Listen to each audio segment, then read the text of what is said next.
Hey, what's up? Welcome back. Stream is just getting live.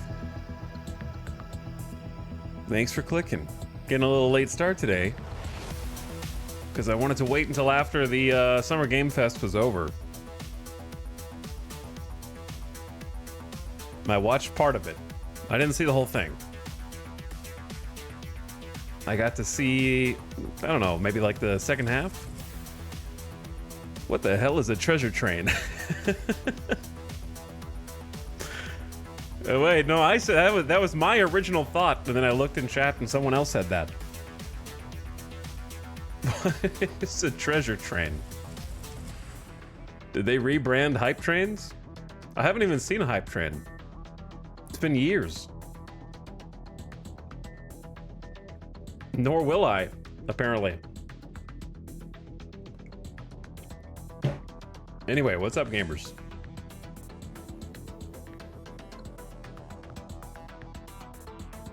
Thank you for the subs and gift subs. Anyways, it can't be all from the same person. It says 35% gift subs after reaching level 5? I have no control over this. I might, but I don't know where the controls are.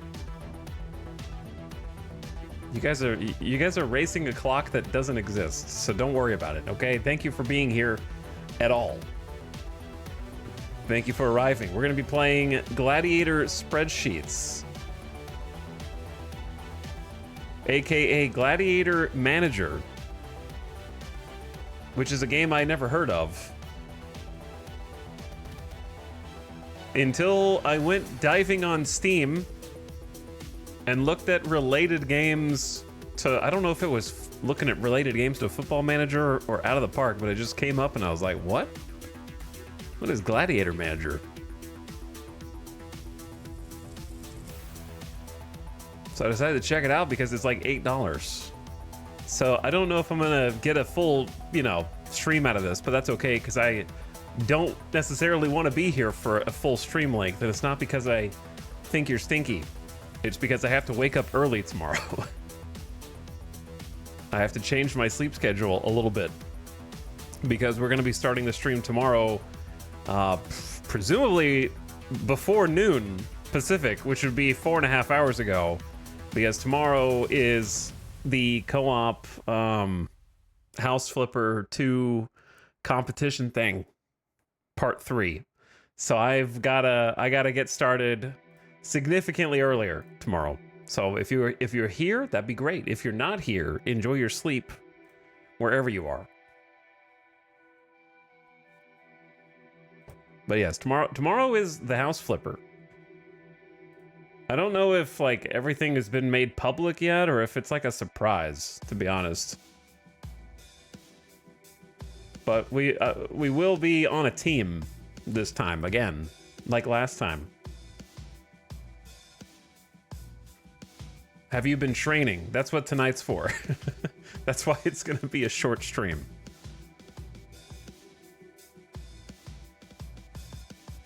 That is precisely why. Because I gotta do some training. But before then, I gotta do some gladiator training. Last year was the upside down one, wasn't it? Welcome back from your cryo sleep, Chemo. I hope you had a nice time on the ice.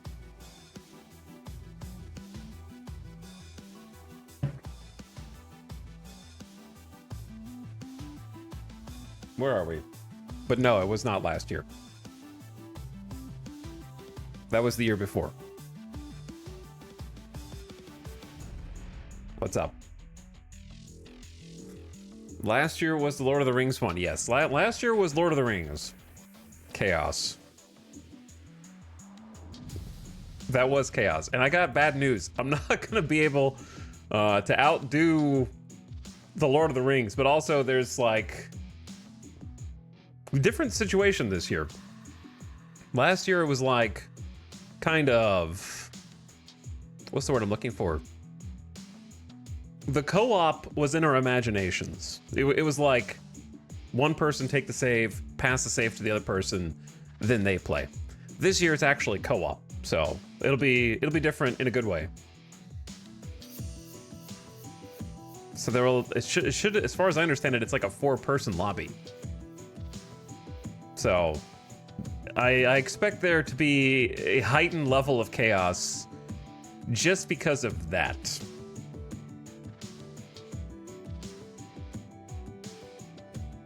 But anyway, what's up? I'm a little tired right now. I don't know why. I gotta get some more coffee in me.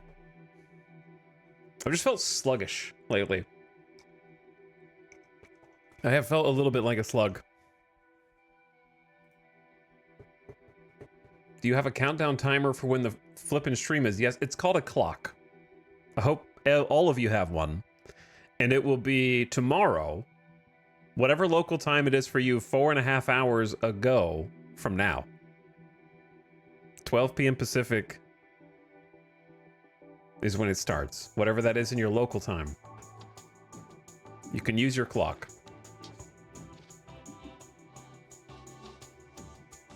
I spent all my money on gift subs. Can somebody give me a clock? Thank you for the gift subs and the subs.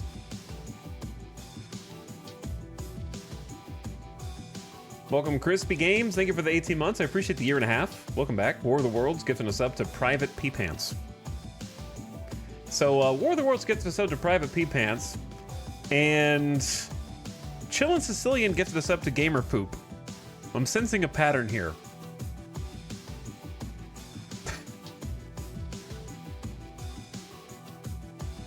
Also, Calangel, thank you for the 88 months. Appreciate the Prime. Welcome back. What's up, Firthster? Pumping it in chat. Hi, Firthster. Crank that J-Felt. Says, I love spreadsheets. Hopefully these ones are fun. But thanks for 124 months. An extremely large number that I cannot even really comprehend. Over 10 years of sub is an incredible length of time. Skivs, thank you for the 5 and then 10 gifted subs. I don't know what you guys were trying to accomplish, but you've failed. The only thing you've succeeded at is making me appreciate you, so thank you for gifting those subs. Also, Belial, what's up and welcome.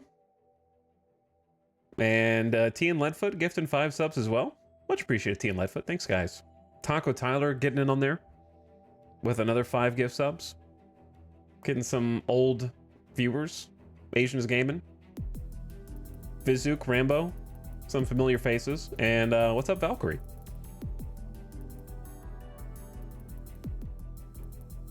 Welcome to the stream. All right, let's go. Let's see what this is.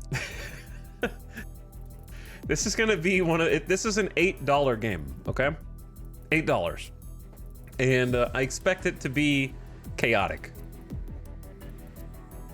This is the kind of game where we are going to be pitting gladiators that we hire and train against other gladiators in an ever-ascending arc toward becoming the champion of all the gladiators.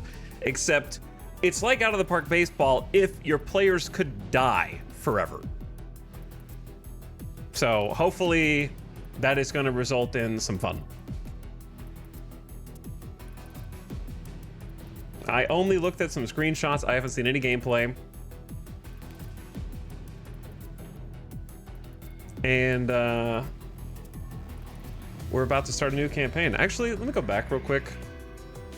I will let the game music speak for itself for a minute first. There we go. Okay. Oh. It would help if I unmuted it. Okay, it's loud. Volume down, please. Piano time.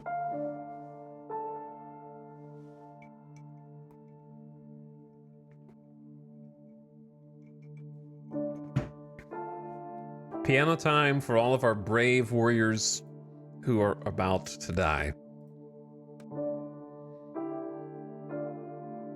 New game options. Theme. Okay, this is just telling me what's what. Themes have no impact on any game mechanics or an aesthetic only. The game theme determines the names of the teams and the divisions. The gladiator theme determines the names of the gladiators. Random theme will pick one. I guess I could name these guys after chat, because why not? Assuming I can rename them. Ancient Rome, Britannia, Gaul, England, Europe. Random or totally random? I'll do random first, and then if I do a reset, I will see what totally random means, because that's intriguing.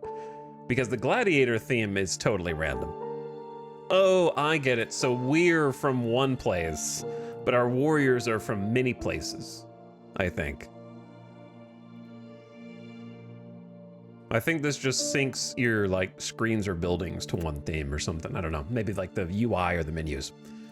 Fighters, everybody. Fighter generation, RNG, dynamic, roll 20 or fixed. Definitely want dynamic generation. Battle RNG, dynamic. Let me read these. Generation RNG setting controls the way that fighters are generated at the beginning and during the game. In all three modes, their potential is mainly determined by the league and team reputation. Their individual attributes are then determined by class, origin, and age. Dynamic is recommended, and roll 20 further alters potential and individual attributes randomly, while fixed leaves them unaltered. Battle RNG is how random battle outcomes will be. I mean, there's got to be some RNG. It's combat. If you die in the game, you get banned in chat.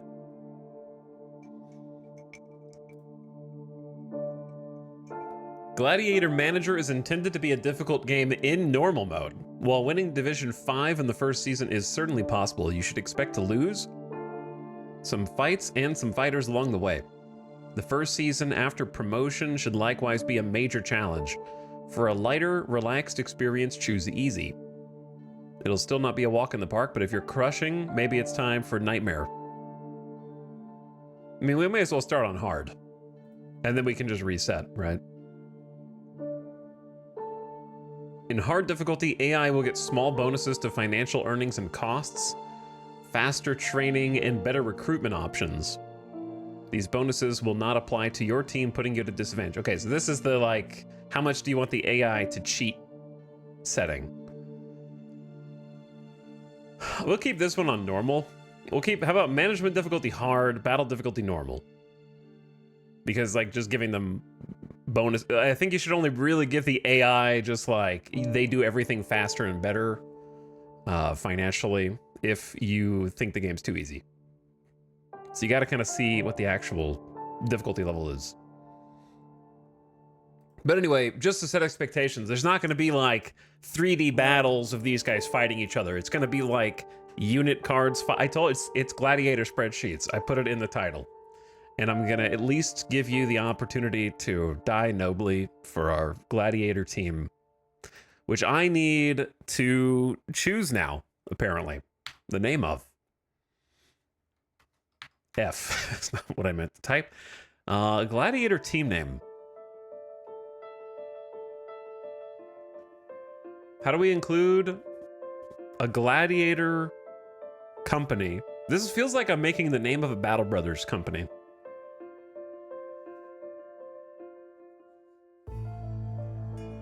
I feel like I have to come up with one of those names, which always dooms them. Also, I didn't know what the right category was for this game on Twitch. This one doesn't have a picture, but there were a couple other ones that were called like Gladiators Manager, which is not this game. And there was another Gladiator Manager, which didn't look like it had the right picture. So I didn't know which one. I hope they have Gladiator Sabermetrics. Me as well.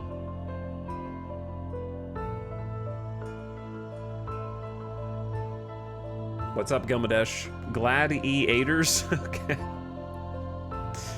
It's so stupid that it kind of works.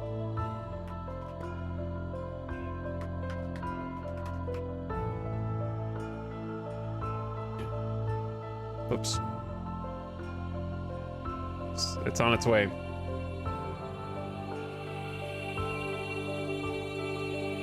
I don't know.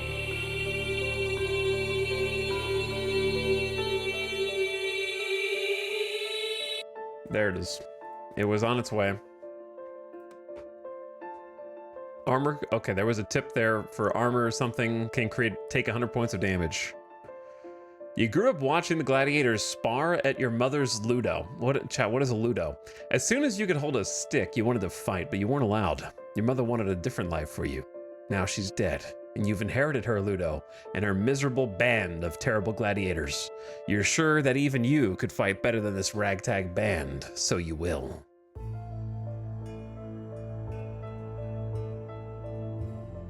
The roar of the crowd beckons. We have Gladiator, Leader, Defender, Barbarian, Rogue, Rotarius, and Freestyler. I have no idea what Rotarius is. I guess it would tell me. The Gladiator fights with a sword and average armor. They have no particular strengths or weaknesses. Leaders typically have excellent leadership, with lesser bonuses to discipline and bravery. They often have poor speed, stamina, and agility. They fight with sword and shield and leather armor. They're good at inspiring the rest of the team. Defenders are disciplined, tough, and brave. They often have poor speed, stamina, and agility. They will fight with a spear and shield and studded leather armor. They're good at holding firm against a skilled opponent. Barbarians are typically strong, tough, and brave. They often have poor initiative and agility and bad discipline. They fight with a club and cloth armor. They bash enemies' heads in. Rogues are typically high in initiative and agility with lesser bonuses to skill and speed. They have poor strength, toughness, and discipline. They fight with daggers and thick cloth. They bleed enemies to death. Retarii are typically very agile with lesser bonuses to skill and initiative. They have poor strength and toughness. They fight with a trident and light leather armor. They are good at holding an enemy at bay to maintain control. Freestylers are typically skilled with greater initiative and bravery. They often have poor leadership and discipline. I don't know why I read that backwards. They fight with a sword and a club and leather armor. They have no class advantages or vulnerabilities, so are a useful safety pick in team selection. Trident, they're not forking around.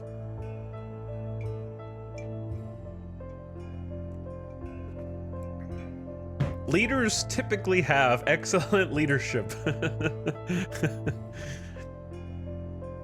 They do, though. It's true. Okay, so character status: immortal, talented but mortal, ordinary but mortal.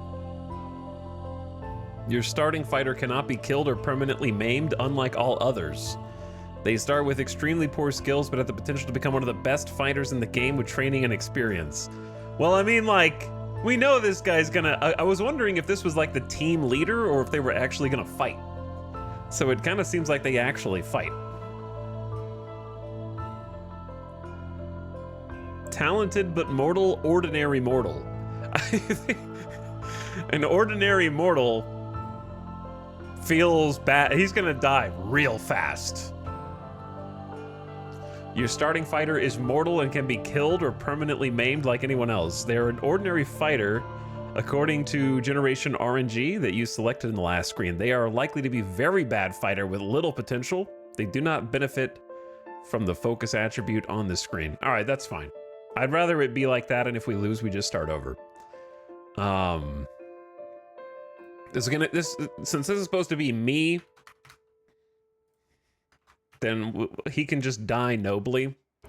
If I had to make my own ordinary guy, I feel like I have to be the leader, and then when I die tragically, it's going to be even more sad.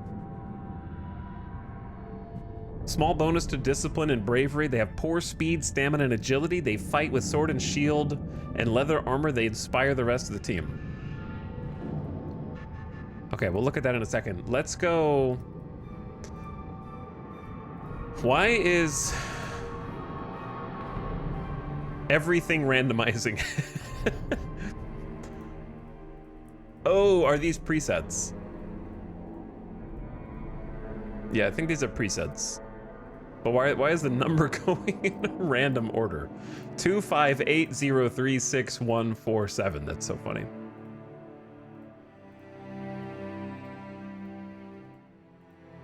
Or wait, are these not are these random?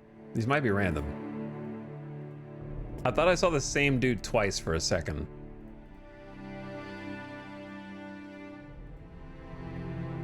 But maybe I just saw the same beard and just assumed. Wow, what a that Prince of Persia Chad that we'll never see again. How do you change their face? There might be just a finite number of like face and hair combinations.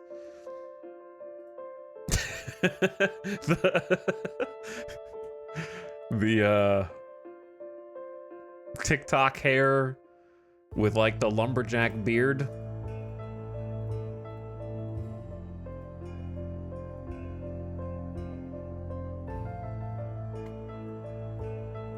How many hairs are there, Chad? There's a lot of hairs. So they're probably a lot of hairs because they're the same hair but different color. Cloud? Is that you? I'm allergic to making buff Cloud.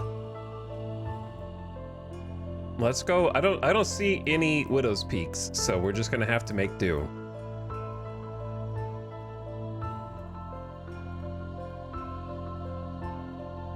I'm thinking like, which of these dudes looks like a leader, hair-wise?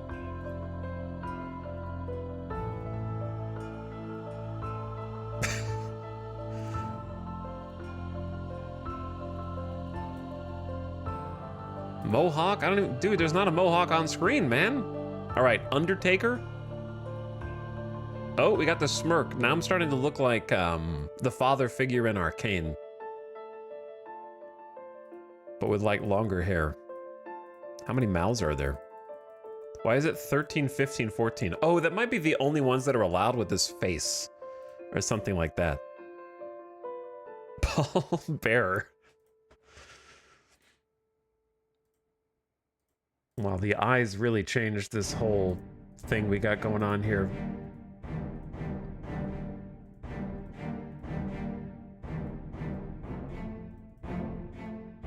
Okay, well, out of the few options we've got,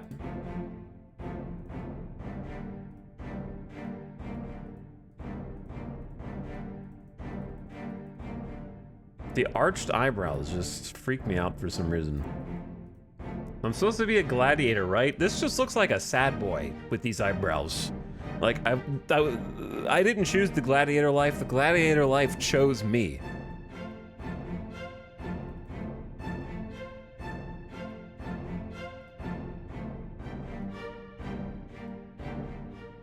Some of these noses don't belong.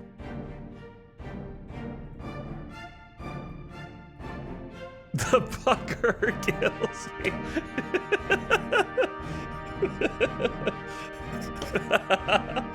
What? Why is it such a pucker? Who does that remind me of? Blue steel. It really is blue steel, yeah.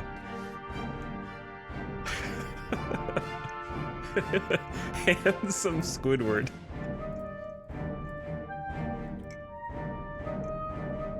That's so funny. Don't chew in the microphone.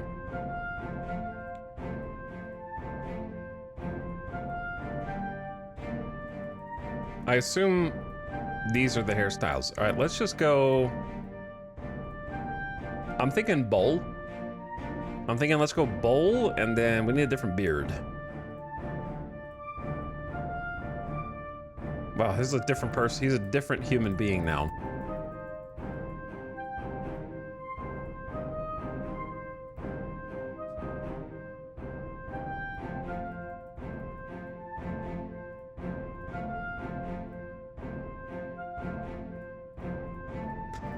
The combination, I'm not landing on anything that I feel speaks to me, so we're just gonna roll with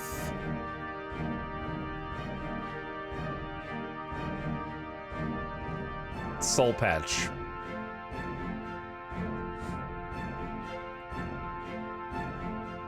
Oh, now he's handsome. Now he's like Pedro Pascal.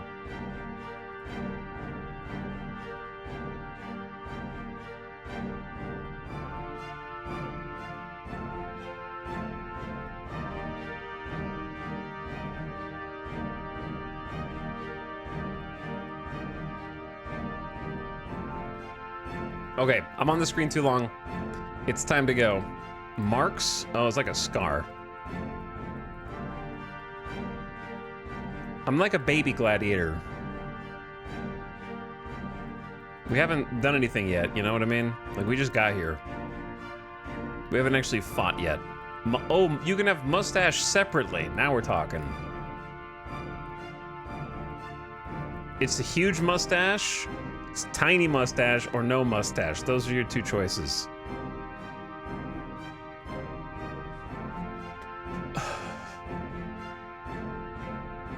All right, etal, leader, attribute focus.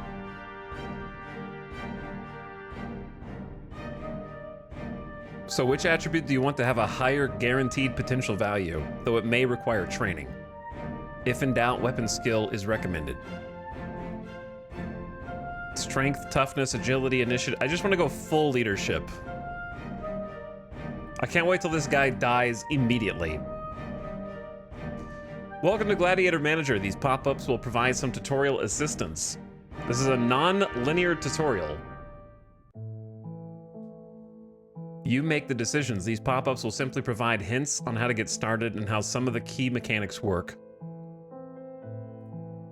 To get started, you should probably visit the barracks and check on the skills of your current fighters and maybe consider hiring better ones. Okay. Welcome to the barracks. Right now, you can see the full roster table of all your starting gladiators and show what their attributes are. If you like, try clicking one in the tab. The left-hand brown tabs are your current fighters. The gray are for hire. Okay, so these are who we've got so far. This is who we could get.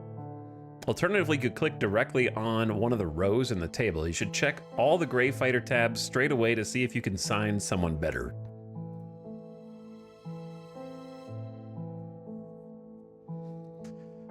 I need to be somewhere else. I'm sure there won't be like a perfect spot. Also, there we go. We don't need both lights on here.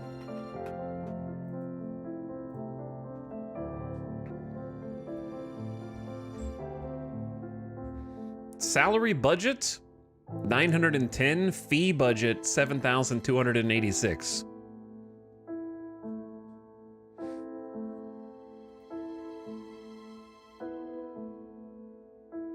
What is this table at the top? GLDBRORE. This is like leader into defender into barbarian. That's what it has to be, right? But I wonder what it means. Maybe it's just like who leader counters defender? Gladiator counters leader? That seems bad. I feel like I'm gonna be fighting a bunch of gladiators, so getting instantly countered is not great. Wins and losses, kills, yields. All right, we gotta name these people after chat first. We got 5 poor souls who are probably terrible. Let's see who's who first. Everybody's got a 70 mood.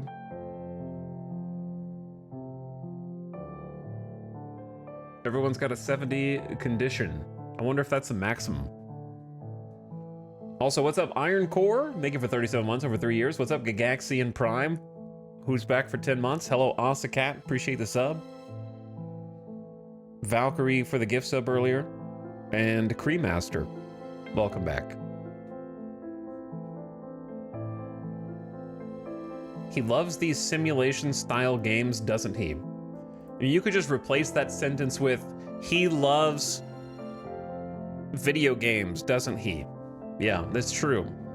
I do play and stream video games for many hours, hundreds if not thousands of hours every year. That's true.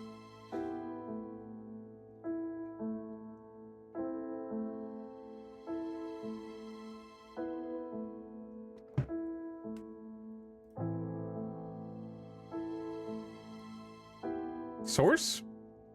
So this is some kind of video game stream? I like to imagine the same chatters go into like VTuber streams and are like, wow, this person really loves like VTubing, don't they? Huh. It's incomprehensible to me.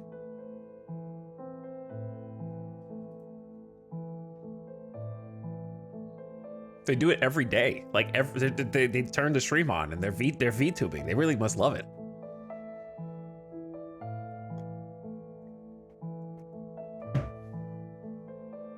How are we gonna name these people?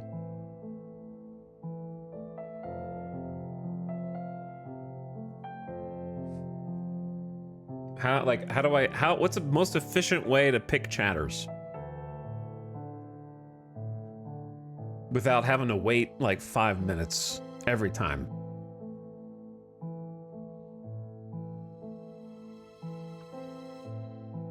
Okay. I said most efficient, and now here I am going into the channel point redemptions. Channel point redemptions was the only fair way, so let me unlock the old one.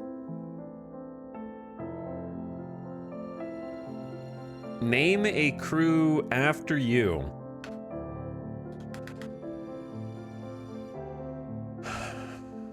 Cooldown. Limit redemptions per stream. How many do we have? Right now, 1, 2, 3.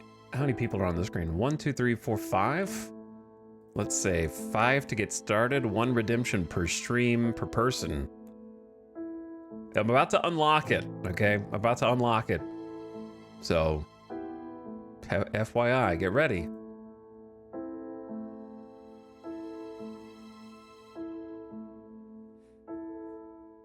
It's unlocked.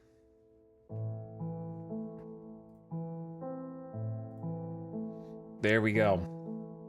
I'm just gonna go in order. Hold on, I gotta do this first. This is the fighter profile screen. Here you can see basic info, attributes, stats, and contract terms. The star rating runs from half a silver star to 5 gold stars. At the beginning of the game in Division 5, a fighter with 3 silver stars is very good.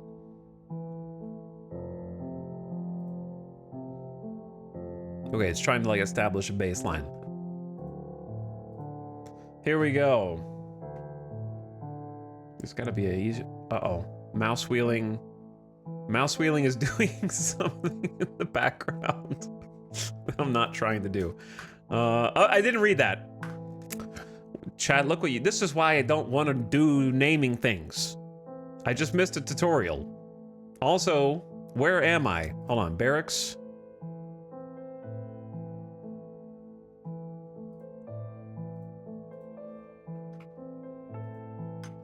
Do they have to have a last name?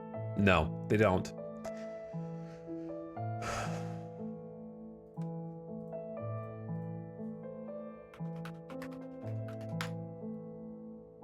So that's good. I will look at your person afterward. You kind of look like a Mad Dog Mac.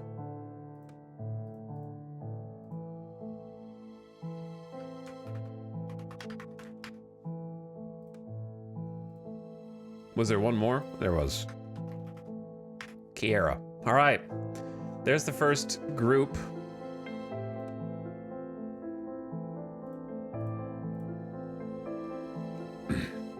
Mad Dog Mac is a pretty kick-ass gladiator name.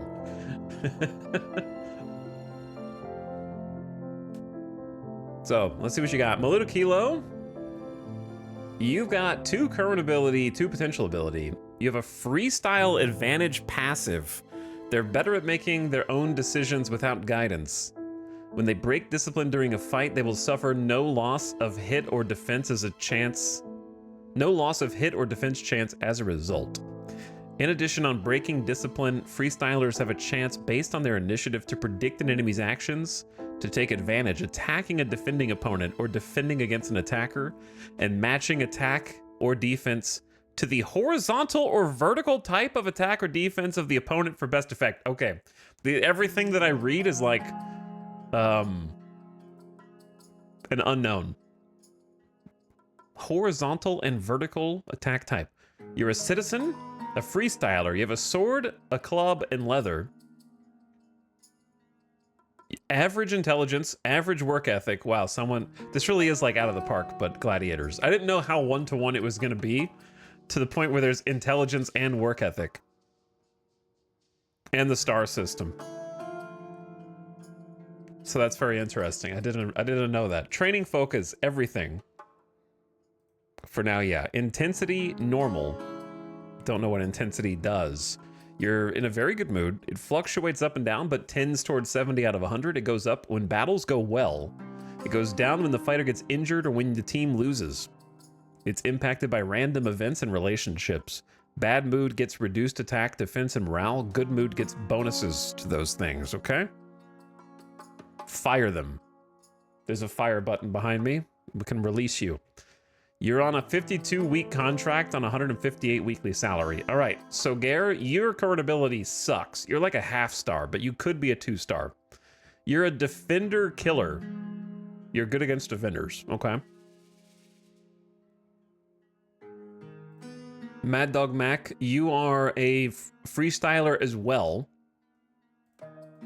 2 of you are citizens, 1 of you is slave, Gladiator. I don't know if that does anything. It's a contract type. Your contract is 10 wins, so you can't escape your contract unless you survive 10 rounds. But also you suck, 1 star. I can't click on fox.gif for some reason. There we go. Fox.gif is like the highest potential in our tiny fledgling company here. 3.5 potential seem, didn't they just say that like 3-star would be considered very good at like the highest tier of fighting right now or something like that? You're also, what are so many freestylers? Your low intelligence may hold you back though. Intelligence determines the rate of attribute gains from battle. Average intelligence will make gains once every 4 fights in a given attribute. That rate can be doubled or almost negligible depending on their intelligence. Intelligence also determines the experience gain at the end of a fight. It's then modified by intelligence. Okay, very important for long-term development. So your long-term development may suffer, and you have average work ethic. Average work ethic fighter will make gains once every 16 weeks in a given attribute, and can be doubled or almost nothing. By noticing large gains, you can get a clue as to attributes with high potential. Work ethic is therefore very important. Okay. Your mood is very good.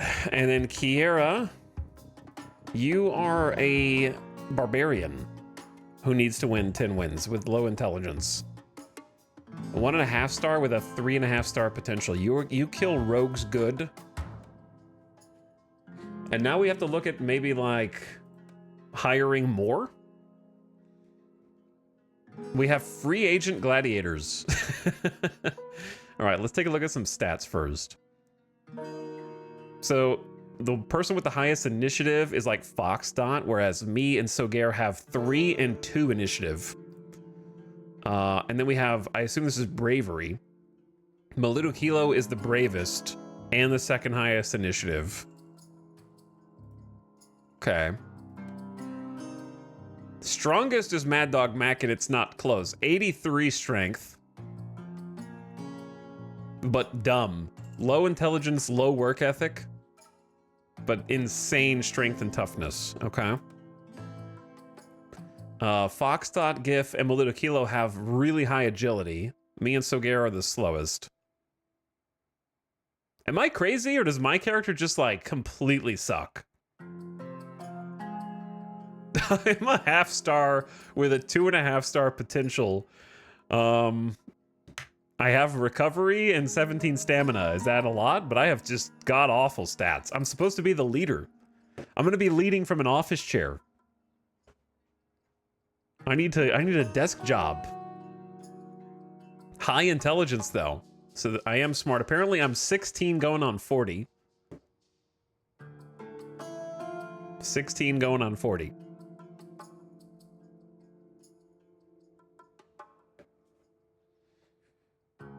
Okay. What else do we have? Toughness, Mad Dog Mac, then Kiera. Then I'm assuming this is discipline, which is Melito Kilo, and then skill. What is SKI? Maybe it's weapon skill. LEA. Leadership. How I thought I picked, I'm the only, there's a 2nd leader who's just better than me. So Gare is also a leader with higher leadership. Didn't I pick like to get a bonus in leadership as well? So we have 2 freelancers, 3 freelancers, a barbarian, and 2 leaders. It's gonna be a little bit before we actually like do a fight because I don't know what the hell's going on with any of these stats. But I'm gonna learn real quick. So like, let's take a look at Mad Dog Mac, since you have the craziest strength and toughness. Strength is the damage inflicted. On a successful hit, the gladiator will roll out of 100 against his strength skill. If he rolls lower than damage...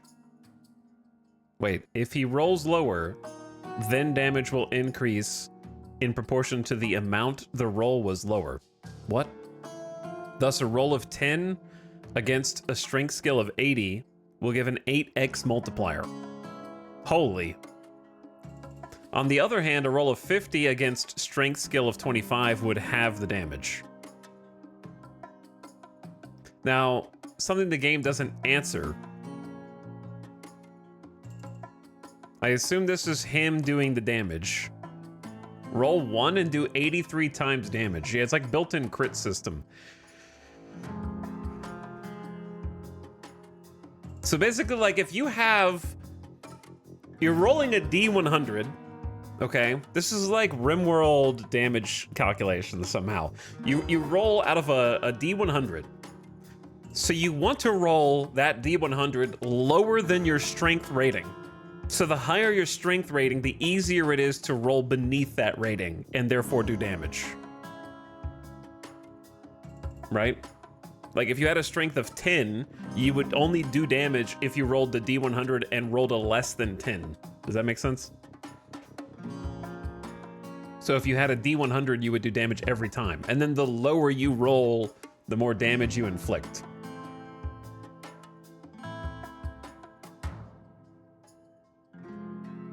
I'm assuming toughness is similar. Toughness can reduce or increase the damage a gladiator receives.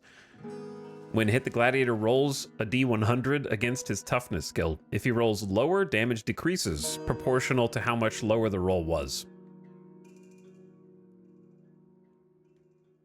Thus, a roll of 20 against a toughness skill of 40 will have the damage received. On the other hand, a roll of 100 against the toughness skill of 20 would multiply the damage by 5.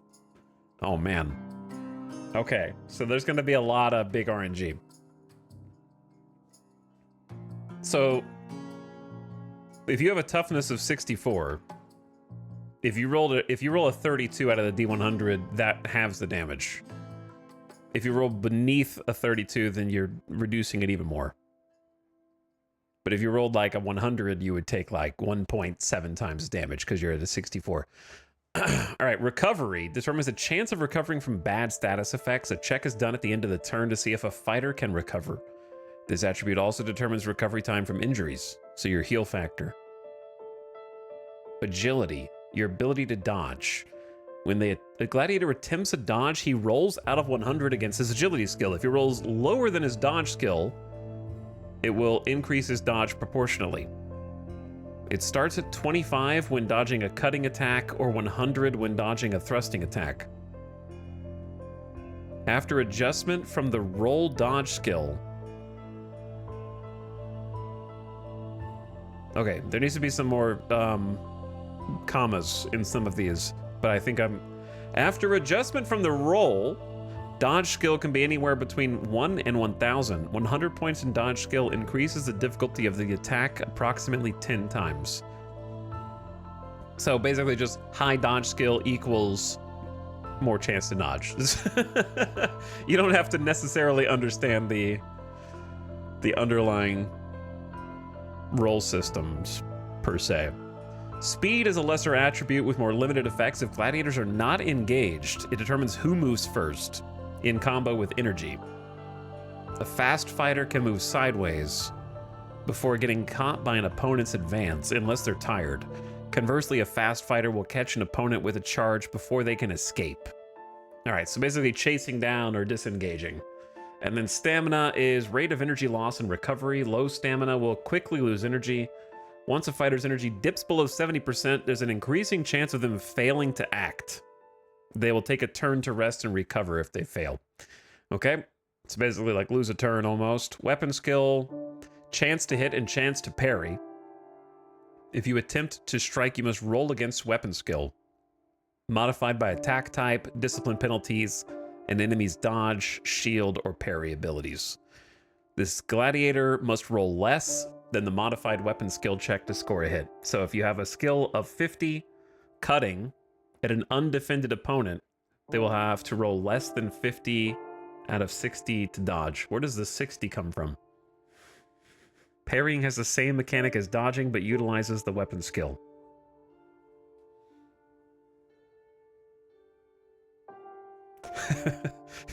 This game has some good let's eat grandma punctuation going on in this game.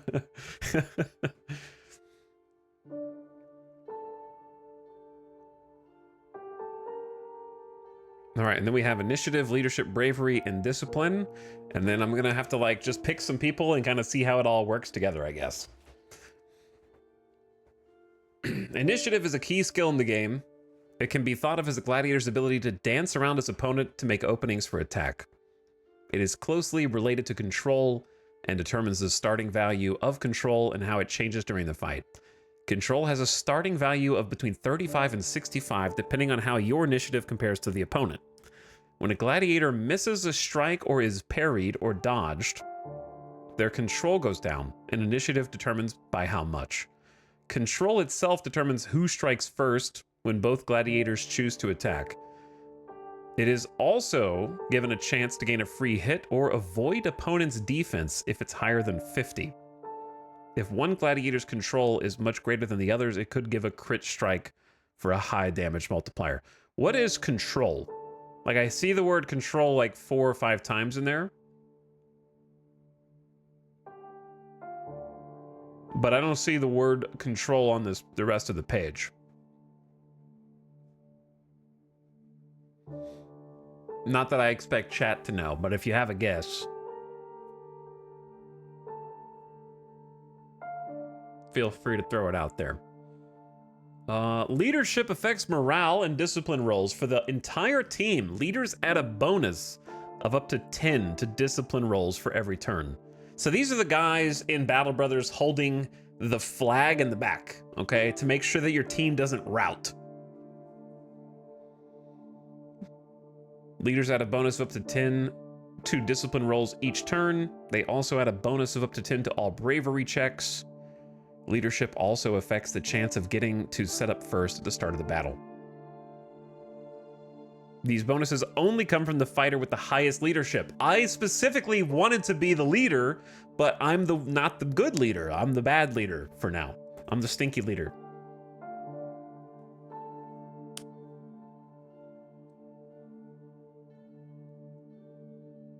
Yeah, control is just like a hidden value that is dependent on your initiative and determines who hits first.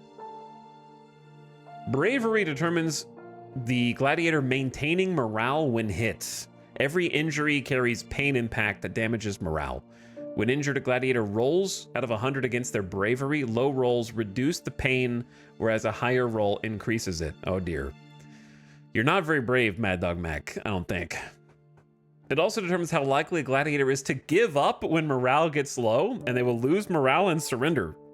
Whereas those with high bravery will continue fighting to death or unconsciousness. Oh boy. And discipline. Chance of obeying orders. You have no discipline.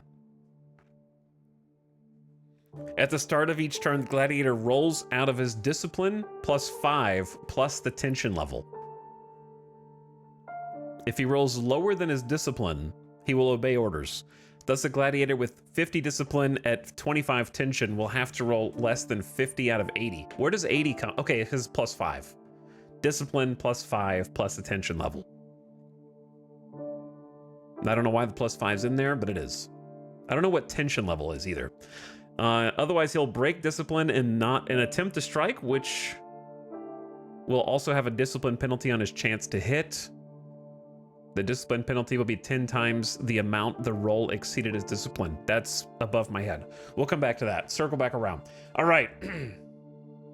Mood and condition. Looks good. Let's go look at the other people.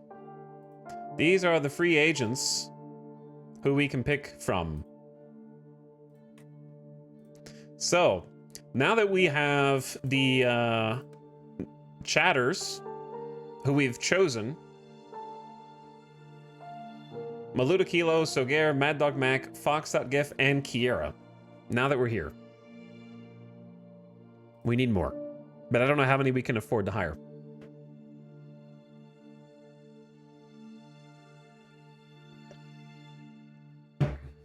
So let's see what their contracts are. Strength abysmal. Oh, so this is like scouting. So we don't actually know what their stats are. I see. Bad, abysmal, non-existent. Do we have a scout? Is that something that we can choose, or is it a generic scout? We have finances. My income is nothing. My expenses are also nothing so far. Balance is 20K between salaries and fees. Weekly salary total 223, budget almost 1K, fee budget, I don't know what these mean yet. We'll find out. Welcome to the league. Here you can see your team standings. You start in the 5th division out of 5. Aim for the top. Okay, so we're in the lowest division. That makes sense. I thought it was bad the other way around. Aim for the top and no doubt you'll make it one day. At the end of the 36 fight season, only the top team will attain promotion. The teams, oh, so this, is there relegation in this Gladiator world? The teams in positions 2 through 5 will then fight it out in a playoff for 1 additional promotion place. I just clicked the button on accident. Chat, can anyone clip the last 30 seconds? I accidentally left-clicked, and now it's gone. There might be a tutorial button. Hang on, hang on. Nope, never. Well, this is a different tutorial page. I think this is, maybe we don't need a clip. This is a 52-week season. During the period, the team will play each other in the division 4 times for 36 battles. Each team plays every other team in a 1v1, 2v2, 3v3, and 4v4. A win is 2 points. Kills are 1 point. And then fighters can be knocked out or yield. Thus, in a 4v4 fight, a team can win 4-2. Any tie on points is broken first on difference between for and against. What the hell does that mean? And then on 4 alone.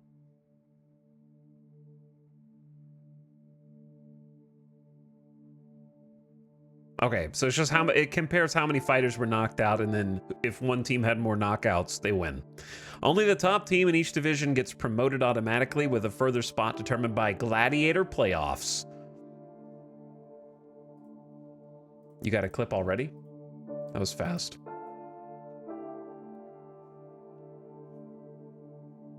Okay, so basically the teams in position 2 to 5 will fight it out in a playoff for the extra promotion. There is no relegation from Division 5, but the bottom 2 go down in the other divisions. Teams get 2 points for a win, 1 point for a kill. All right, got it.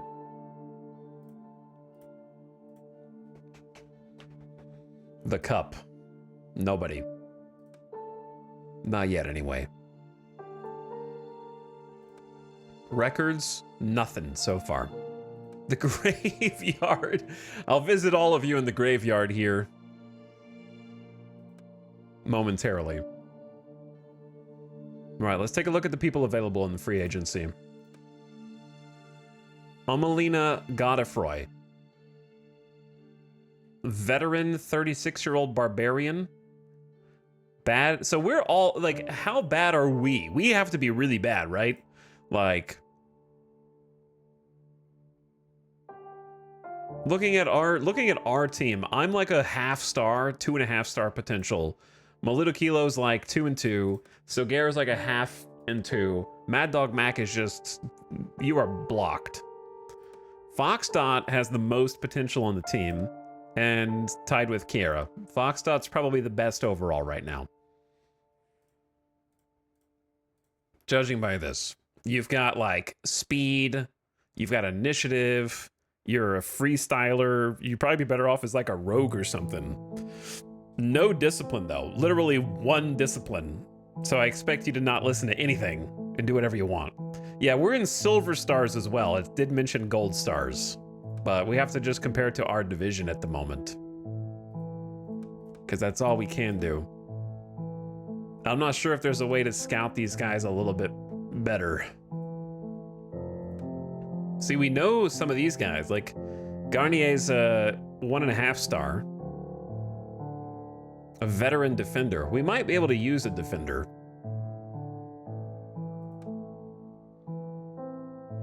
We got a 1.5 star freestyler. No star? Non-existent any abilities? 25 years old? Come on, dude. And you use a net and a trident. Okay. No current abilities. 2.5 star potential. A 1 star now. Some of them you like can't click on for some reason. Like a mouse wheel instead. These guys, I think, have to be the worst, right? They got literally nothing. They're just fodder. Maybe we're supposed to hire fodder. All right, based on this, it seems like the best hire we can get is probably Una. But it's another freestyler. This guy's a criminal. Rotarius are agile with small bonuses to skill and initiative. They have poor strength and toughness. They fight with a trident and light leather armor to hold people back. They're vulnerable against rogues. This guy's got no skills, but has potential.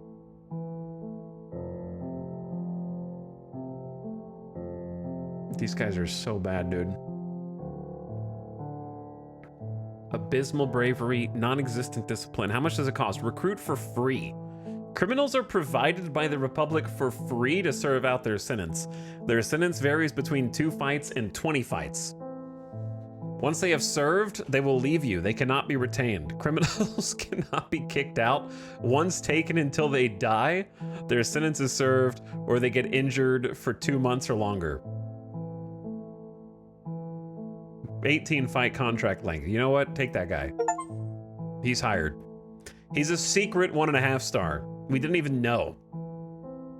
We just knew he had potential. We don't know what his current ability is. So he's actually got like reasonable stats compared to the rest of us. Mostly stamina, speed, agility. Okay. And he's gonna fight with the net and the trident. It can pin people down, do 18 damage to armor. Pin attacks are likely to hit feet and legs to make enemies fall. Give a bonus to control. You can use the net once for massive control gain. Okay. Who's this gonna be? I'm gonna hire at least 2 people. So that means Chatters.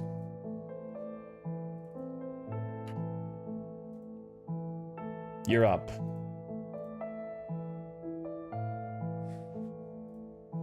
KJ wants, here's the thing, you're gonna become the criminal who dies. All right, KJ's in. And then there was that other person. Una is a citizen, young citizen eager for adventure and glory. Minimal skills, often great potential, low salary demand. Citizens are usually young and will ordinarily get better over time if they survive. Signing fee is a product of current ability and a hidden greed attribute. Well, you're gonna be abysmal. You have a low work ethic, but high intelligence. I don't know if we have too much choice right now, because we just need to win at the beginning, in my opinion.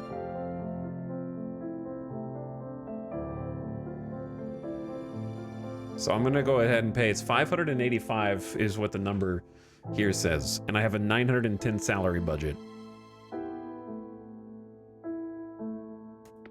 All right, so we only have 520 bucks left. Another freestyler. Reasonable toughness and stamina. So this is Wootonius.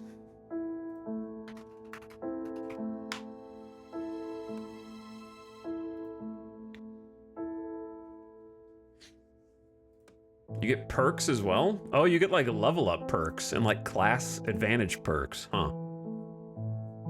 Should I go ahead and just like get everybody, or should I wait? I don't know. I've never even seen this before. I think I'm just gonna hire this dude. We're gonna have so many freestylers though. I want like a defender. Veterans have experience in battle and generally make the best immediate fighters, but oh dude, he's 2,300. Oh, so it is like Battle Brothers. Yeah, I can't afford you. This one's free. Criminal.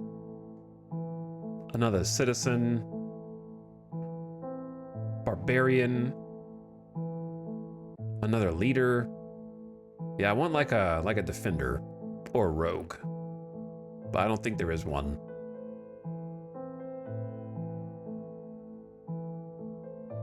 Yeah, this guy's like 1,500. Slaves are initial purchase price, but then bound to you without salary until they earn their freedom by winning battles. Okay, so it's like Battle Brothers, kind of, in that way. I guess I'll just take another freestyler. We don't know their intelligence or their work ethic. They just have abysmal speed and weak discipline, but it's green. Does that mean good for my level? You're recruited. And then we're just gonna fight with what we've got. Incredibly high leadership and discipline. I need one more chatter to sacrifice both themselves and their channel points.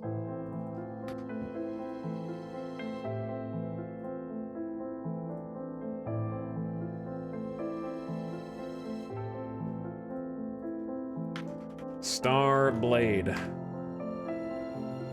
All right, this is our roster. So Starblade, you actually have high work ethic, average intelligence. Better at making their own decisions without guidance. When they break discipline, they'll suffer no loss of hit or defense chance. On breaking discipline, they have a chance based on their initiative to predict enemy actions and take advantage.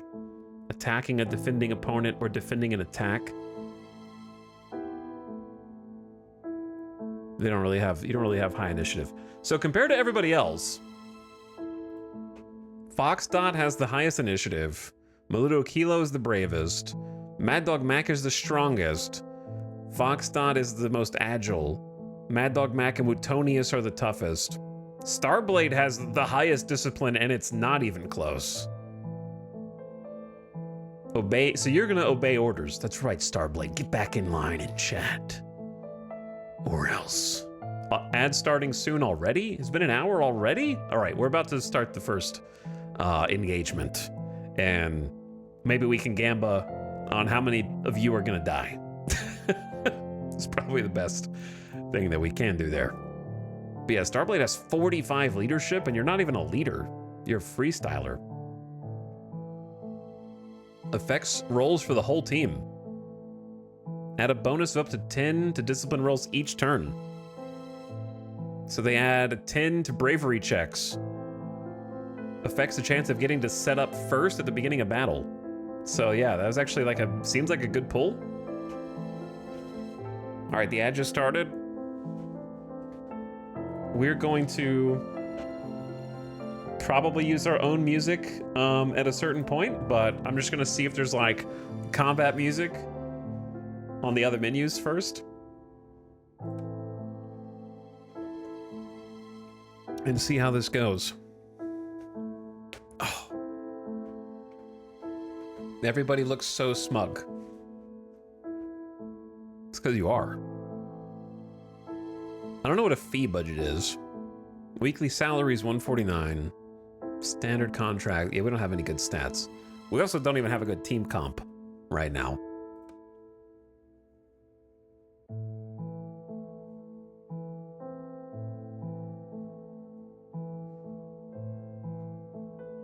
You can hire up to 24 fighters. Every 4 weeks, the free agents change. You may not want to hire everyone. Keep some space to increase the number of new fighters on offer. It's probably a good idea to fire fighters that are less capable, taking up space, and cost you too much salary. Toggle the injury training button below their attributes to see the effect of training this season if you want to focus on any of their attributes. All right, well, I don't know enough about the attributes to know what to focus on yet.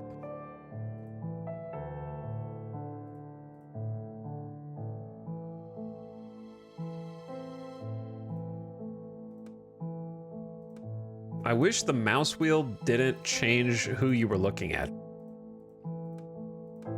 But also there's always like one character you can't click on for some reason, and I don't really know why. Like Starblade is bugged unless I mouse wheel down to them. Oh, and now it's fixed, but kind of not. I don't know. It's weird.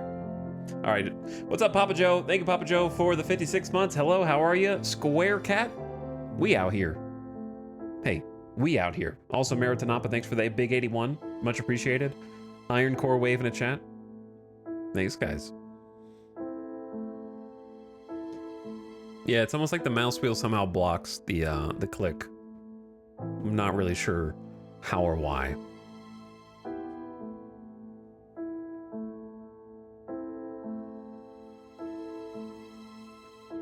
Okay.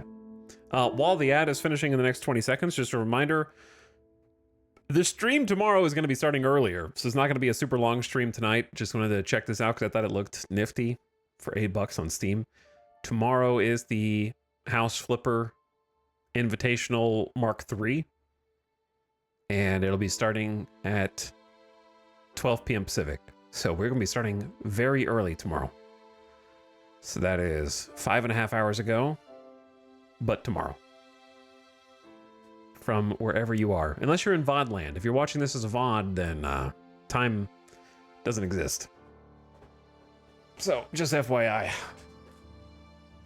And it'll actually have co-op, because House Flipper 2 had a co-op update, so it'll be... We won't have to, like... There will still be some save file sending, but we'll be able to actually, like, play at the same time, which is cool.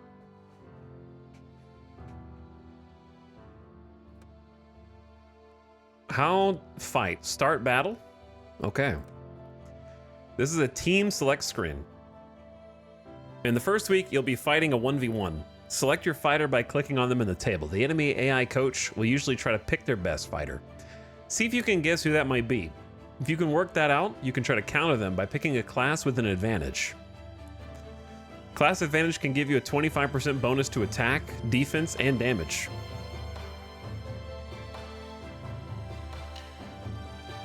So this is just a 1v1. So who's their best fighter? I mean, it kind of looks like Marilyn Quincarnon. They have dude, you guys, whoever I pick is dead. 35 initiative, that's higher than anyone on our team. 23 bravery. We have like one person that's higher than that. And what class are they? They're a leader? Gladiator beats leader. We don't have any gladiators on our gladiator team. Is that a problem? We have a bunch of freestylers. Wait, are freestylers gladiators? What are freestylers?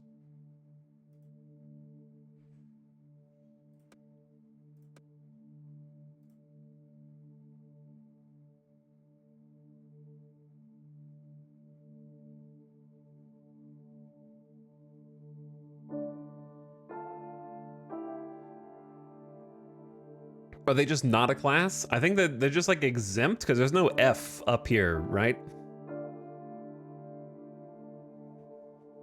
They might just be like the generic dudes, probably. Okay, so yeah, we can assume this is their best fighter.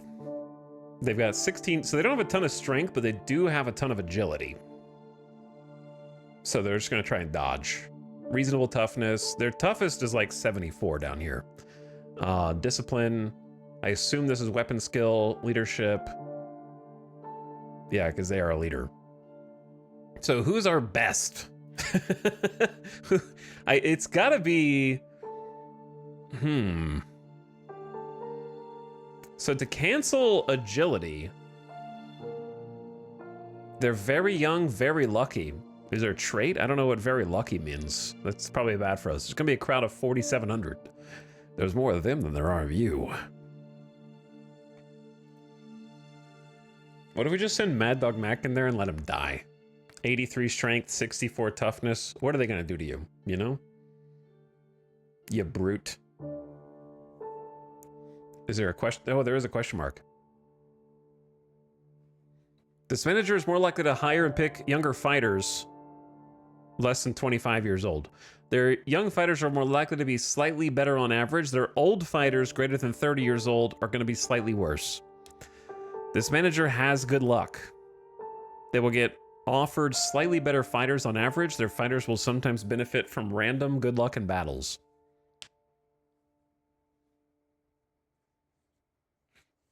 Okay.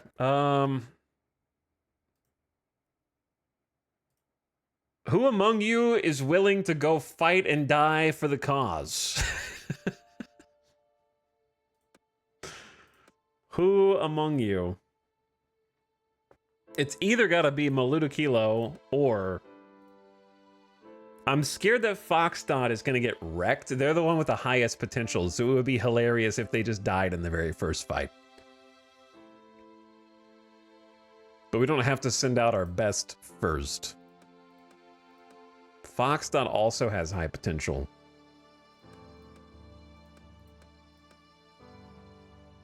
So does Kiera. I don't really know what the, like, counter is to this fight. I assume the counter to high agility is higher,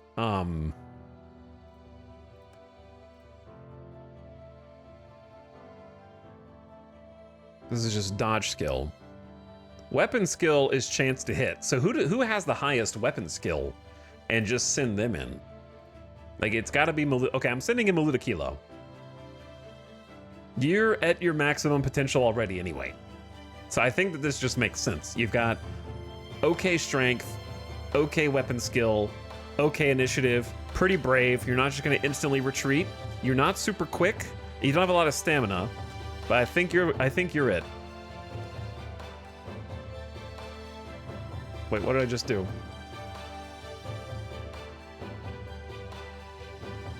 Okay, Maluda Kilo, I choose you. Start battle.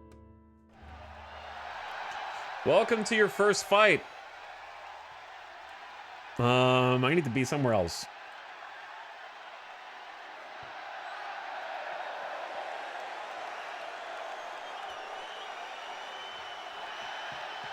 This is where the action takes place. If you won the leadership role, see the battle report. Then you can choose your starting position, although it doesn't matter much in 1v1.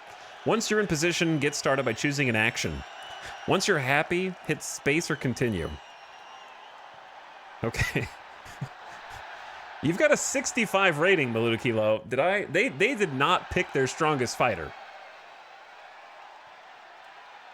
By the way. They picked like some schmuck. So you should win this easily. So I should have picked someone else. But I had to pick under the pretext that they might choose their strongest fighter.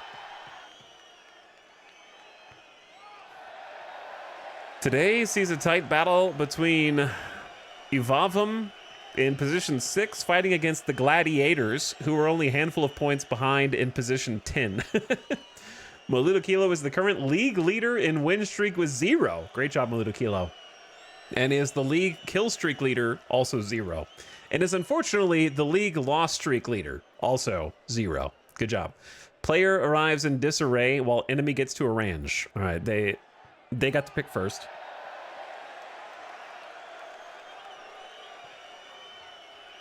We have text game speed, yield, quick sim. We've got Diablo bubbles. For blood, this is how much blood you have left. And how much armor you have left. Why do we have like QWERTY hotkeys? Are you gonna have that many special abilities? Card front display. I don't know what that means. Last turn, enemy choice, unknown. Engaged, planned act, your choice. Sword cut. A cutting attack has a better hit chance than a thrust. A cut is 4 times more likely to hit against a dodge than a parry. It does a base damage of 6. 15 damage against armor. What do we have? We have rest, recover energy, We have left. Movement happens after attack. Can only move if disengaged. And you can swap places. Sword cut. Smash. Worse hit chance than a swing, but is 4 times more likely to hit against a parry than a dodge. So it's like the opposite of sword cut. More likely to hit the upper body, such as the head. Target allows a fighter to choose an area of the body to aim at. Plus 20 penalty to hit. If successful, a random standard attack from the fighter's class will be targeted at that area. Dodge relies on agility. More likely to dodge thrusting than slashing, cutting, or swinging. If you dodge, you will get increased control depending on your initiative. Parry relies on weapon skill.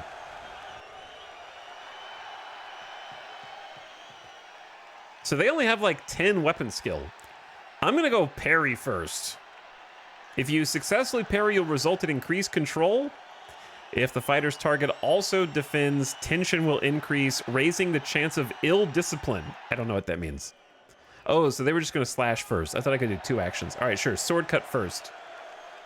Confirm orders. Okay, we need to slow the game text way down. Melidokilo attempts a sword cut attack against Berenger, finds a gap in the armor. Melidokilo cuts her opponent, doing 1 damage to the right arm. This is just a tutorial fight. We'll do the Gamba after this, okay? For the next fight. Berenger sustains a slight scratch to the forearm. You know what this reminds me of? If a non-sub can guess what game this reminds me of, I will gift you a sub. Rimworld, nope. Dorfort, nope. Nope. False. Domina, nope. Astronauts, nope. Pokemon, nope. Zork, nope. I know what game it is, but I am subbed.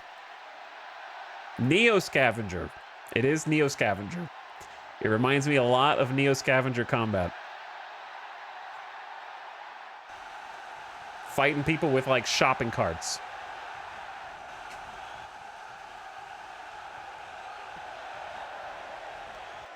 And trying to shoot the mutant dogs before they get too close.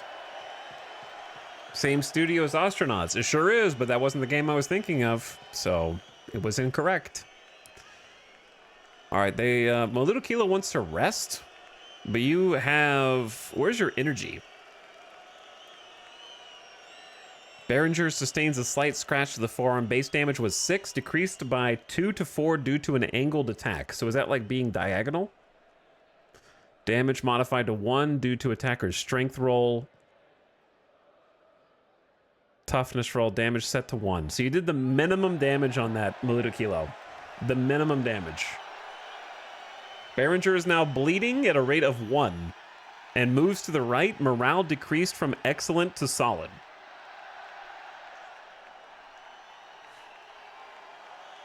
It looks like you have 100 energy. So we can rest. Charging happens after normal engaged attacks, but before other movement. An effective charge relies on weapon skill and speed. It will give a plus 0 to 10 modifier to damage depending on strength. If both fighters connect on a charge, there will be a plus 0 to 16 modifier to damage. A missed charge is a significant loss of control. Engage after an attack. Engage his opposite number. The circle between fighters turns red to indicate engagement.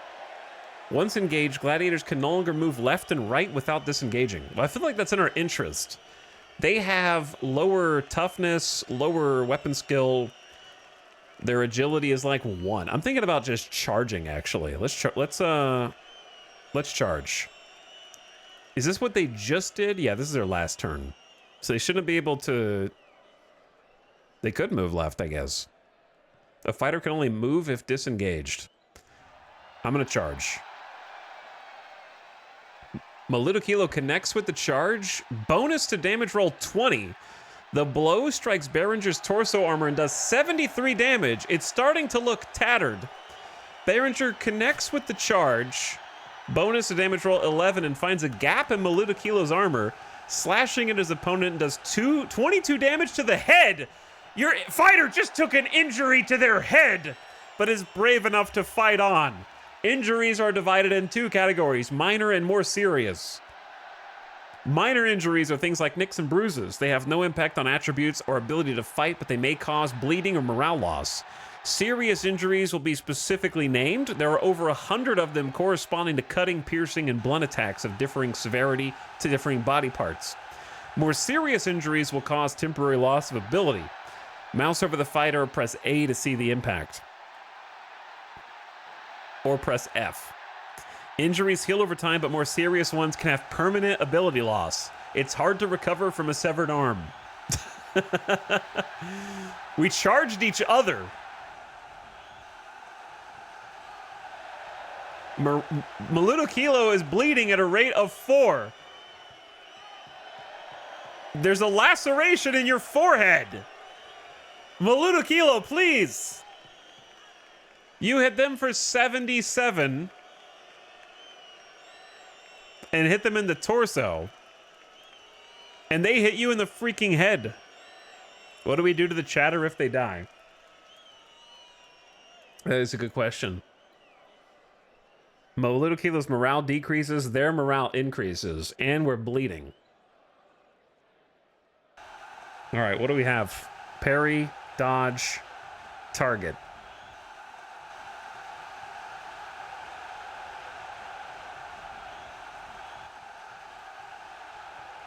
Let's try and, since they seem to be aggressive, and we're engaged now, right? That means we can't move. We can try and disengage. It will leave the fighter unable to positively defend attacks for a turn, but it'll free them to move on the following turn. You must beat your opponent in a test of agility or strength to disengage. They will choose the attribute with the best chance of success automatically. I think let's go for a parry and try and assume that they're going to slash, cut, or swing and not thrust. And then if we succeed, we'll have increased control.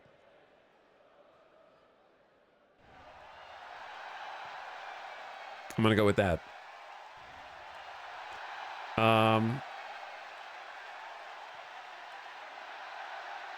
You can find out all sorts of information by changing the card fronts of the fighters. Click on the card front display icons. Oh. Interesting. Did they try and Behringer loses his nerve and tries to disengage. I figured since their confidence just went up, they would press the attack. Instead, I parried for no reason, and I could have tried to get a free attack on them. Tension 2. The tension. So we have penalties to our initiative, discipline, and bravery. Our armor, I think, is still in fine condition. I don't know how much armor you're actually wearing, to be honest. But I know that we're bleeding from the head, so he's just going to try and bleed us out now. So we need to do something. I feel like this guy's reading me like a book right now.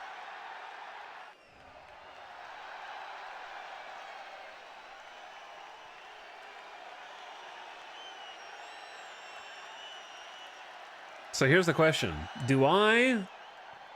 They just disengaged, right? So we're not, like, right next to each other anymore.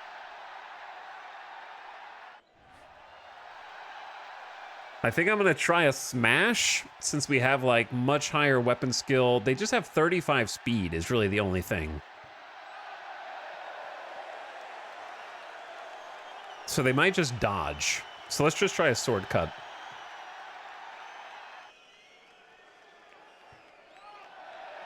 Maludokilo advances to attack. Behringer tries to parry. Maludokilo uses her control to make a quick strike before Behringer can react. Attempts a sword cut and hits Behringer in the leg, doing 7 armor damage. One of your fighters just damaged enemy armor. There's 3 attributes: condition, coverage, and toughness. When an attack hits a roll, when an attack hits, comma, a roll is made against condition and then coverage to see whether it gets through damaged armor or a gap. If it doesn't, then damage is calculated by reference to the attacker's strength and weapon type and the armor toughness. The damage is always at least 3. Over time, as armor gets more damage, there's an increased chance of a hit getting through to do real damage. Well, the fact that we got hit in the head first is probably worst case scenario for us. So we hit him for 7 damage in the leg.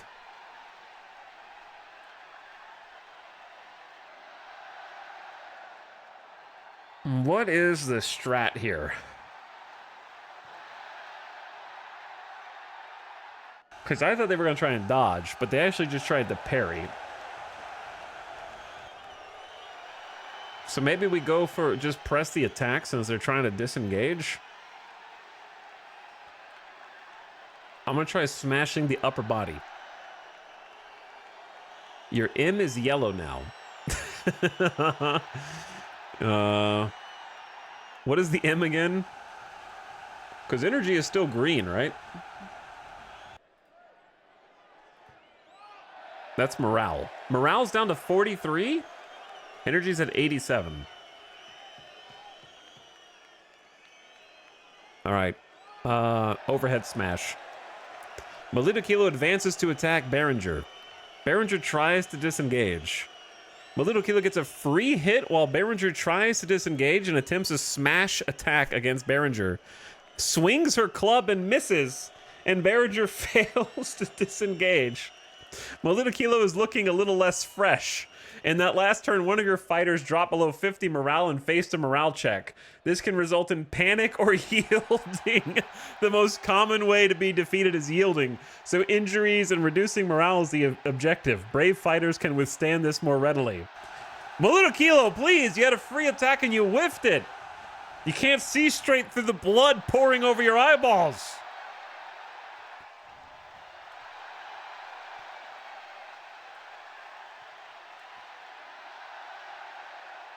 So we are engaged, or are we? Aren't we?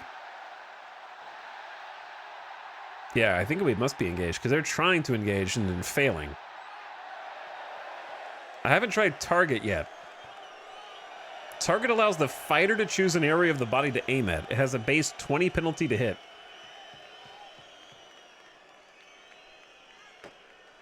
It seems like there's a penalty to hit, so I'm not sure what the benefit of it is.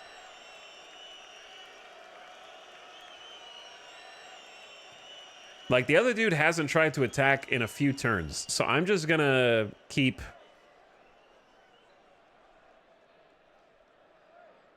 Let's go sword cut. I am ready. I just got an Achivo. Melita Kilo advances to attack. Berenger tries to parry. Melita Kilo attempts a sword cut. The blow strikes through a damaged part of Berenger's armor. Melita Kilo cuts at her opponent, doing 230 damage to the torso and stabs him straight through the stomach. Berenger topples to the ground and loses 30 control, suffers 19 damage to the left-hand armor in the fall, and starts bleeding at a rate of 10. Melita Kilo sees an opportunity for a crushing blow. Morale increased from very low to excellent. Berenger's morale decreased from excellent to rock bottom, and Berenger yields. One of your fighters is able to try a crushing blow this turn. It's a special move available to barbarians. It becomes available at high control after passing a weapon skill and initiative check. It's very hard to pull off, but a high damage blow to the head will result. So you basically, like, super crit them. Base damage was 6. Damage increased to 48 due to pure luck. What does that mean? And then damage modified to 231 due to the defender's toughness roll. So they just rolled the worst possible roll.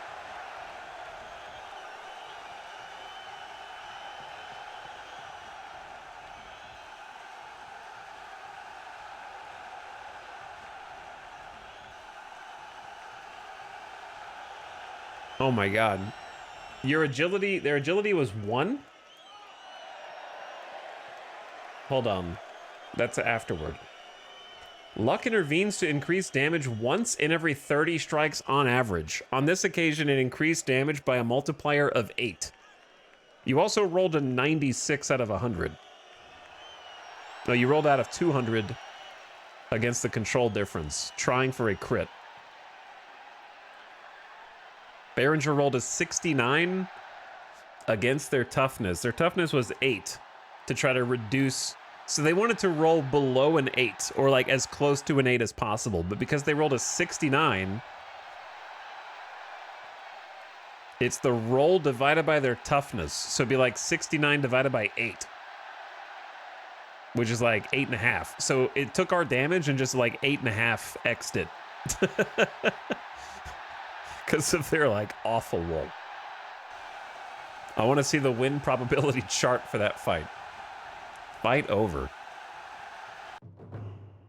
Battle result, Melita took a laceration to the forehead and still managed to pull out the deep plunging attack to the other stomach. Your rating is 8.87. You landed 4 hits, dealt 232 damage, 5 attacks, 80% hit rate. Fan effect, popularity +4, fair, reputation insignificant, and you won us $2,300.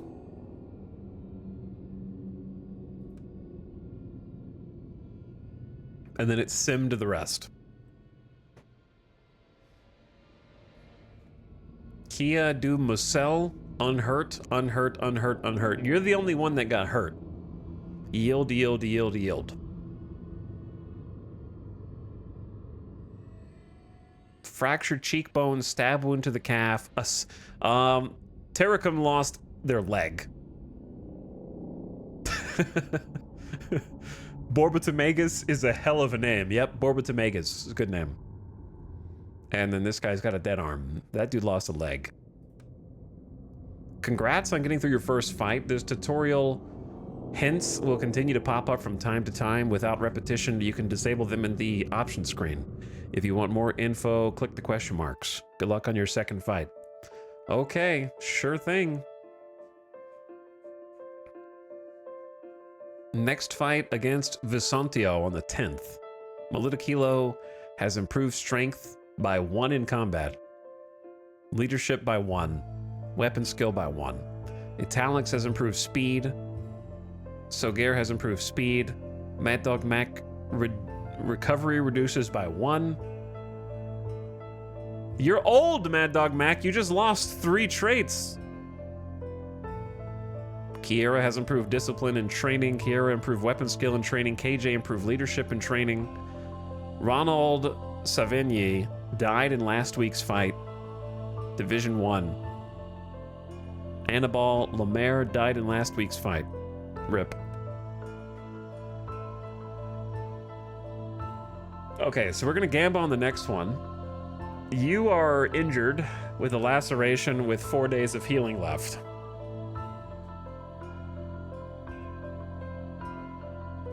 I'm gonna have you train toughness, I think.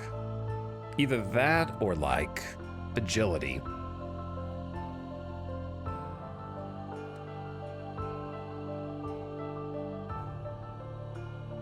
Fox Dot, you train weapon skill.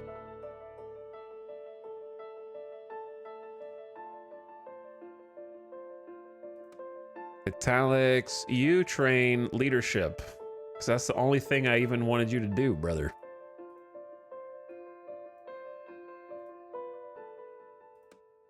Okay, so Gare, you have no weapon skill, no strength, no toughness, you have nothing, man. You got nothing.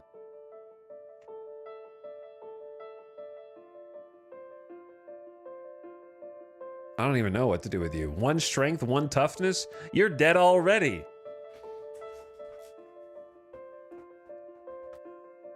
Four weapon skill? Go speed and see if you can just like never get hit. You'll just dance around them. I don't know. I don't know how to help you. Mad Dog Mac. You've got the strength and the toughness. Kind of seems like weapon skill is your chance to hit, which just seems like incredibly important.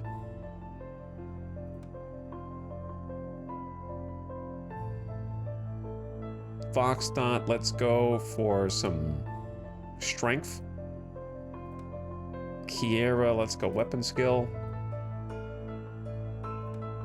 Starblade, let's go toughness. KJ, let's do some more weapon skill. And Wootonius, let's do some initiative. Okay, there you go.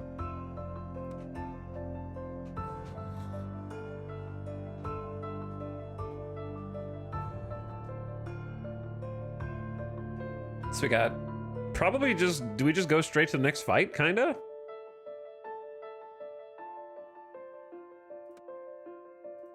Seems like we're ready to just kind of go to the, I don't know what to do with salaries versus fees. I don't really know what the fee budget is. Signing fees. I'm just gonna leave that down the middle until I know what to do with it. So we just won. We have a dub in the division. So to move up to Division 4, we have to go through like a lot of fights. It's a 52-week season.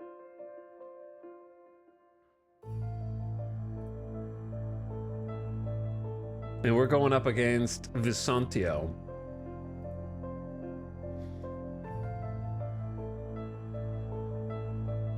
Visantio has they have like a 57 initiative dude. Guglielma. Guglielma is a great name. 54 toughness, 28 bravery. They have a 39 weapon skill dude with only 1 strength, so they'll hit all the time, but it won't do any damage. Okay. That's kind of funny. How do I go back home? All right, next battle. In the second week, you'll fight a 2v2. Over the course of 36 battles, you'll fight each of the other 9 teams 4 times, taking on each one of them in 1v1, 2v2, 3v3, and 4v4s. You can now see the win-loss column, which... In the win-loss column, which fighter the other team picked last week. If they're not injured, they could be picked again. Okay.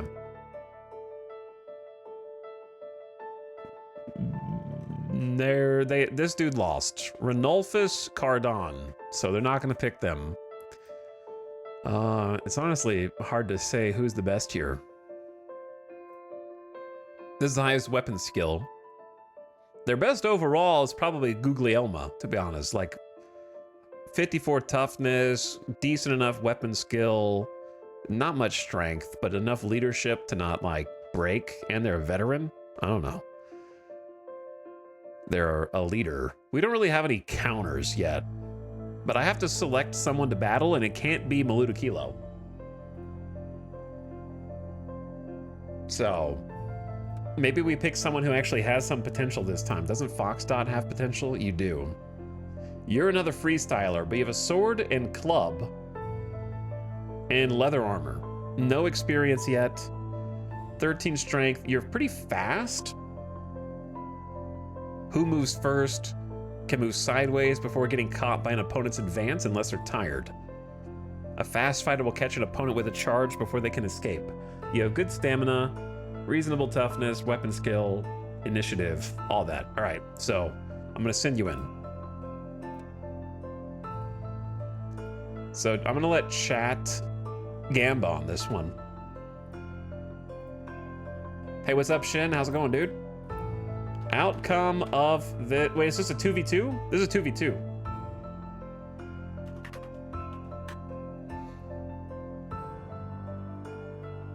I don't know how to make the outcomes.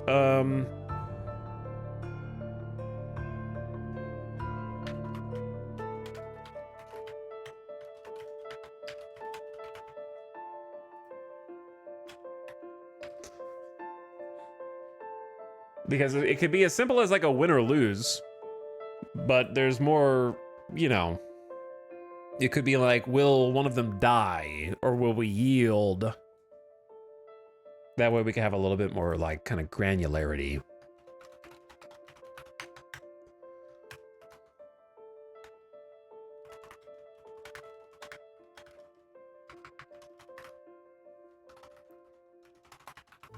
Outcome must be 25 characters or less.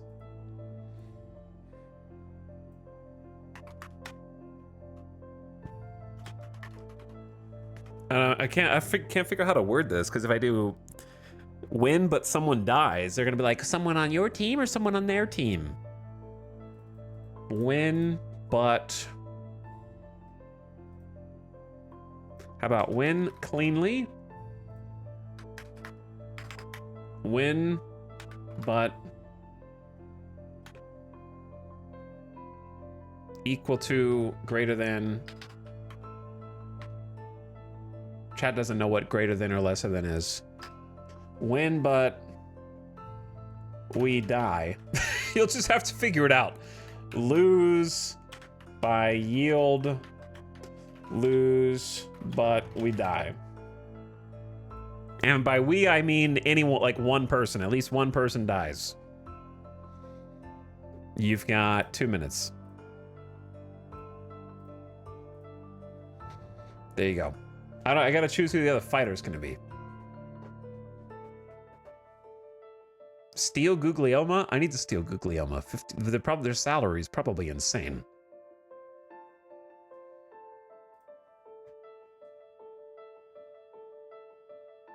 It's gonna be Foxdot and...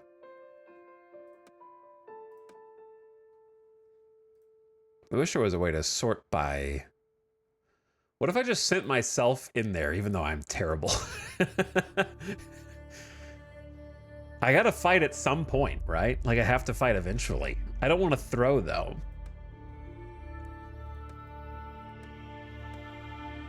I think Kiera, since Kiera has such high potential as well, they're a rogue killer barbarian.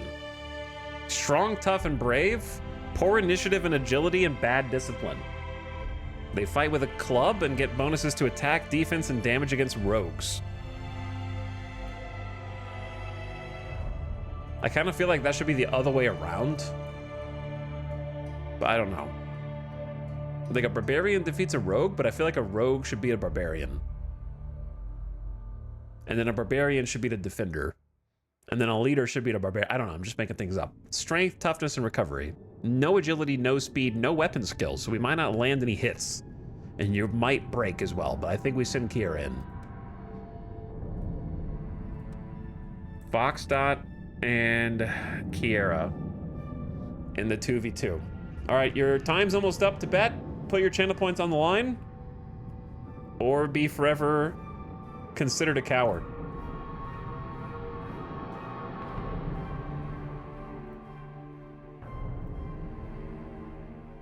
Win, but we die has the highest potential payout. All right, let's go. Welcome to the second fight. Now that you have two fighters, you could think about how to line them up against the opponents, possibly with class advantage in mind. The leadership starting role is important. If you lose it, it's intentionally difficult to rearrange your fighters.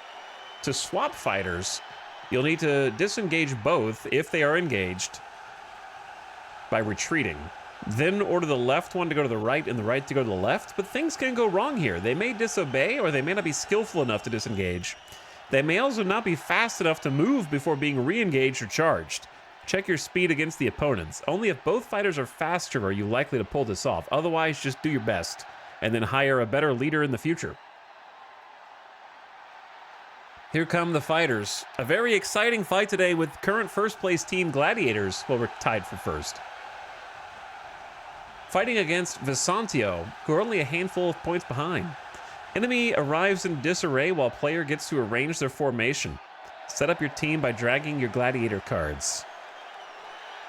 So right now, it's their Barbarian versus my Freestyler, and my Barbarian versus their Freestyler, and they have Jonna Gurney, who is like an insane initiative, but that's pretty much it. And then insane strength and discipline and stamina on the right. We could just have it be Freestyler versus Freestyler and Barbarian versus Barbarian.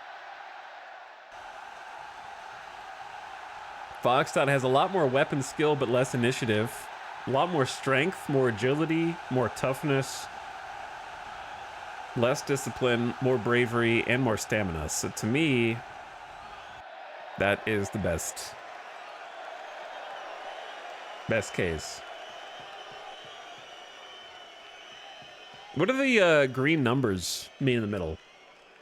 Like they change depending on, is it like an advantage to disadvantage thing? Foxdot, are you at a big disadvantage here? That's control?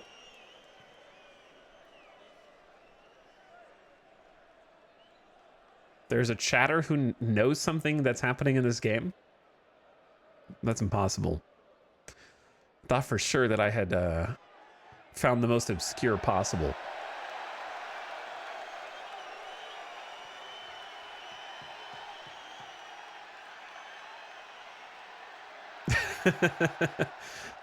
Devin chat? All right, let's leave them as they are. And we probably want weapon skill and speed. How is your speed?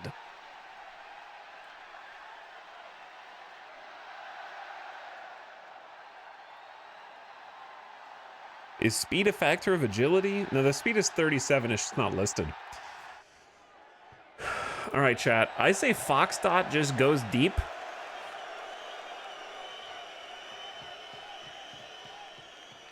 That way they can't swap positions. Oh, Foxdot wants to charge anyways. Okay. Kiera has 17 speed. They are a little slower than you, but it's going to check against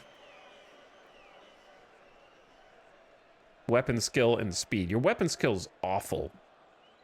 I think I'm going to have Kiera. Well, it's either that or engage. Like, you have to either engage or charge. I don't know. It feels dumb to double charge in, but let's go.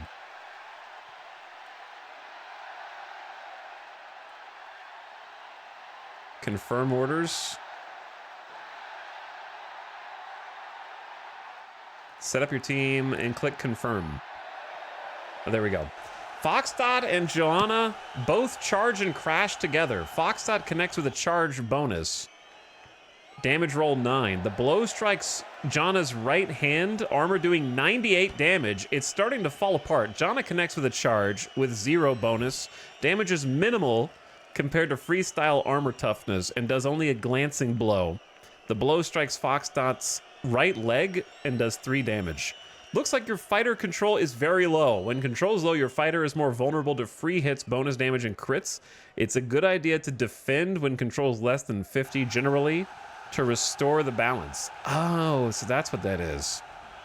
Kiera missed the charge and loses 26 control. Kiera, please. Big dumb barbarian. Has no skill with weapon. I only fight with my fists.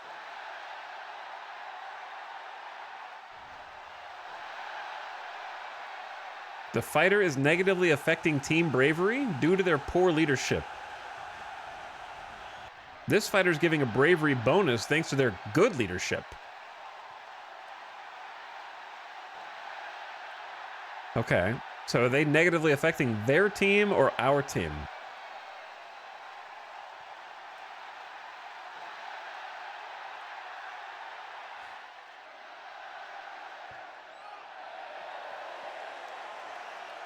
So I'm going to say that this person is likely...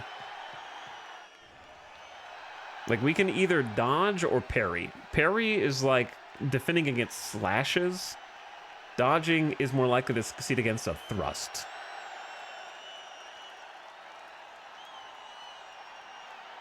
So I don't know if it's a 50-50.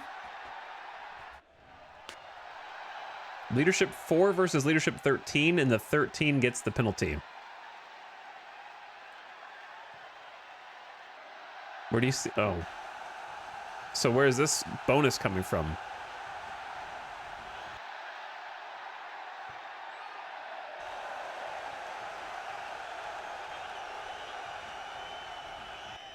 There's a lot of things going on. Sorry, I don't know much of what's going on, but I'm just kind of feeling it out. So we still have like a control issue. I don't know when to dodge versus when to parry. I'm going to go parry on the left. Actually, no, I'm going to go dodge on the left because Foxdot has like 37 speed and 20 agility, which I don't even remember if agility affects dodge. But this one of those two does. And then Kiera, you parry. Go. Kiera and Cherry hold their positions, eyeballing each other. Foxdot and Jana hold their positions. we all just kind of sat there and we charged each other and we're like, whoa, whoa, whoa, back off, back off. This fighter is negatively affecting team discipline due to their poor leadership. Everyone take a moment to regroup. Yeah, I don't remember what tension rising actually does. But I know it's going up. I mean, Kiera only has 24 controls. I'm just going to keep parrying.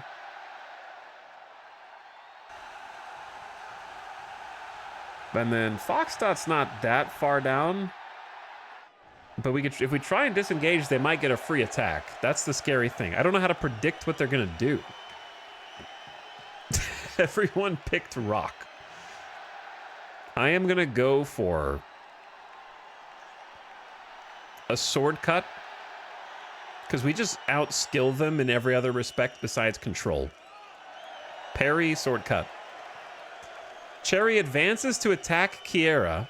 Kiera tries to parry. Cherry attempts a swing attack against Kiera. Kiera parries the blow with a 30 parry bonus. Cherry loses 37 control. Foxdot attacks Jana, who tries to parry. Foxdot finds a gap in the armor and cuts the opponent, doing 6 damage to the left hand with a trivial graze to their little finger. We got like RimWorld style damage areas. Jana is now bleeding and morale has decreased slightly and she becomes enraged. Unfortunately, at the beginning of that turn, your team leader failed a leadership check. The rest of the team saw them falter and grew fearful, losing bravery. Every turn, the fighter with the highest leadership completes a leadership check. If they pass convincingly, the whole team can get a bonus to discipline or bravery. If they fail, penalties result. This check is done every turn, but not reported in the normal battle report. You can see it anytime in the detail tab. Okay. So Kiera's got a lot of control now after a successful parry.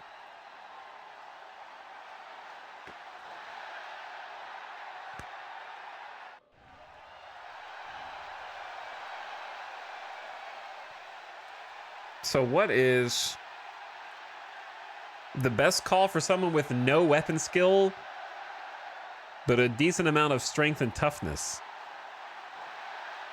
Probably just go for the swing since there's like a smaller penalty to hit.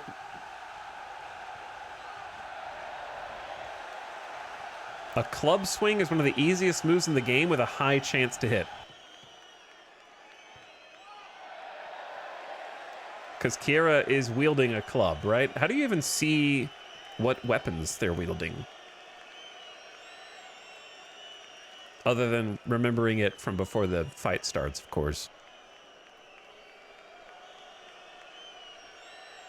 All right, you swing. Foxdot got around the parry and has less control. I don't know if I should like press it further. I want to try target. Oh, you can choose a spot to target. That's why there's a big penalty. Okay, gotcha. So if you really wanted to like hone in on the hand. Is it, okay, it's their right hand, it's not mirrored. Penalty to hit 1.75.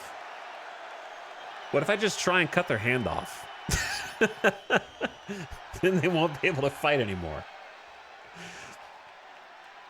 Foxdot breaks discipline but uses freestyle passive to anticipate the enemy and skillfully reacts to parry the predicted horizontal attack. Kiera breaks discipline and cowers behind his club. Jana breaks discipline and wildly tries to parry with her sword and club. Kiera and Cherry hold their positions, eyeballing each other. Foxdot and Jana hold their positions, eyeballing each other. Your fighter just failed a discipline check and disobeyed you. When this happens, a disobedient symbol appears on the fighter, and it's in the battle log. They'll do whatever they want, often dependent on bravery. Cowards will usually defend even when told to attack. A fighter disobeying your orders will suffer a penalty to their skills. So sometimes it's better to just align your orders with their apparent wishes to avoid the penalty. Okay, we're getting more complicated now. So we get to see what they want to do first and then try to tell them to do something different. If they disobey your orders, they will get a penalty to all their skills. So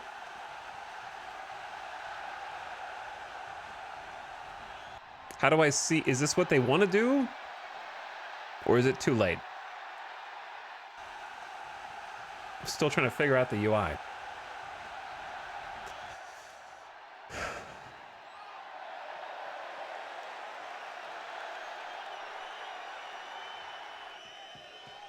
If you drop your weapon, remember, a good zinger can cut just as deep. That's really true in RimWorld, where the worst mental break that can occur is an insulting spree. So, never more true than there. By the way, Fathom Aerodyne, thank you for the 14-month e-sub. I appreciate it. Zeleon says, this game sounds interesting. What's up, Zeleon? Yeah, it's just $8 on Steam. Decided to check it out. It's been cool. Boar Ragnarok, welcome back again. So if they've both... Where's the disobedient symbol?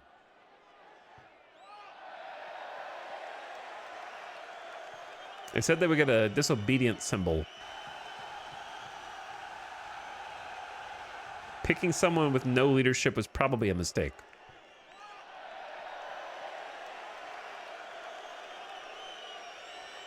I'm just going to let them do what is set and see what happens.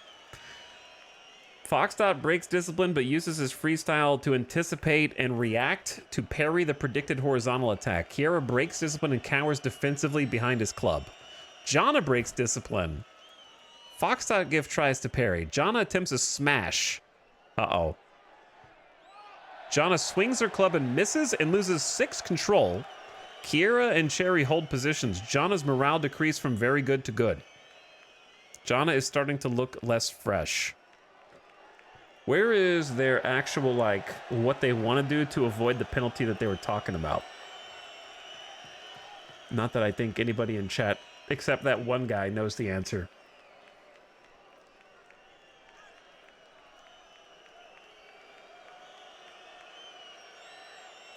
And they're angry.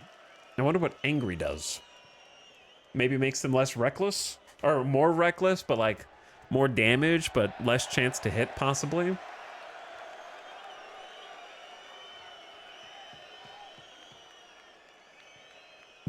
Where's the one chatter? Hey, where'd Monkey Brain go? Monkey Brain's played this game before. The only one in chat who's played this game. How's the music? Top left. Probably the same as the menu music.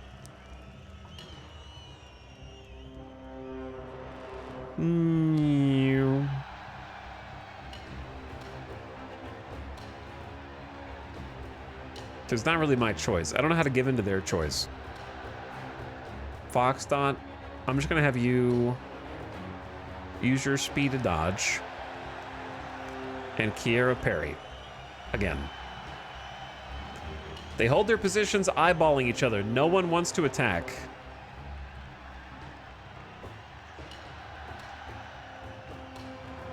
Nobody wants to give in. I'm gonna say Foxdot smash and Kiera swing with your club. Foxdot breaks discipline and simply tries to parry. Kiera loses his nerve and tries to disengage. Nobody will fight. The crowd is gonna hate these guys. Foxdot attempts a smash attack against Jana. The blow strikes through a damaged part of the armor. Foxdot smashes, doing 12 damage to the right hand. Jana sustains a trivial contusion to the palm. Kiera attempts to disengage, fails, and loses 19 control. Why are you guys so chaotic, dude? The fighter is giving a bravery bonus thanks to their good leadership. I don't know if I believe that. And this person has got hit on their right hand like twice. But I don't know how to like punish them. I would like to say sword cut, club cut. Someone's got to kill him. Cherry attempts a swing against Kiera, finds a gap in Kiera's armor, and does 1 damage to the right arm. Kiera gets a bump on the elbow.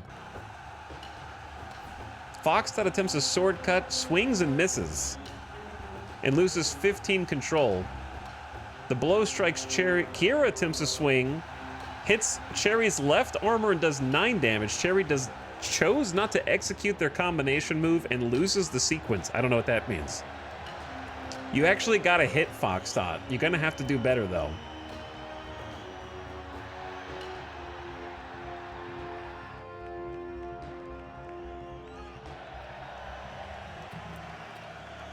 You guys are just staring at each other. Everyone in here is a coward. You're all trying to like hide.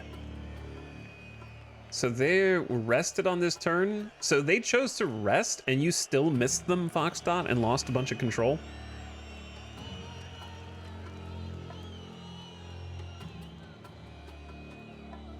I'm gonna choose to rest. And then have Kiera just do another swing. Jana attempts a sword cut attack on Foxtrot and finds a gap in the armor. Does 2 damage to the right leg. Slight scratch to the thigh. Base damage was 6. Foxtrot is now bleeding. Cherry attempts a swing against Kiera and misses and loses 17 control. Foxtrot's morale decreased. Foxtrot loses control and becomes enraged. Do something about it, Angry. Do something. You guys gotta hit him. Kiera loses his nerve and tries to dodge. Jana attempts a smash against Foxtrot and whiffs, losing 15 control.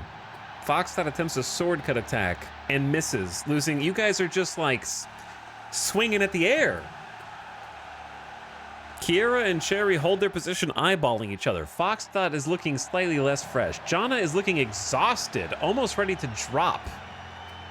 Why are they so tired? Because they just keep swinging and whiffing? The stadium has to be so mad. Just do your swings, guys. Push. Someone's gotta kill him. Kiera attempts a swing against Cherry. Damage 4 is minimal compared to Barbarian armor toughness and does a glancing blow. Cherry attempts a swing against Kiera. It hits the left arm armor.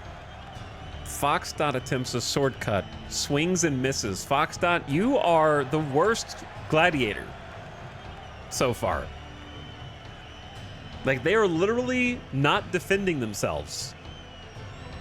They're not dodging, they're not parrying, they're just resting to try to regain energy, and you still can't hit them. And I'm not really sure. I'm gonna try and disengage with Foxtrot and then charge back in to kind of reset, but I don't know if that's gonna work with low control. And then for Kiera, we've got initiative, just keep swinging. Kiera advances, Cherry tries to parry and is too tired to mount a defense. Kiera swings. It does minimal glancing blow damage. Hits them in the arm. Foxtrot fails to disengage. Bro, you have 18 control to their 82, and they've just been resting every turn. Just move away. Well, now you've got to stay in and like try and like dodge, I guess. Kiera just needs to keep attacking, I think. But Kiera's energy is going down. You're at like 58 energy. So let's try and rest. Jana tries to attack Foxtrot.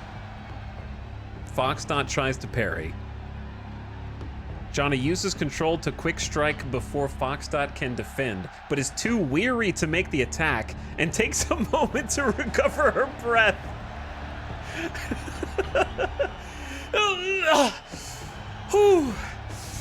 Oh, my arm is so sore. I was gonna try and, kill you, but I'm so stiff in my shoulder. Can I call a timeout? Listen, we are the lowest tier of warriors right now. The lowest tier. Kiera and Cherry eyeball each other.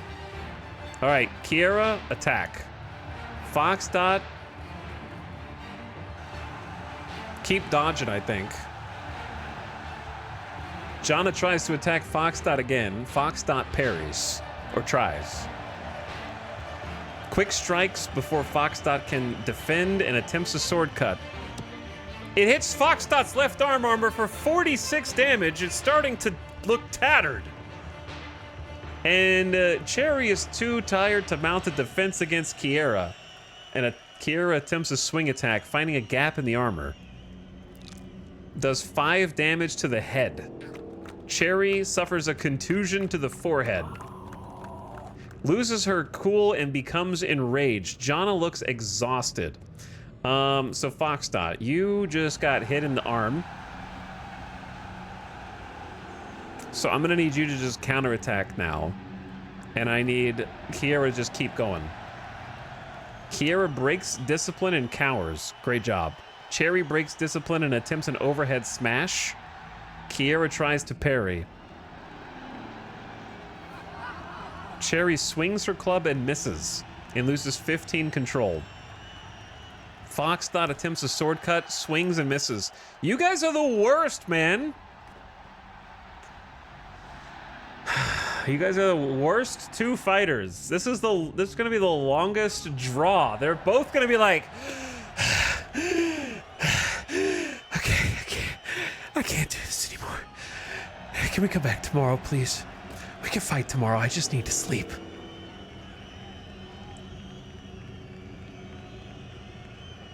Cartoon combat. The last fight was like, right through the stomach. It was efficient. It was deadly. And this is all we've got now. But Kiera, you have a lot of control. I don't know how to do like a better attack. Let's just go for the freaking head. Target, brain. Foxdot is angry and eepy at the same time. But I'm gonna say just slash. Kiera attempts a target attack on Cherry in the head. Swings and misses.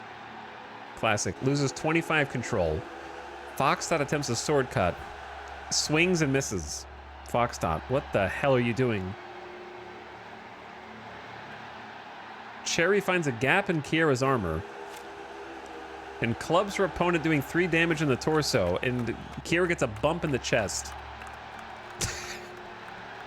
And this one's been just resting. Foxdot, they have rested like 3 turns in a row, and you can't hit them.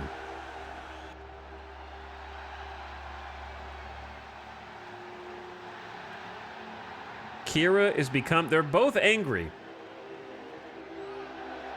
What is the difference in Quick Sim and Quick Sim Live?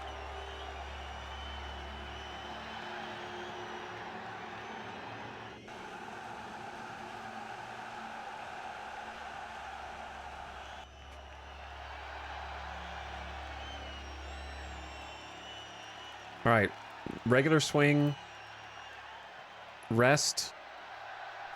Kiera advances to attack Cherry. Cherry tries to parry. Too tired to parry, loses 5 control. Kiera is too weak to make the attack and loses 5 control. You have 41 strength. You have like 76 energy. Foxdot rests. Jonna disengages successfully. All right, so Jonna can like move around now. I'm gonna have Foxdot charge back in to try to do some damage, because that's the only thing that did damage the first time. And then Kiera keep attacking. Kiera swings and misses. Loses 20 control. Kiera, you guys are both fired. Cherry swings and misses, loses 26 control. You guys are all bad. Foxdot connects with a charge and does 8 damage to Janna's right arm.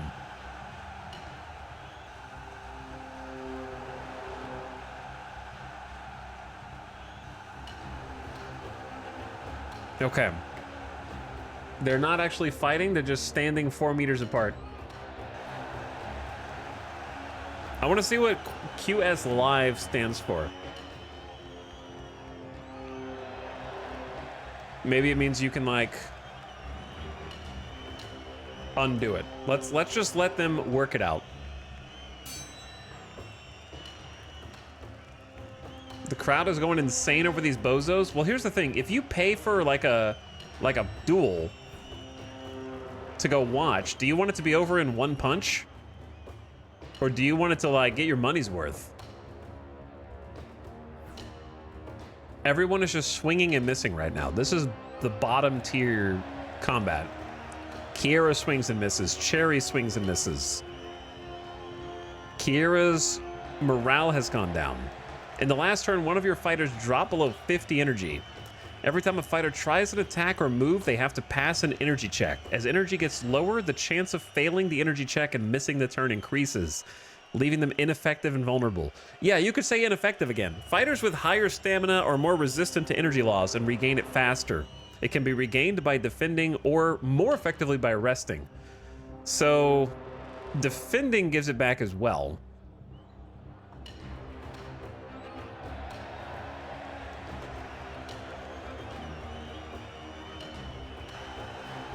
I'm not going to yield. I don't want to click a yield. I just need one of these two bozos to finally win. Kiera's just swinging, missing, and losing control. You have one weapon skill. That's why you can't hit anything. So I'm not really sure how we're supposed to win. Higher weapon skill is hit chance. You just got 31 damage to the torso and your ribs are bruised right now.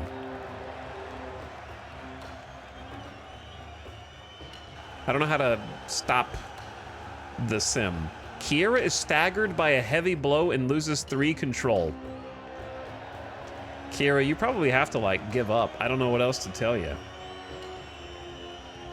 Fox.gif is here.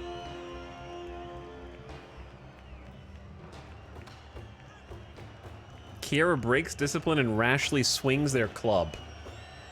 Foxdot tries to disengage. Janna gets a free hit while Foxdot tries to disengage. Janna is too weary to make the attack and takes a moment to recover her breath, losing control. You guys are so sad. Also, I guess the ad's about to start. I snoozed it a few times. Kiera is too weary. Foxdot successfully disengages and is trying to rest. Everybody's tired. Kiera wants to go home. Do we just have to, like, give up because Kiera is getting rocked? Possibly. All right, mute that for a sec. Everyone EP, small breather during the ads.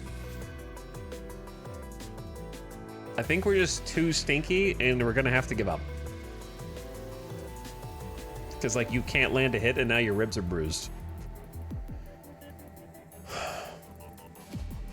Foxdot has no energy. All right, I'll be right back. I'm gonna take a quick bathroom break and then see if we can somehow make a come from behind victory here. And, like, I want to kill both of these people. I don't care if they're prisoners forced to fight against their will, okay? They've made me angry now. Be right back.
Why are there so many BRB subs?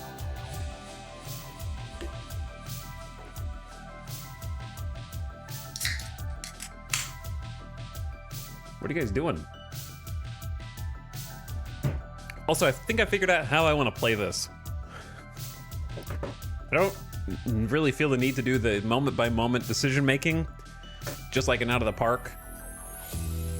I'd rather the manager handle things, and there's not really a manager here, so I have no idea what's going to happen, but I think we're just going to, like, sim the, quick sim on fast or tech speed, and just whatever happens, happens.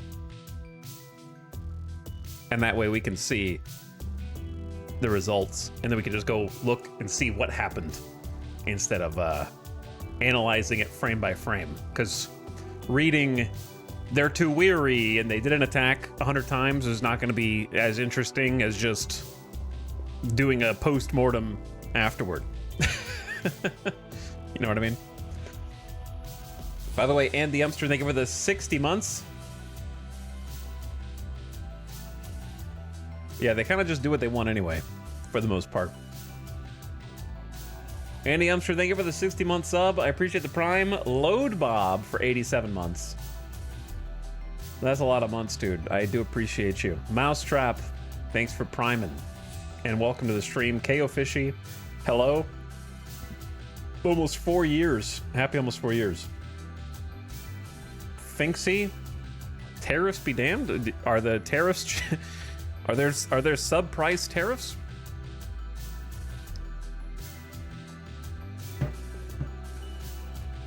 Interesting.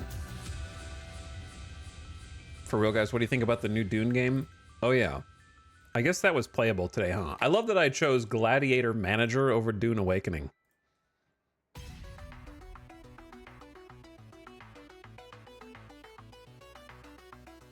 That's pretty funny to me, actually.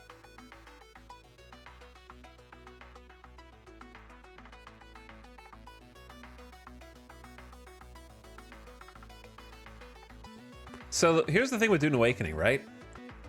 Can I even... I don't think I would even be able to, like, play it and enjoy it anyways. Because it's kind of like Ark in that you have to choose a server, right? It's not really like an offline thing, right?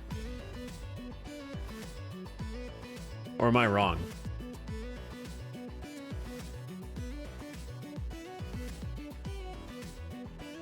It's always online? But here's the thing, is it dynamically online, or do you go to a server screen? And like remember and like favorite your server, and then if you want to build a different base, you go, it's like Rust. Is there a server browser, or is it just kind of like dynamically online, like No Man's Sky?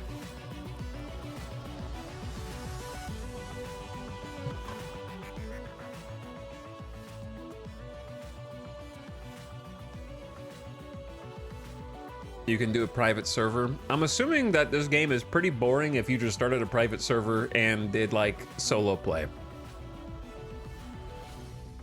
But like, obviously you could do solo play with your friends, but the top reviews are thumbs down about the PvE content being bad.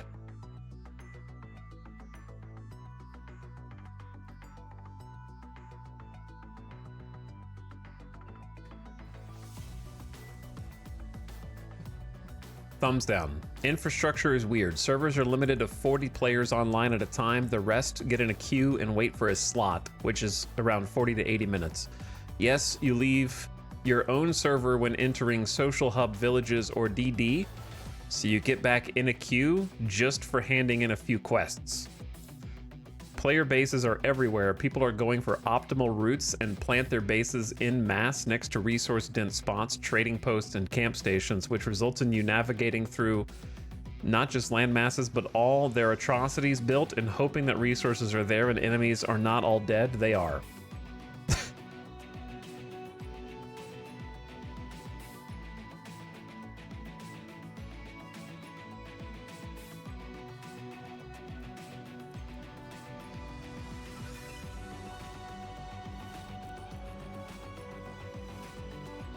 It says that they play 20 hours in open beta. but they just thought that the beta was gonna like get them into the main game, but then they realized that that was the main game, so they're unhappy now.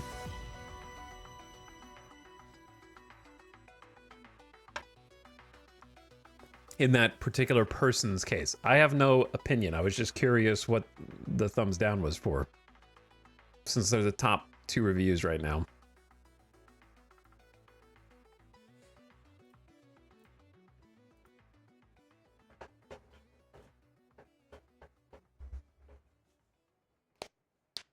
I was watching someone run a PvE dungeon twice and it was always empty.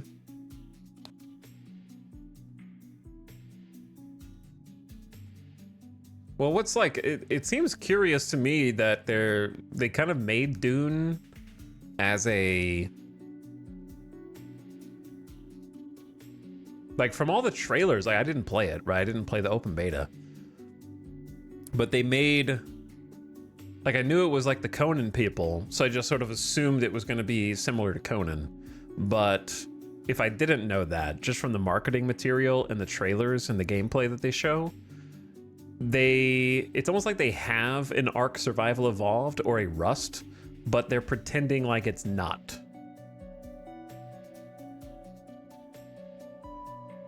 If that makes sense. Like, all the trailers make it look like not a Ark/Rust. Yeah, they were marketing it as an MMO. That's true. Like, the reveal of the game was as an MMO, which I think their claim to MMO is that you go into an area that is like a shared online space.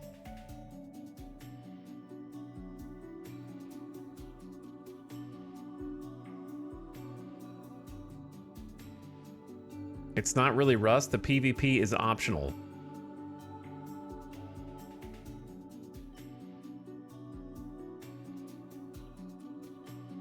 But that's...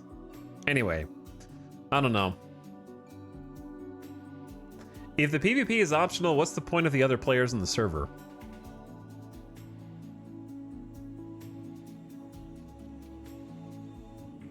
It's not optional in endgame. All of endgame revolves around PvP.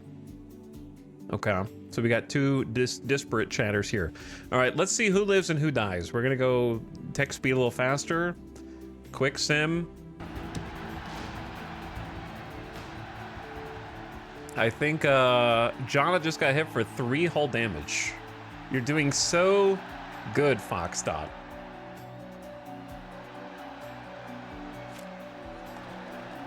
Kiera sustains a bruise to the palm.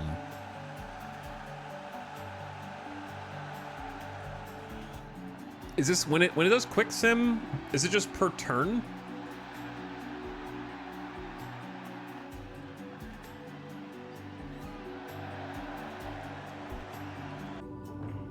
Okay, if you click that button, it just goes straight to the end. I didn't know it was gonna go to this page. Well, now I found out what that button does. Foxdot is unhurt. Kiera yields. You got both of them to yield. I don't know how you did it. I don't know how many years it took in game. But apparently, we won. Foxdot single-handedly got both of the other people to yield. I'm not really sure how you did it. 211 damage dealt, 4 injuries, 42 attacks. Holy. 50% hit rate, 14 defense, 85% defense rate.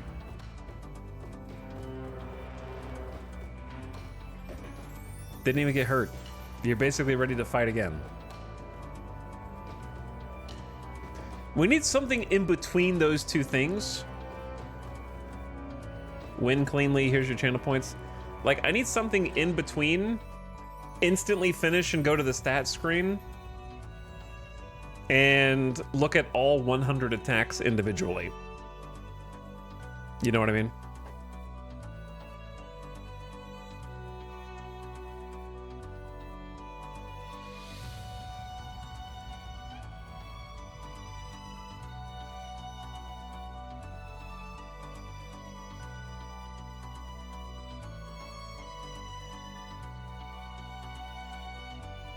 Sorry, I'm scrolling up in chat. Just talking about Dune.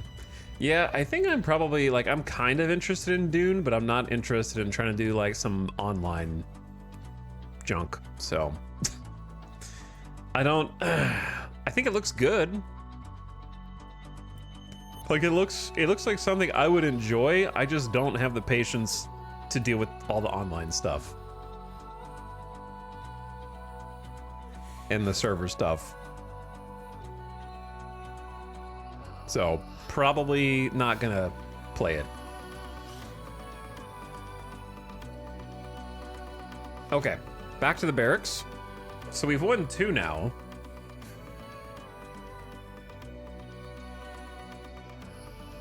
Foxdot, you may be stinky, but you won somehow.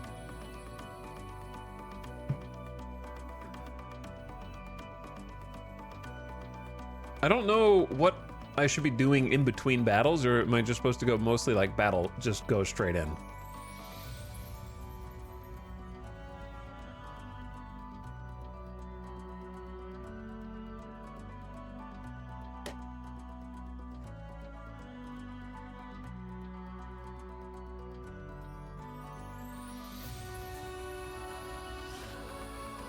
So is the next fight gonna be a 3v3?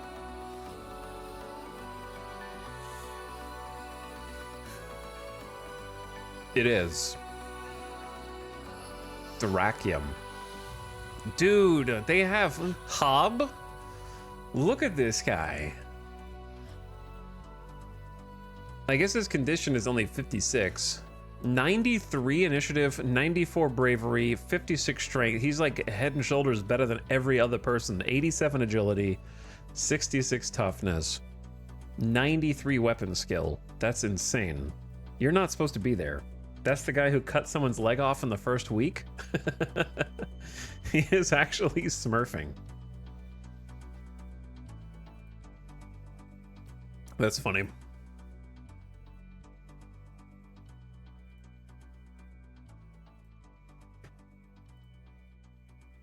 Okay.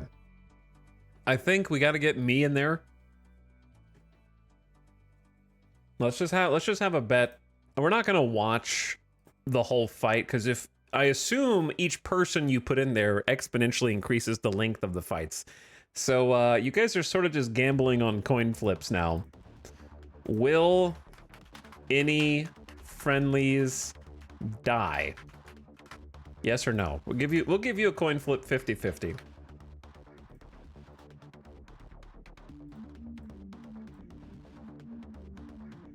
Would it be poor form to throw the next fight?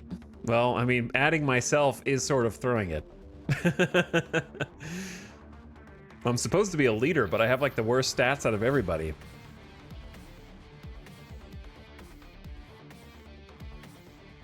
I think you've got to get some other people in here. Mad Dog Mac.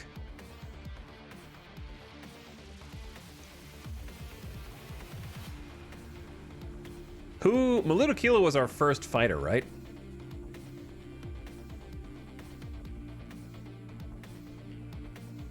Actually, I'm already so bad that I don't think we can get... How do I uncheck you?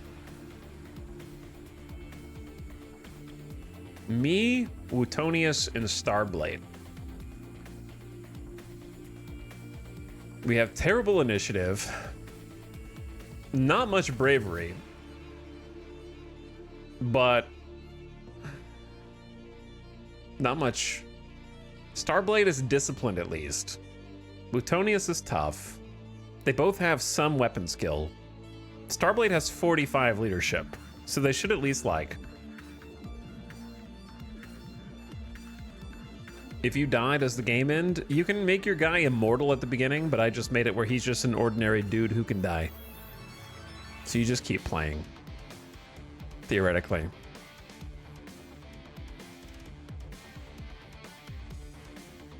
And I have no noticeable talents or traits to speak of. Time for the third fight. You might be wondering about turn order. Each turn, the game engine arranges turn order according to type of action. I don't know what that means. Control and speed. Okay, actions are of primary importance and take place in the following order. Yielding, then attacking, then charging or moving, and then engaging. Two fighters attempting the same action will go in order of control or speed. Thus, staying in control ensures you go first if both fighters attack. And that can sometimes be decisive.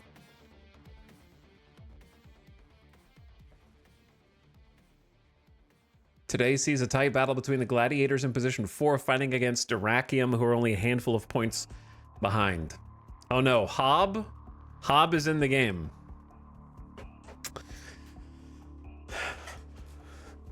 Alert. Hob the God is in. Mildred looks pretty weak though, and Loy de Pinchemont has no skill other than speed. Which of you am I going to sacrifice to Hob? I don't understand the positioning like diagonals. Is diagonals good or bad? It kind of just means like two people can fight one person, I guess. Whoever has the highest toughness. Wootonius, you're going in against Hob. Good luck.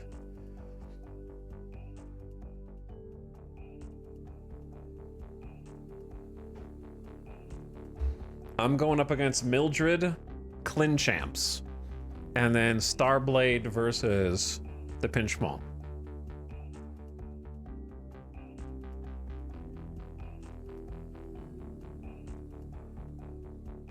I'm not really sure, like... I kind of wish there was another text box over here, and that just had like a summary of the last turn without the flavor text. You know what I mean? And without the like roll information, just like Starblade dodged. Italics took 5 damage to right arm. Like just sort of a last round summary. That's even more concise than this. Oops. Oh no, I accidentally clicked the wrong quick sim. Well, nobody died.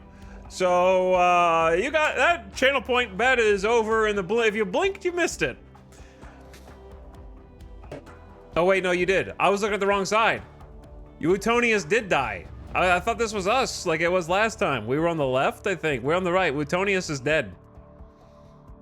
Oh shit. And then Italics and Starblade yielded after seeing you get murdered. See, like, there definitely needs to be like a what happened screen. You know how in like Out of the Park, it gives you like a blurb about what happened in the game and like the individual sort of cards and stats? But hey, you got 34 XP for dying. Yeah, Hob completely unscathed. We actually made Mildred and Pinchemont yield. We just couldn't beat the god. 240 XP and 194 XP.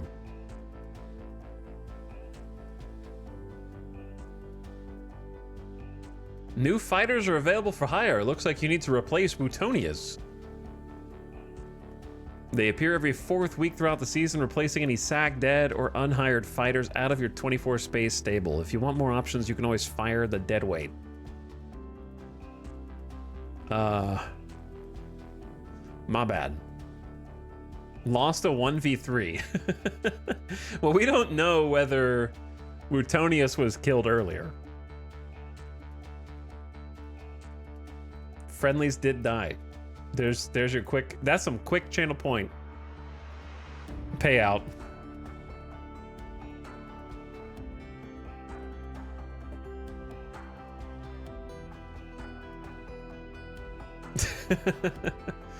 Wootonius, no! Yeah, I was looking at the wrong side. Slang Society, here for the E. What's up? Thanks for 44 months, Slang Society. Much appreciated.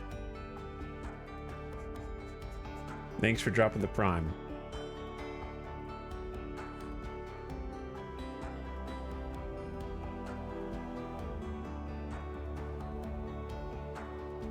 Latest news. Wootonius died in last week's fights. Citizen 50. Division 5. Wow, you're probably the only Division 5er to die. The other guy who fought that dude just lost a leg. What team was that even? That was Hob on Dyrrachium. Dude, this guy's in the wrong league, man. That's a 3.5 gold star. You're not supposed to be here. Just a leg, no biggie. Look, if I gave you an option of losing a leg or losing your life, then yeah, just losing a leg is fine, comparatively. This dude is not supposed to be in D5. He's cheating.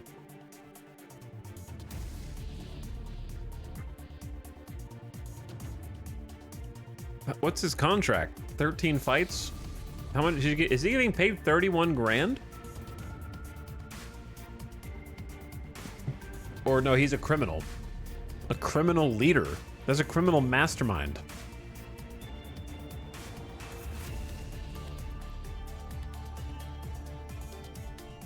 It's just so far better. He's just so far better than everyone else.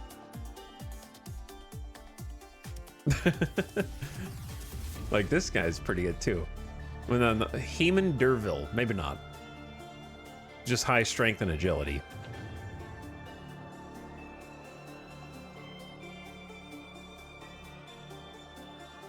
Susie Faceby, 53 weapon skill and like nothing else. Like, that dude does not belong in this league.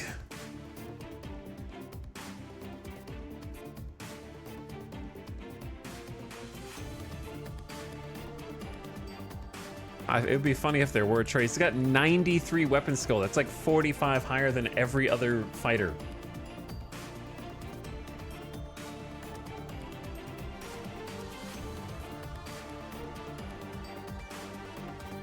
Why is this music so dramatic? Can you check a D1 team? Yeah. Top D1 team right now with 3 kills. Nicaea. Oh man. 98 weapon skill. 4 gold stars. 100 strength. 99 toughness. 95 recovery. 98 weapon skill. High agility, speed, and stam. But then people just freaking die.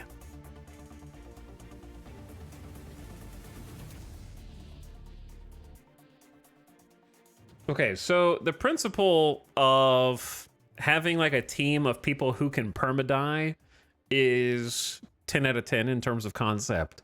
But in execution, I'm trying to figure out how to make the actual combat satisfying. Because just skipping to the end is not satisfying, but watching every one of 150 attacks, 60% of whom just whiff, is also not satisfying. So how do we achieve this balance? Hob has better overall skills than the best player in D1, does he? Oh, this guy's 4-star. Let's watch the result of each at bat. Yeah, there needs to be like a highlight mode.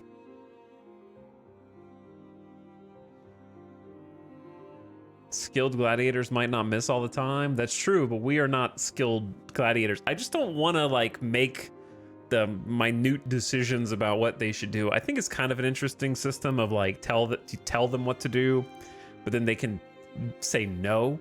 However, I think it would have been maybe better to have them be more abstracted instead of like slash versus stab versus like very specific directions. Just have it be more of a generic, like, be aggressive toward their legs, or like, you know what I mean? Like, take it easy, like dance around them a little bit. Can a fight finish with 1 hit? I mean, the first fight did. We had a 1v1. It was actually like 2 hits. And they yielded after we stabbed them through the stomach with a 270-point crit.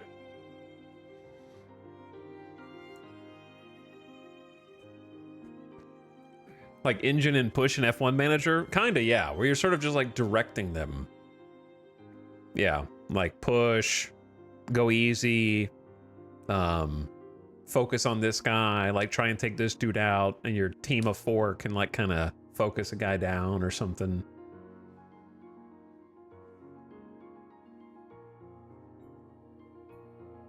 You actually hit about 88% of your attacks last time. I believe you. But I just don't want to... I don't want to coach every single move. You know what I mean? So I'm trying to figure out how to do that. All right, let's see the 4v4. They said we had more people available, though. So let's see who's available in the barracks first.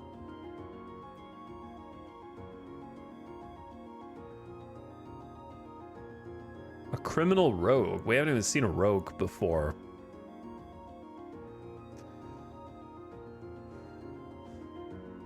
So some of these people you can't tell like what their actual skill is.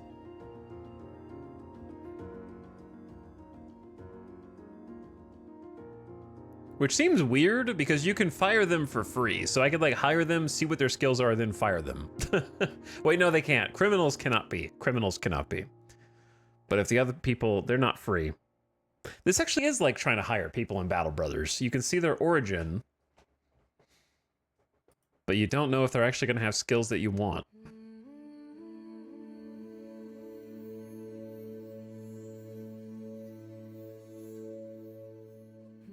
Whereas the citizen, you can see their current ability, but you don't know their potential. But this is a 37. Oh yeah, you're getting insta-fired. I'll pay 37 bucks just to see.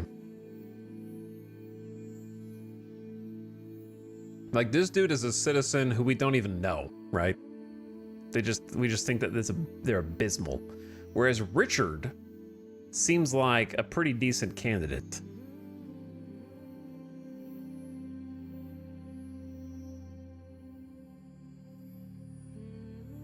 One star, high recovery, not very high weapon skill. Good initiative, 16. It's not, you're not great. But you were cheap. And then there's a 1.5 with bad weapon skill, but that's probably still better than anybody else. 500 bucks. There's a rogue. 25% advantage to attack, defense, and damage against Ritar E.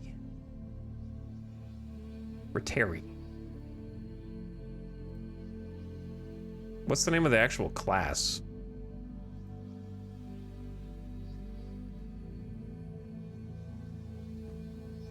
Because that's the plural. Anyway, it's possible that injuries are stacking up for you or the other team. If a team runs out of fighters, the state will supply a dismal substitute who can barely fight. Avoid that if you can. All right, I'm putting... We need a win. My little Kilo is going back in. Foxdot's going back in.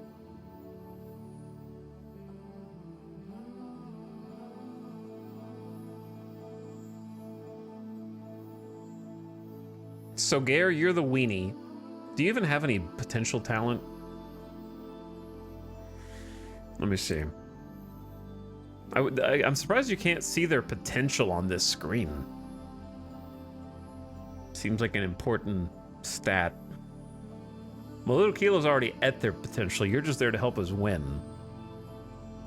Foxdot has, like, much higher potential. Kiera's injured with bruised ribs for 7 more days. All right, I'm not going to rename Richard right now, but I'm going to put Richard in. Starblade has a cut across their hamstring and calf. KJ is the Ritarius. Very agile with lesser bonus. They often have poor strength and toughness. They fight with a trident. And they're good against gladiators, who we haven't even seen yet. Okay, KJ, you're in. Foxdot, you're in. My little Kilo, you're in. And Mad Dog hasn't done anything, so you're in. The first 4-on-4 fight with 8 fighters in the arena. Some of these battles can take time. You don't say. If you feel like skipping a battle or feel confident, you can quick sim in the bottom right. The AI will take over and simulate.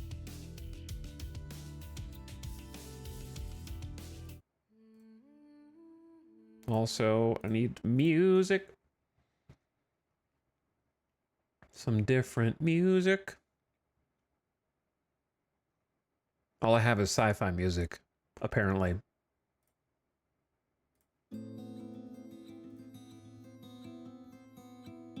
Or this. All simulations are played out properly round by round with all the same calculations that would happen normally, so you can be assured it's a genuine part of the outcome. Of course, luck plays a part.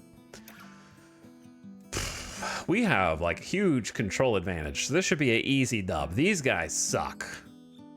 These guys really suck. Is there a way to see what class they are at a glance? Yes, Rogue, Gladiator, Freestyler. Okay, so the Rotarius is specifically good against the Gladiator, right? So let's do that. And then the Barbarian's good against the Rogue, right?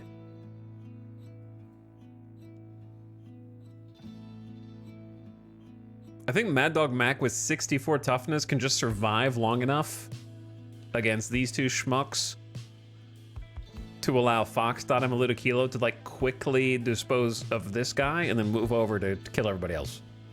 Look at my little trident option.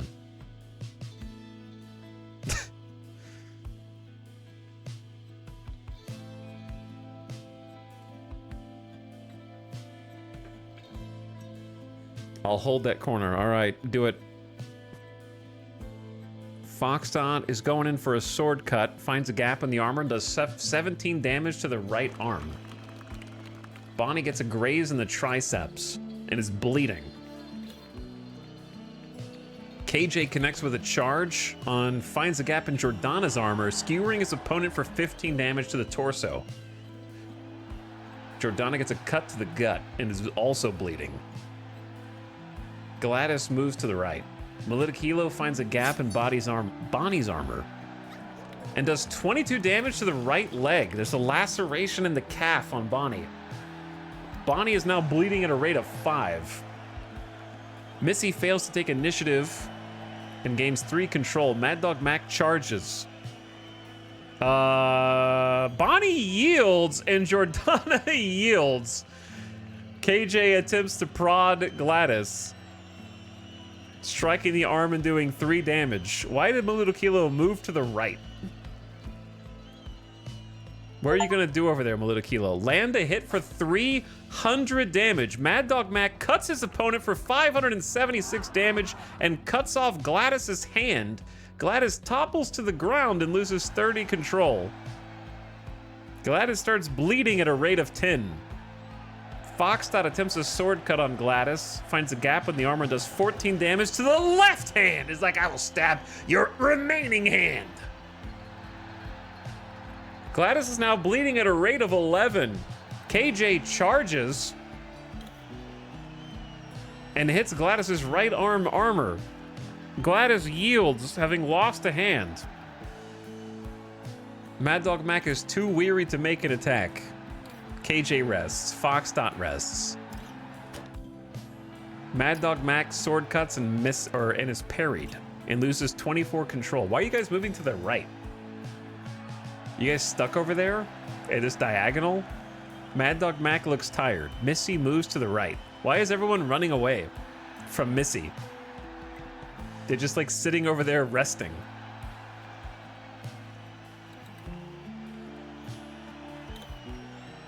KJ moves left to try to help. Missy does 1 damage to Mad Dog's hand, and he gets a cut on the wrist. Mad Dog is now bleeding. Maluto Kilo and Foxdot just taking a nap over there. Missy advances to attack Mad Dog Mac, who is caught out trying to move away. Missy attempts to pin them, thrusting the trident and missing. KJ prods Missy, finds a gap in the armor, and stabs with the trident. Foxdot GIF rests. Maluto Kilo moves back left. Missy yields. Morale goes from excellent to rock bottom. Easy. Very easy. You guys dominated. 88.9% hit rate.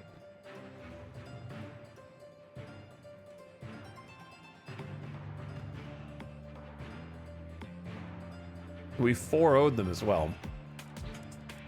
Wondering about the season schedule? It lasts 52 weeks, running in batches of 4 battles at a time, with 2 weeks off in between each batch for recovery.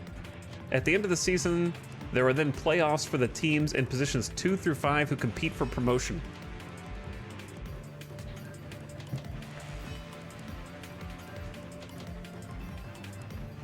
Too many music happening at the same time. There we go. Too many musics happening simultaneously. What's up, Brynja Bjorn? Thank you for the 53 months. I appreciate the tier 1 sub. What's up? Thanks for slubbing. Gamer Death Bot. Alert, it's been 3 hours and it's time to prevent gamer death. Oh no. Already. How did you get here so soon?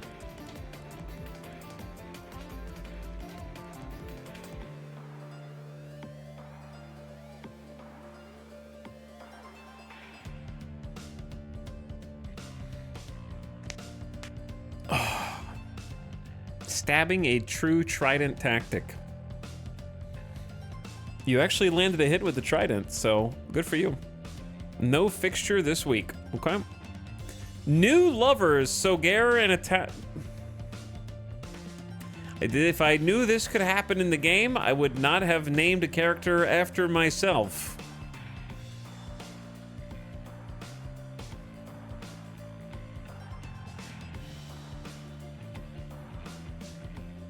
With longer incoming. After laughing about their mutually terrible strength and then play fighting, and then from now on they will receive considerable bonuses to bravery and toughness rolls if fighting the same battle. Doubled if fighting adjacent and a mood boost from fighting together. Their mood will be negatively affected if their lover is injured, sacked, or killed. As long as their lover remains on the team, their greed will be considerably lowered, resulting in lower wages and fees next time they... Okay, well, this is the part where we just named this after the first chatter that I see in chat. Core vocation is Sogair's new lover.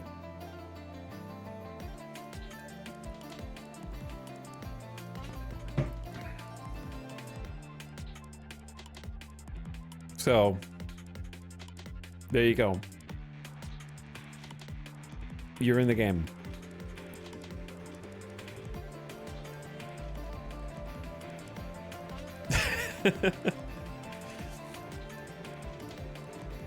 Rude. Which part is rude?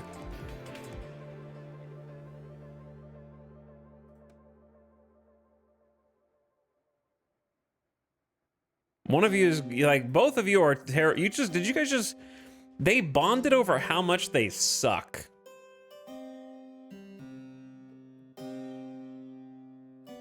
And how awful they are at fighting. That's what it said. I didn't say it. The game said that.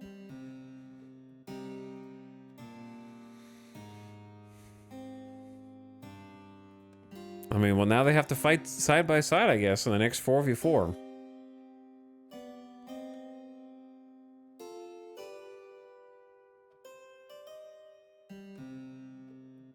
We have $1,000.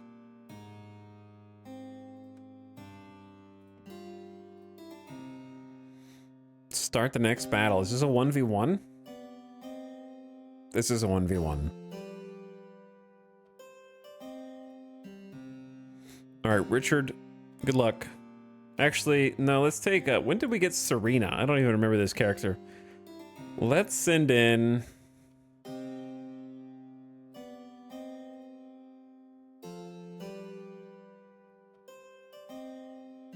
How much is this game? It's $8. Not 4, but you're close. Good luck, KJ.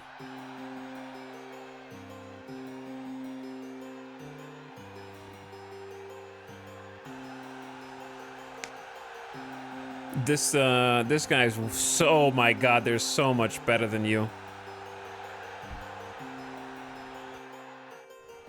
This dude is so much, but 51 weapon skill. They have 1 toughness is your only hope. Win a 1v1 despite class disadvantage without so much as a scratch. You find a gap in Blavia's armor and do 45 damage and impale their foot with a trident. Blavia is staggered by the heavy blow and yields.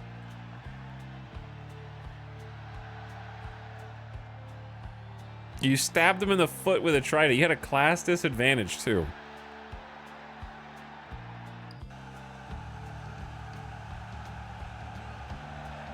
Ouch, my foot.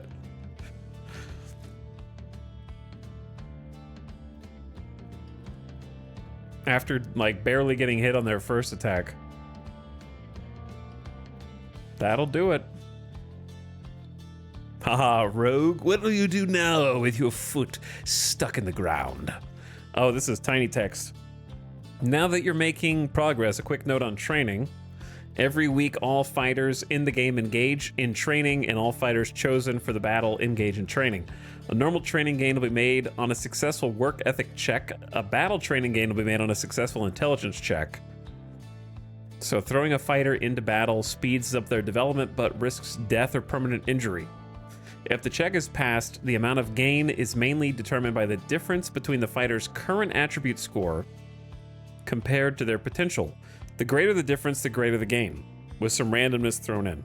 Gains are normally 1 to 3, but can sometimes go up to +6 or +7 if a fighter has really high potential. Studying gains can give you an insight into which skills a fighter has especially high potential in. Selecting a training focus makes that attribute about 15% more likely to trigger from training and 50% more likely during battle. New recruits are now available in the barracks. $3,200, can't afford you. 950, can barely afford you. 31 veteran. Veterans usually only get worse over time. Solid toughness? You don't see solid too often. But you're 44 years old. Incredible weapon skill veteran? Incredible leadership? We've never even seen pink numbers before.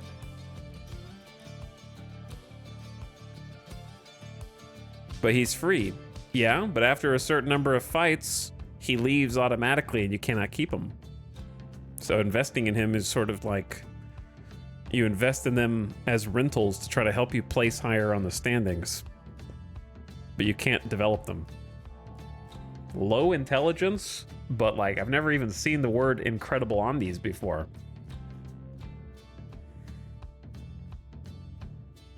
Incredible strength. 38 criminal.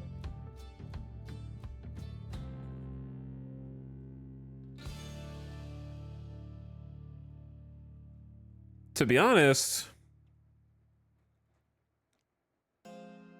I want this God tier veteran that we just saw with the incredible weapon skill, but I need a little bit more money.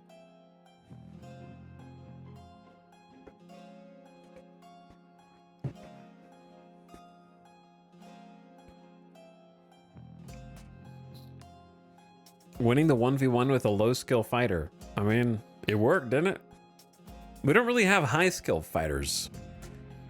Wait, does that say lover of Sogair? Why is it on every single page? Oh, now it's gone.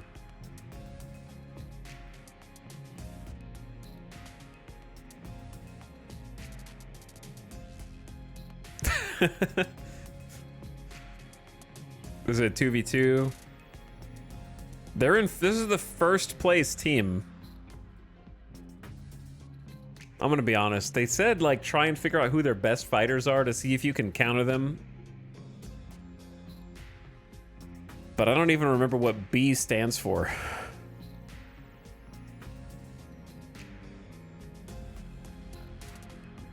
Barbarian. Okay, so we don't have any defenders, so that's not. We just need to make sure we don't pick rogue. Probably. All right, Maluda Kilo, you're going in. They're almost... Well, they could pick a rogue, I guess.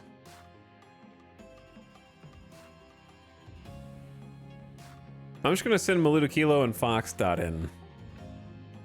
Has everybody that got a name gotten to fight at least once? Or have I missed anybody?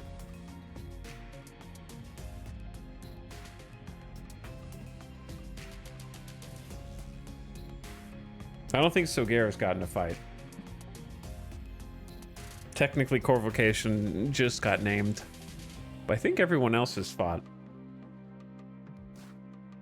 Manager Ralph Plucknett. It sounds like a basketball team manager. Did you know you can do things on keyboard? Hit tab for different fighters and switch between different card fronts using A, S, D, F, and G. We did not get to choose. We're in disarray. The enemy gets to arrange its formation. We lost the roll by 2 points.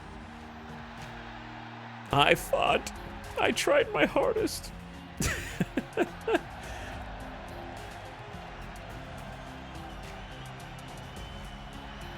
All right, so Foxdot's trying to move in so Maludokilo doesn't just get murked. Vivian charges. Maludokilo's head armor is impacted for 3 damage. Maludokilo tries to attack Vivian. Vivian parries. Maludokilo's too quick for the parry and attempts a sword thrust, but swings and misses, losing 18 control. Foxdot moves into the right again, so now it's a proper 2v2.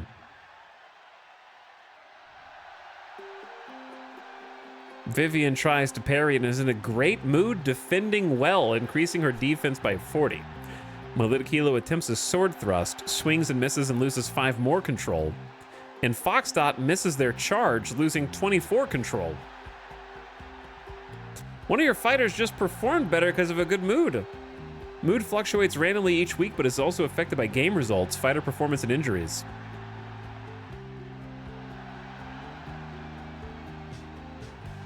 Roland advances to attack Foxdot, who tries to parry. Roland swings and misses and loses 22 control. Maludokilo tries to parry. The sword cut from Vivian. Successfully, with 156 bonus, Maludokilo disarms her opponent with a skillful twist of their parry. Foxdot Gift breaks discipline, but uses his freestyle to anticipate the enemy and anticipate what they're going to do next. I said anticipate twice. Maludokilo advances to attack Vivian, who's caught out while trying to move away, and attempts a sword cut. Damage is minimal, but it hits the leg armor. Foxdot and Roland hold their positions, eyeballing each other. Vivian tries to recover her weapon, but can't move fast enough before Maludokilo kicks it away. Maludokilo advances to attack Vivian with a sword thrust, and then misses again. So Vivian's just doing the, like, I don't have a weapon, but I'm still dodging. Foxdot attempts a smash against Roland and misses. You guys are doing great. Maludokilo advances toward Vivian again and attempts a sword cut with minimal damage, a glancing blow to the hand, the right hand. Foxdot and Roland hold their positions. Vivian once again tries to recover her weapon, but it's kicked away again. Maludokilo's looking a little less fresh. Vivian tries to dodge Maludokilo's attack. And Maludokilo misses yet again. Has only managed to succeed in striking glancing blows so far, but has not given up. Maludokilo goes back in for more with a sword thrust and misses again. Is losing all control. Foxdot and Roland are just staring at each other. Roland breaks discipline and cowers defensively. Vivian manages to get the weapon back. Foxdot and Roland have just been staring at each other for 4 straight turns. Vivian advances to attack Maludokilo, who parries. But it does damage anyways, a glancing blow. 3 torso damage. Foxdot is like so reluctant to do anything. Foxdot is guarding Maludokilo this turn. I didn't even know you could guard the people standing next to you. Vivian cuts Melita Kilo again with a glancing blow in the torso armor and continues with another sword cut attack. Another glancing blow, this time on the left leg. Okay, see, this is a longer one. You guys are, have not landed anything. You're just taking damage. Ruland finally gets an attack in on Foxdot. Foxdot attempts an attack back after taking some head armor damage and hits Ruland in the arm. Ruland cowers defensively as Foxdot attacks and finds a gap in Ruland's armor, doing 1 whole damage to the left leg. A minor cut on Ruland's shin. Ruland is now lightly bleeding. Ruland's morale has decreased. Melito Kilo is trying to parry Vivian. Vivian attempts a smash attack. Melito Kilo parries the blow and disarms her opponent with a skillful twist again. And Vivian loses 39 control, disarmed for the second time.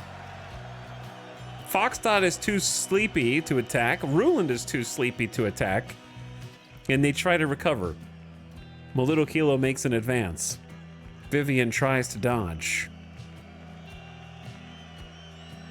Melito Kilo finds a gap in the armor and does 330 damage to the left leg of Vivian, who has had their forelegs severed. Vivian topples to the ground and loses 30 control, suffering 17 head damage from the fall. Vivian starts bleeding at a rate of 10. Foxdot and Ruland hold their positions, eyeballing each other. Vivian yields with a missing foreleg. What is a foreleg on a human? Now it's a 2v1. Melito Kilo and Foxdot versus Ruland. Knee down-ish, I guess. They're finding gaps in the armor, doing minimal damage to the torso. A scratch to the chest. Ruland still has decent armor. Foxdot is trying to parry Ruland's swing and parries the blow successfully. Melito Kilo attempts a sword thrust and finds a gap in the armor. 2 damage in the torso with a trivial belly scratch. Ruland is now slightly bleeding. Melito Kilo looks exhausted. Your fighter's control is very high. You can get free hits, bonus damage, and crit strikes, as well as more of a chance of finding an opening for a special move. Might be time to switch to the attack and press the advantage. Or I could just let them do whatever the hell they're gonna do. Foxdot advances, uses a sword cut to give a minor graze to the gut. Ruland is now bleeding. Melito Kilo finds a damaged part of the torso and hits the gut again. He's bleeding at a rate of 2 from the gut. Foxdot breaks discipline but attempts a sword cut attack, doing minimal damage. A glancing blow to the right arm armor. Melito Kilo is trying to regain their composure and rest. And then strikes out, doing 2 damage to the left leg. A minor graze to the thigh. Ruland is now bleeding from like a bunch of places and is starting to panic. Foxdot loses his nerve and tries to disengage but fails. Ruland recovers from panic. Foxdot goes for a sword cut and grazes the thigh. Ruland is now bleeding from the other thigh. Melito Kilo's too weak to attack. They can't take Ruland. They're trying to clutch a 2v1 right now. They hold their ground. Ruland tries to parry. Foxdot goes for a smash attack, finds a gap in the armor, does 14 damage to the quadriceps, and Ruland yields. Foxdot and Melito Kilo win. 66% hit rate.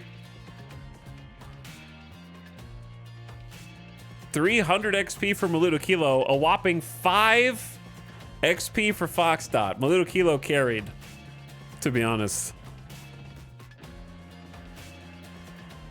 One of your fighters is ready to level up. Fighters gain XP every battle, even when losing, depending on how much they do. They learn from attacking, taking hits, getting injured, and doing the injuring. Knocking an enemy out of the fight yields the most XP. Select a new special ability for Maludo Kilo. Rogue Killer, damage to rogues. +7 to bravery, +8 to strength. How do I,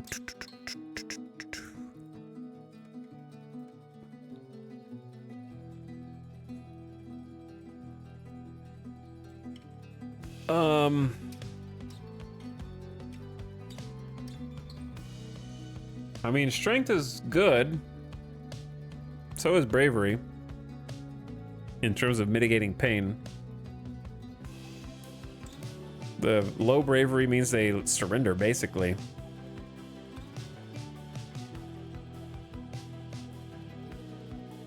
So probably that one. No confirmation, so I guess I picked that. I guess I picked it. 34 bravery. Stay strong, Maludo Kilo. You have no more potential. You've reached your maximum potential, and it's all downhill from here. I'm sorry. But it's true. Roland could not clutch the 2v1. Okay, ad's about to start. Brawler, thank you for the Prime sub. I appreciate it. Thanks for sharing the next 30 days. Stop listening to this song. Right now. All right, ad's about to run. I'll be right back. I'm gonna take a quick bathroom break. And give me like 3 to 4 minutes. Thanks for watching. Hope you're having a nice Friday. Welcome to the weekend, everyone. Thanks for clicking. Turn your volume down if you get those ads, so it doesn't surprise you. Here they come.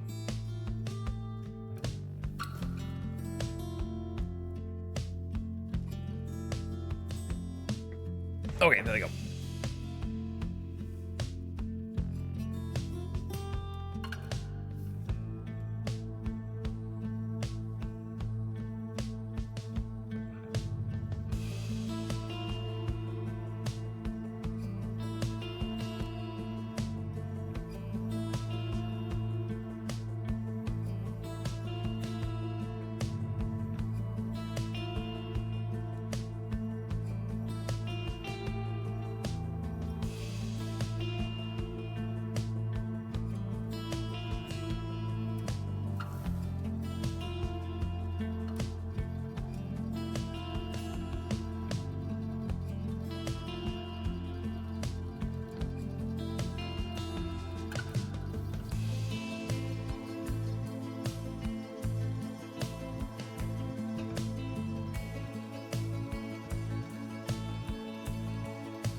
Yo. What up?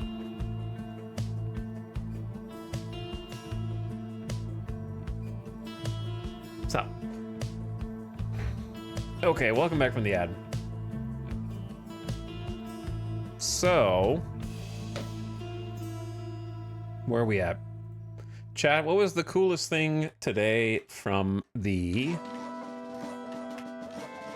Summer Games Fest?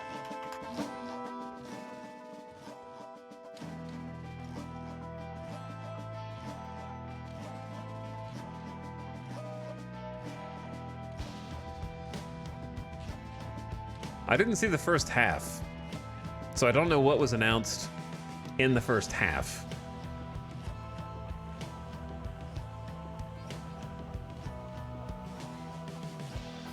Resident Evil 9. I did, was that, is Resident Evil 9 Requiem? Or is it something else? Calling it 9 confuses me.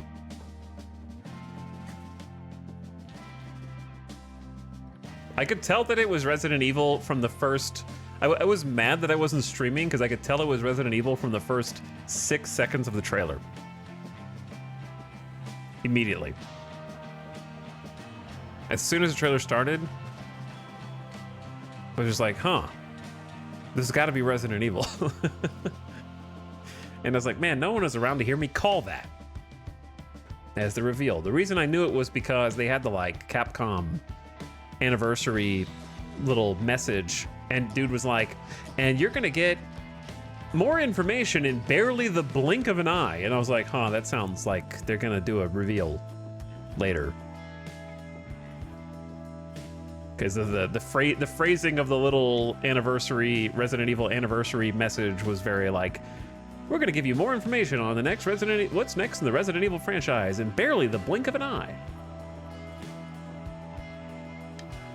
Felt that boxing, that did look cool. Code Vein 2 for me. I didn't play the first, I didn't see that one get announced. That may have been in the first half. I like the new Atomic Heart game. Ball X Pit looks fun. Is that a real thing? Ball Pit? It sounds made up. It sounds like a...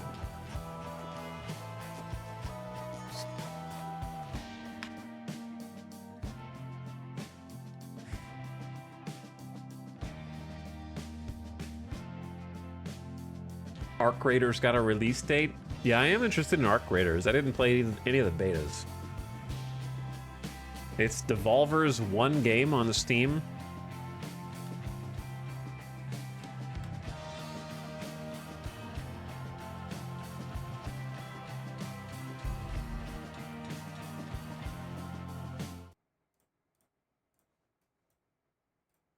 Okay, let me see. Balbalon has fallen.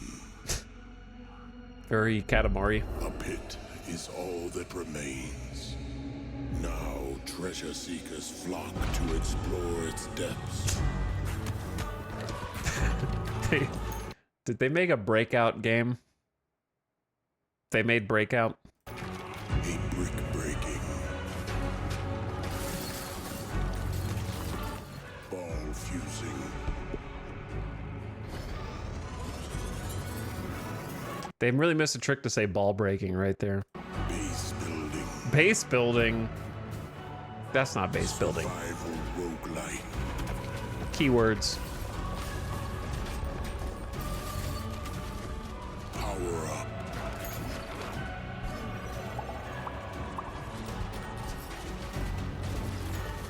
Rebuild Balbalon.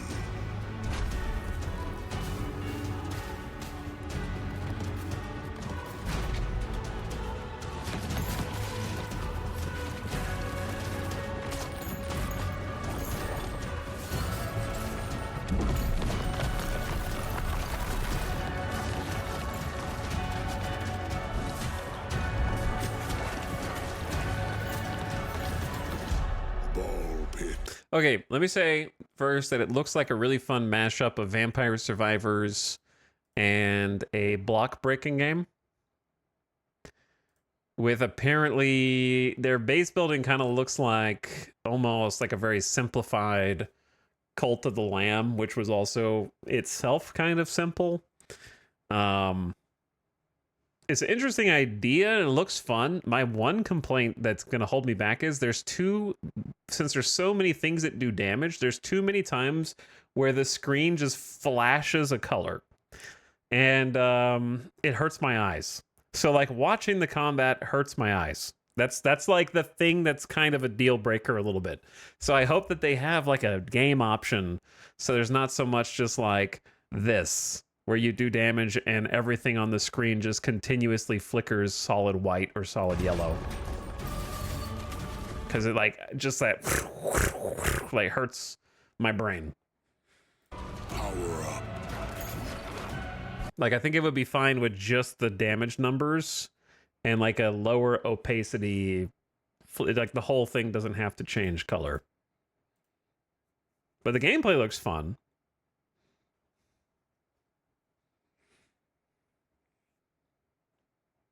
Yeah, it seems like the base also breaks. Loop Hero base building? Yeah, I could see it.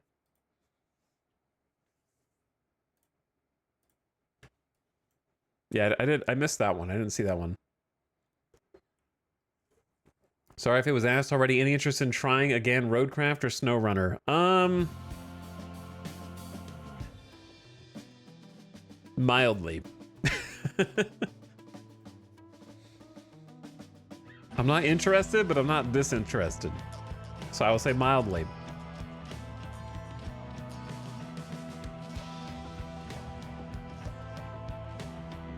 A game that was all stop motion looked cool. I feel like there were like 3 of those. I was actually really impressed with the Lego games. Specifically, low-key, I think that the Lego party game looks almost the best. But I feel like it's gonna go under most people's radar. Just because it's like, oh, it's a Lego game. Like, who cares? There's one reason, though, I'm incredibly biased toward Lego Party, though.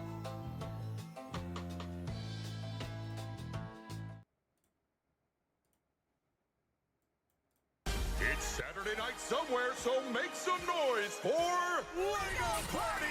Get ready! For a nail-biting competition. We're minifigures, Dad. We don't have nails. It's an action-packed contest to collect the most golden bricks. But will you be helped by friendly krakens?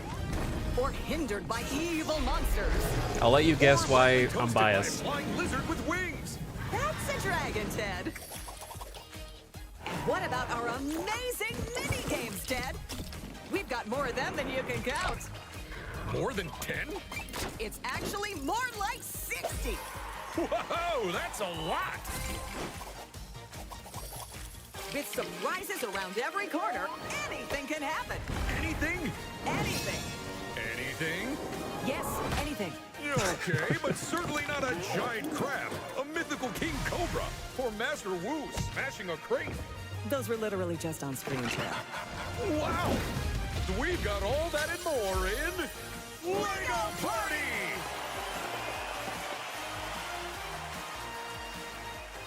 So, number one is Mario Party needs a competitor.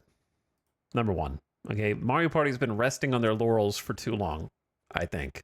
And there used to be more party games, but I feel like it's just Mario Party now.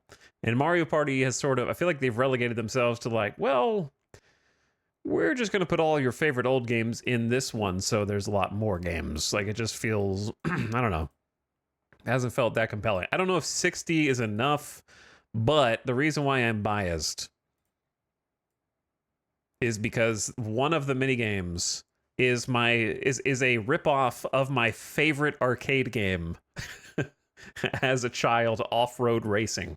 So they have an off-road racing minigame, which is enough reason for me to want to play this.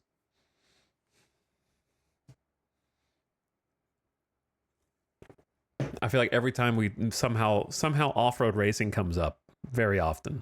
What about our amazing Plus, honestly, the minigames look pretty fun. games, Dad? We've got got more of them than you Like, there's more cars, but I'm okay with can that. count. It's kind of hard to see them all because of how fast they go through, but It's actually more like that's a Mario game, right? Like some of them are just gonna be Mario Party games. Like this is a Mario Party game. actually more like 60. Whoa, that's a lot. With some right But yeah, I don't know. It just looks fun. It looks enjoyable.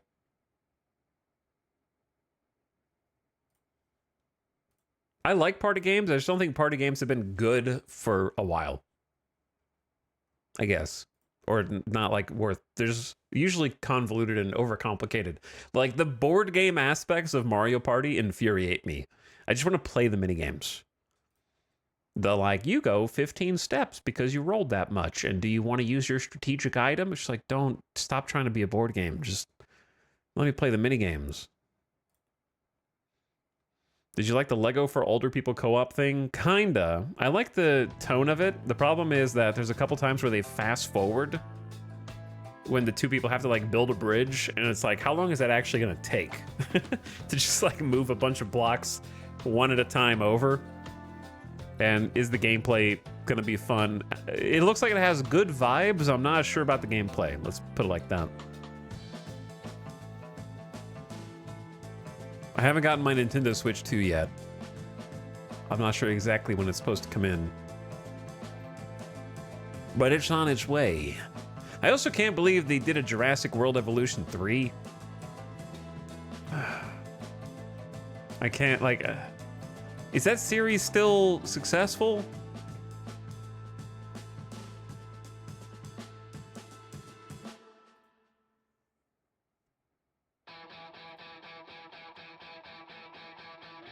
Also, I didn't see the Sonic Racing trailer. I did like seeing Mads Mikkelsen reprising his role from my favorite James Bond movie. So that was cool. Are they actually doing a Game of Thrones game?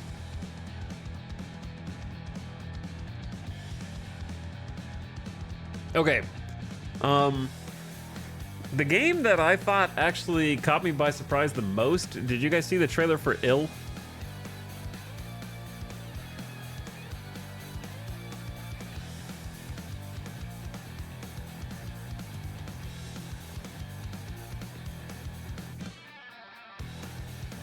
It's only a minute and a half. I'm gonna watch it again. However, I'm gonna give you a second because this is your blood and gore, extreme blood, extreme gore warning.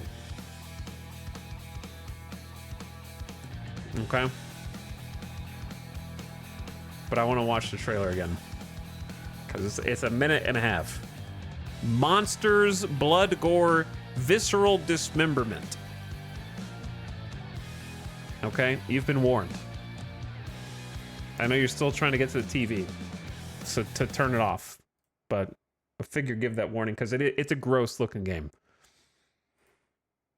It is a gross looking game. It's a monster. It's a shoot monsters game. Everyone under the age of 21, get out right now. That's right. And in general, also true. All right. Super blood, super gore, dismemberment warning. Done. Is this muted? Is this unmuted? It's unmuted now. But I'll tell you why I think it looks sick. Not a pun on ill. It is a pun. Ew, fingies.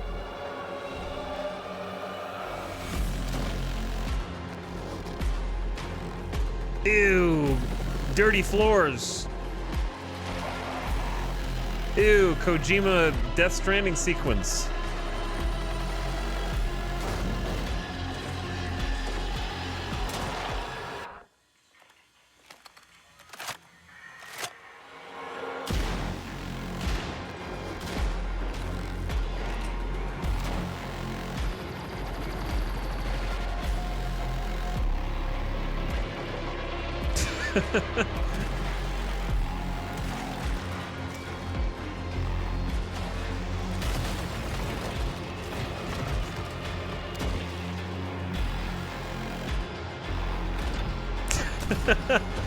That dude is insane.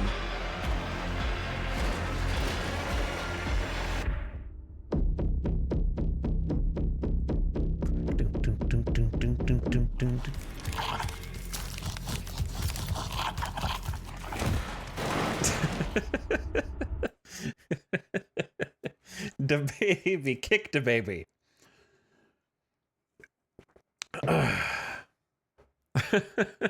Okay, I'll tell you why I'm actually like very interested in this game, even though I don't really like horror games anymore. It reminds me of two things. It reminds me of three things combined. And the old people in chat are going to know exactly what I'm talking about. Number one, first and foremost, it reminds me of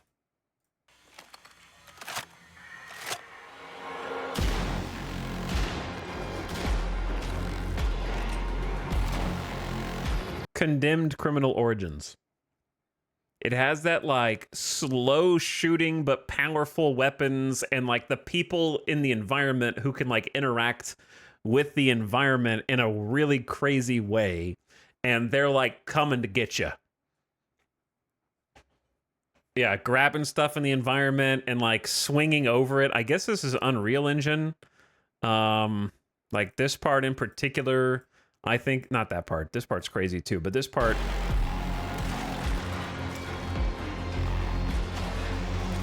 And just like swinging, like hitting stuff. It reminds me of this is not the game I was thinking of, but it does remind me of when I saw the like Half-Life 2 demonstration where they're like, look at our physics and look at all this crazy physics stuff.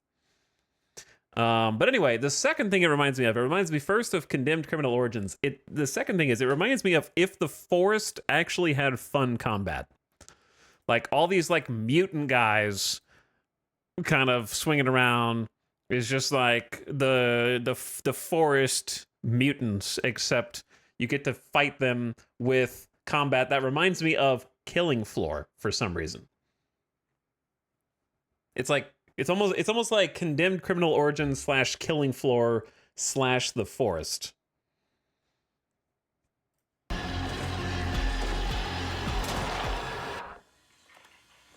But it's the physics that get me. Like I like having the weapons be powerful, but the ammo's limited. So you've got like a revolver and you've got like a shotgun, and then out of freaking nowhere, like Russian military or Soviet military or wherever this is dropping freaking mechs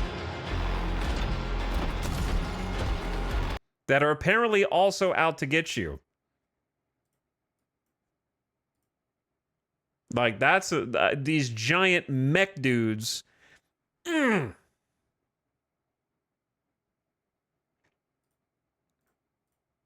anyway, I thought it looked cool, so just wanted to watch it again because it just came up in my feed. Felt that boxing looked cool too. The Lego Voyagers thing looked cool too. And I don't remember what else, if anything else caught my eye. I mean, Mafia looks cool. I didn't play the last Mafia, but I played the original 2 or 3 Mafias. I played like the first one when it was like new, because I'm old. So the Mafia games looked cool. That game would scare the shit out of me.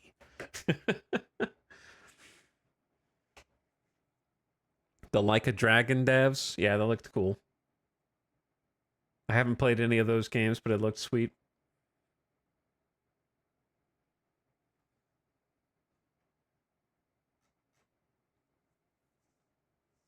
But anyway,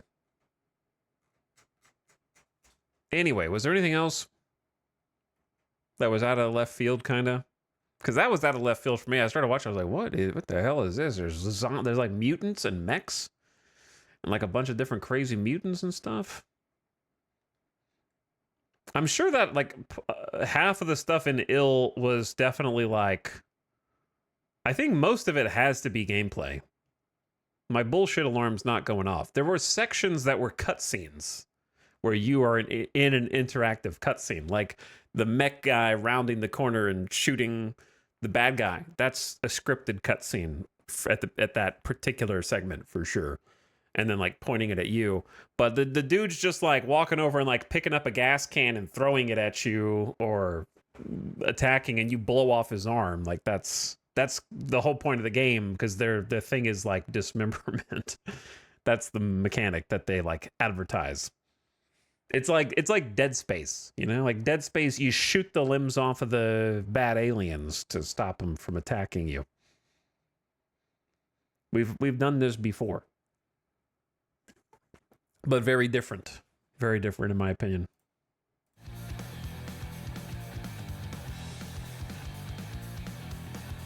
Anyway. Ding, ding, ding, ding. So, I wasn't trying to distract, but also, I think that this is a cool video game, probably made by like a solo dev on Steam. That's only $8. That's fun to check out, but also, I think that I have gotten what I want to get out of it, or what I can get out of it, brain-wise.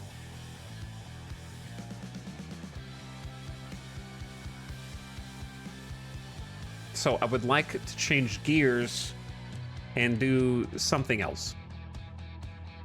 It's a neat little game, yeah.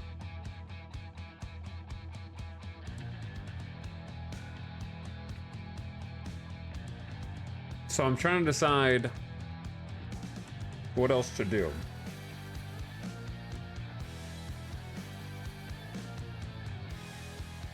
I'm thinking about just continuing the Hearts of Iron save from the other day and just seeing if we can defeat the British Empire.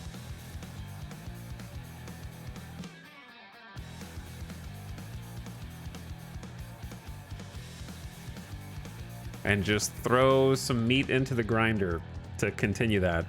Because I was done, but it's not technically over. But also, I'm not going to be streaming for very long tonight anyways.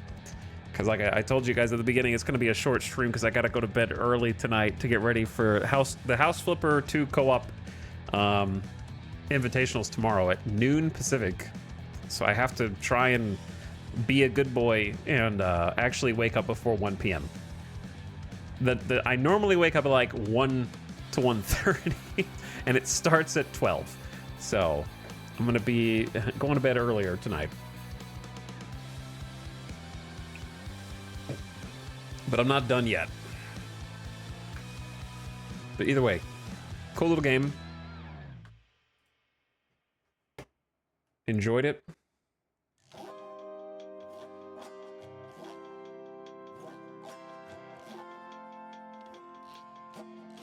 But apparently it's all been revealed at this point. I'm going to be in a co-op team with Vinesauce tomorrow. The Vinny of Vinesauce fame that many may have heard of before. So that'll be tomorrow at noon. We'll be on a team. Last year, I was with Kraken.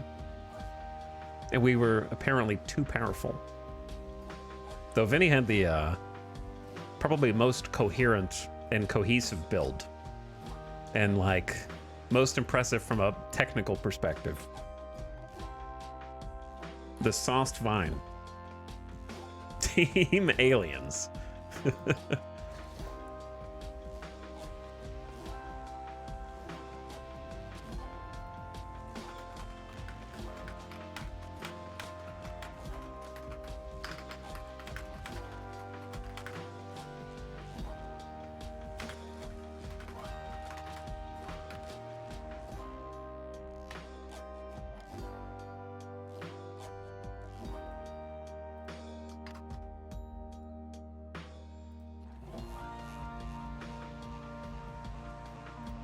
Sorry, I'm trying to get Hearts of Iron open.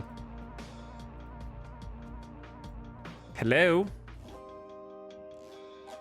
Computer? Oh, I hear it. But I don't see it.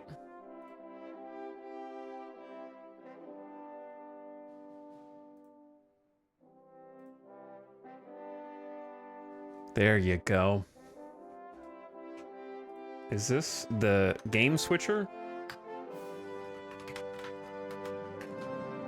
Is this the guy who switched games?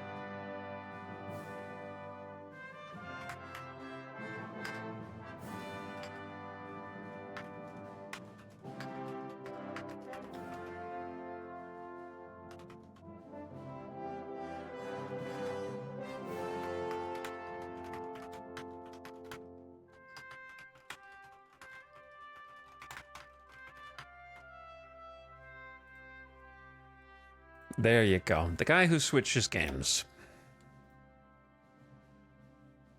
Speaking of aliens, I'm playing Voice of the Void for the first time. Nice of the mannequins to come to my front door.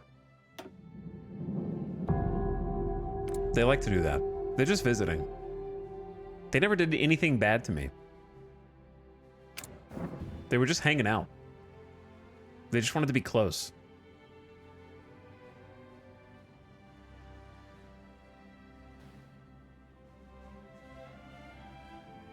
All right, welcome back, gamers.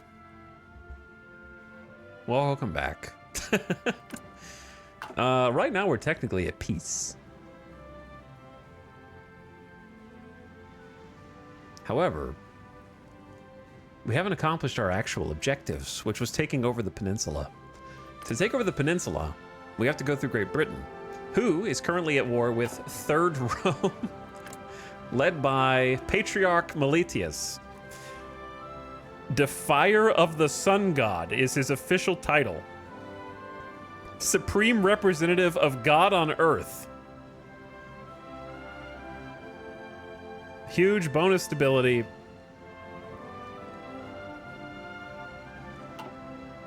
That's a hell of a title. So at any point, they might decide to attack us because we currently hold Istanbul. So like this could just be over in the blink of an eye. Like they're gonna want all of this. And it's kind of our land right now. When we last left off, we had just gotten done annexing a significant chunk of Europe, going all the way up into Switzerland. I don't even know how we got that tile or why we have it, but apparently we have it.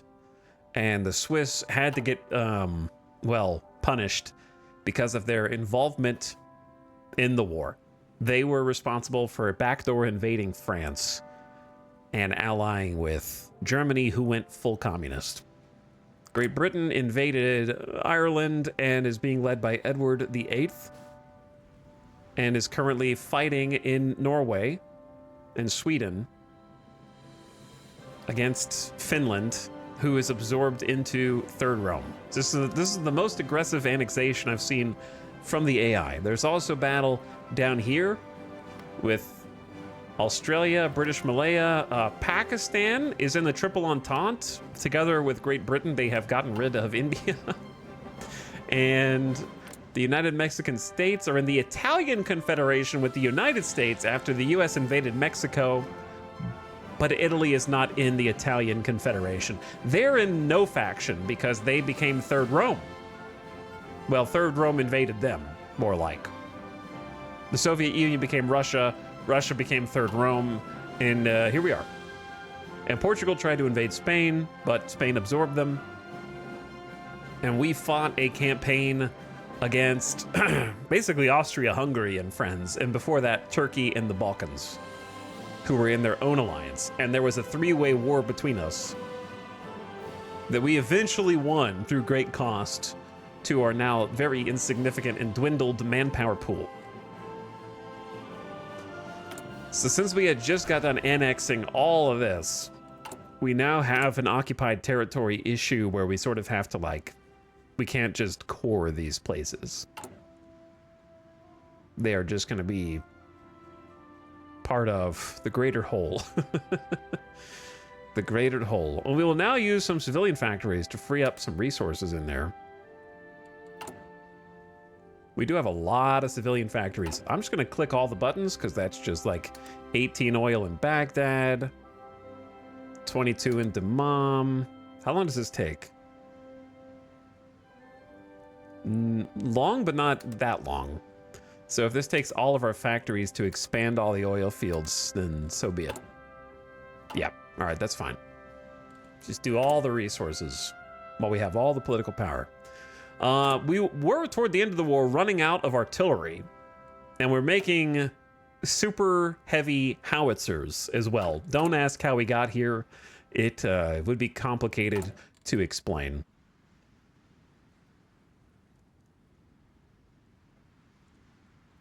Additionally, I have to sort of decide whether we want to change our export we're already on limited exports. Okay. So I'm just going to have to like trade to get more steel. Because I was thinking about upgrading to infantry equipment 3, but that's going to cost us a lot more steel. So probably not the best idea.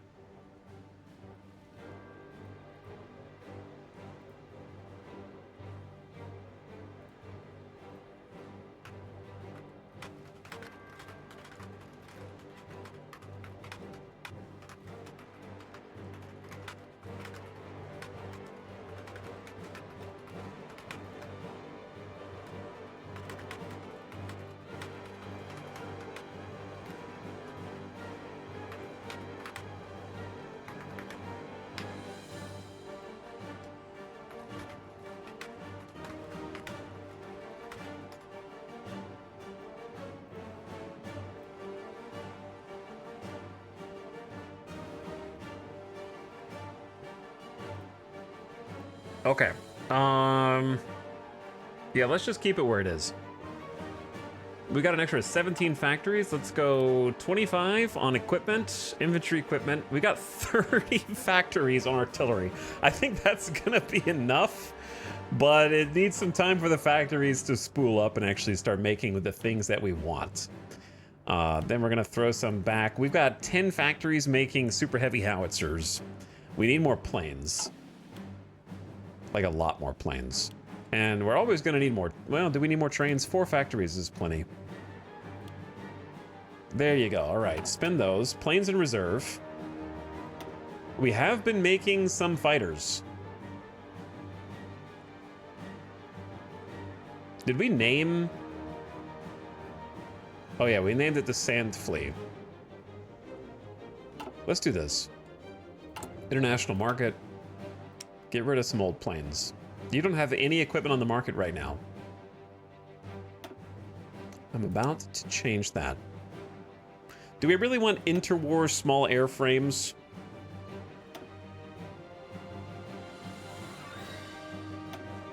Doubt. I think we must have captured these from the other people.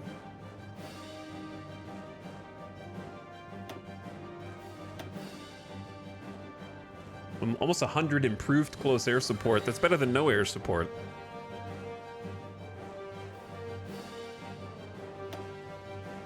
But I'm gonna ditch these because it's just too annoying having to like look at all the different makes and models, to be honest.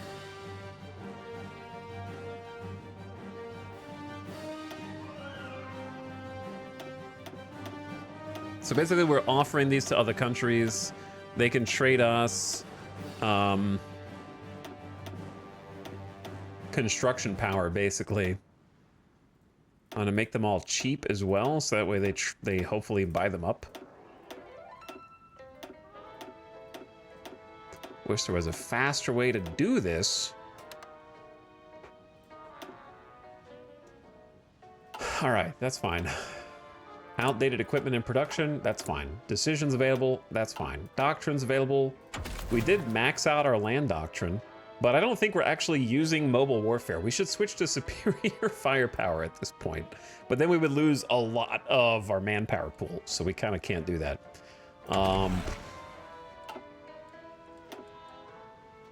Don't want to modify... We do want to modify the Air Force Command. I want to make it so that... Dude, we could have been researching all the light aircraft stuff 15% faster, and I always forget that you can do that. Whoops. I'm just going to take the air accidents chance down, air doctrine cost cheaper. And then...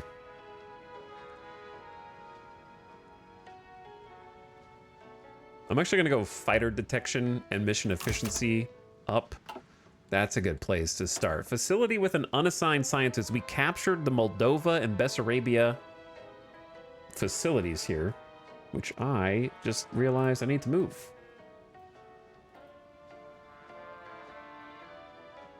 Somewhere over here, preferably. You can do all the prices in the bottom left corner.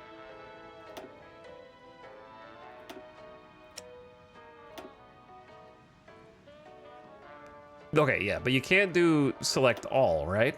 On everything? You can't, there's not a button for this somewhere on the screen, is there? This is, yeah, this is the prices. But mostly you have to click these.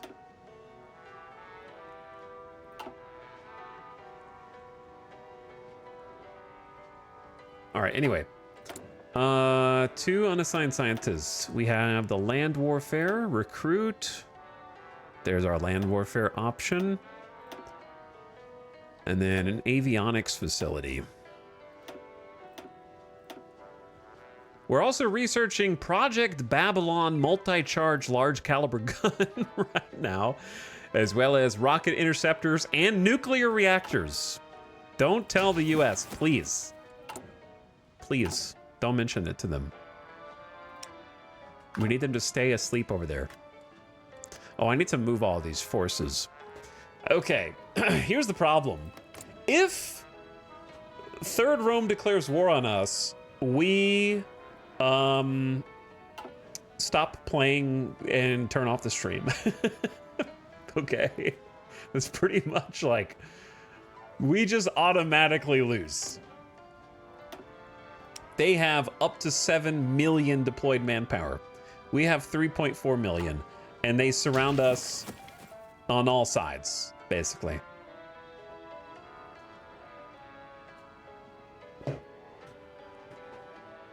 And I don't really want to try and, like... I mean, I'm still going to deploy some troops over there. This field marshal is just so much better than the other field marshal. All right, let's send the cavalry here. I need to be able to change the volume on this.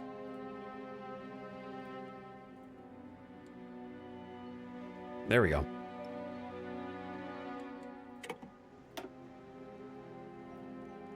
Okay, cavalry down here, because that's probably the best place for the calf to go into Africa. We have a ton of mountaineers. I know I said I wasn't going to defend against Rome, but what choice do I have but to at least try, right?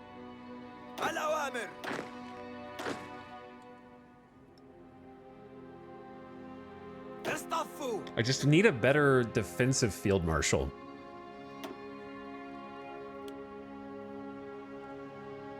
This guy's level 6. He's wounded right now, so he'll be fine. Planning speed up, infantry division defense, and attack up. We could also make this gamer god a field marshal. This dude got to level 6.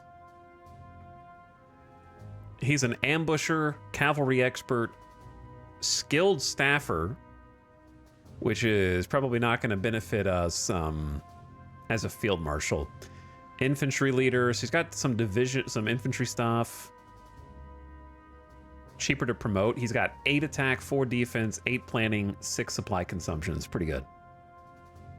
Does your game end once you reach the year cap? What's the year cap? What year cap? Maybe I promote this dude Fauzi because he's got the highest defense. So I want like a defensive dude.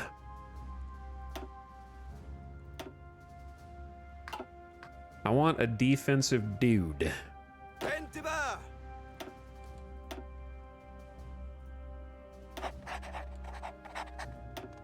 Someone I can count on. Max entrenchment plus 30%, for example. And let's say division recovery rate. Oh, he's got a lot of level ups because he comes in as a level 6. And he'll get some of his points back after he's been a field marshal for a bit. Let's say logistics supply consumption down. So yeah, suddenly this bro is pretty stacked. So I need another general. We don't even have a general.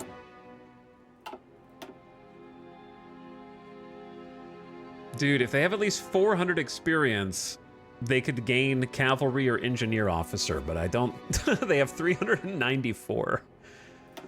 What if I give them a citation?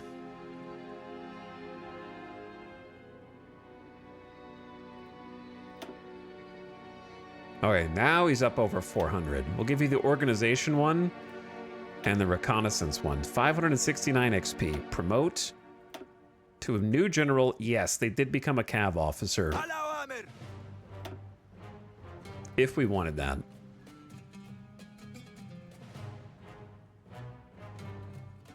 So this dude's not a cav officer, but he's already like 8486, which is insane. I'm sorry to give the cav officer over to the stinkiest.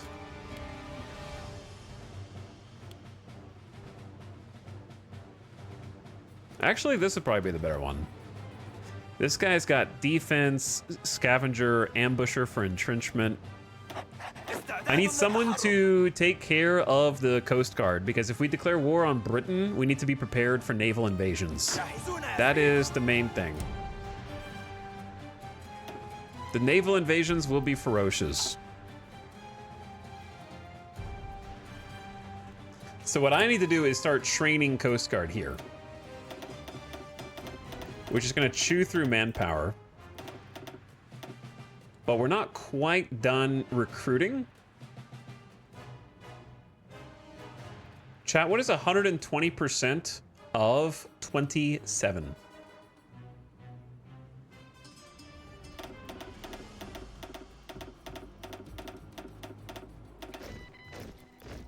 All right, we're using all manpower just to make Coast Guard.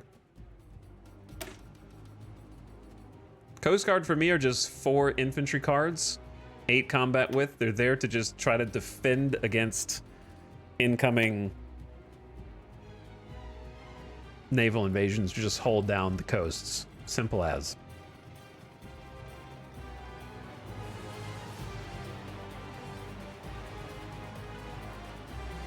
Do you ever think Paradox would make an approachable game? It took me 12 hours of watching you play Stellaris, and I still hate that game 100 hours in. Crusader Kings 3 is the most approachable, quote-unquote.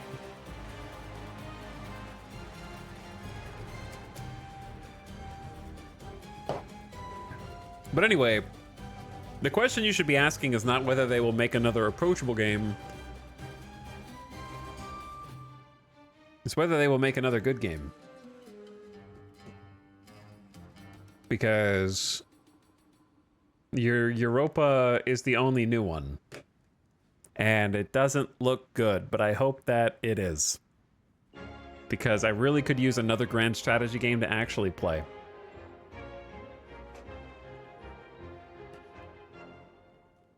I'm about to burn through 1,000 supplies of our support equipment just to give every single Coast Guard an engineer company. Because the engineer company gives them a lot of bonus entrenchment. And lets them dig in so that they can actually hold their ground. And I could give them recon as well, but that would take a significant number. I guess I could give them recon, but let's just do one thing at a time. Give them engineer companies first. All right, we're training 48 divisions. We have 0 manpower. I think that's the most important thing. We're low on resources. I am going to trade with China where possible. Dude, we're 22 rubber short. Oh. Ouch.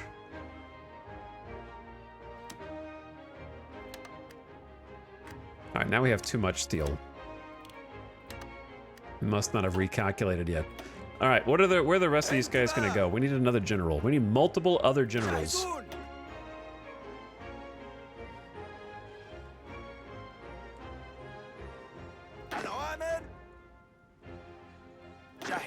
I mean, I could just like separate the cavalry dudes into 2 groups.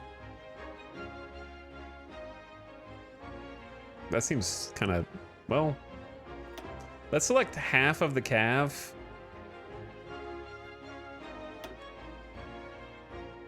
Oh, it's these RAF levies. You guys just go over there. نعم سيدي. نعم سيدي. And then half of these dudes. جاهزون.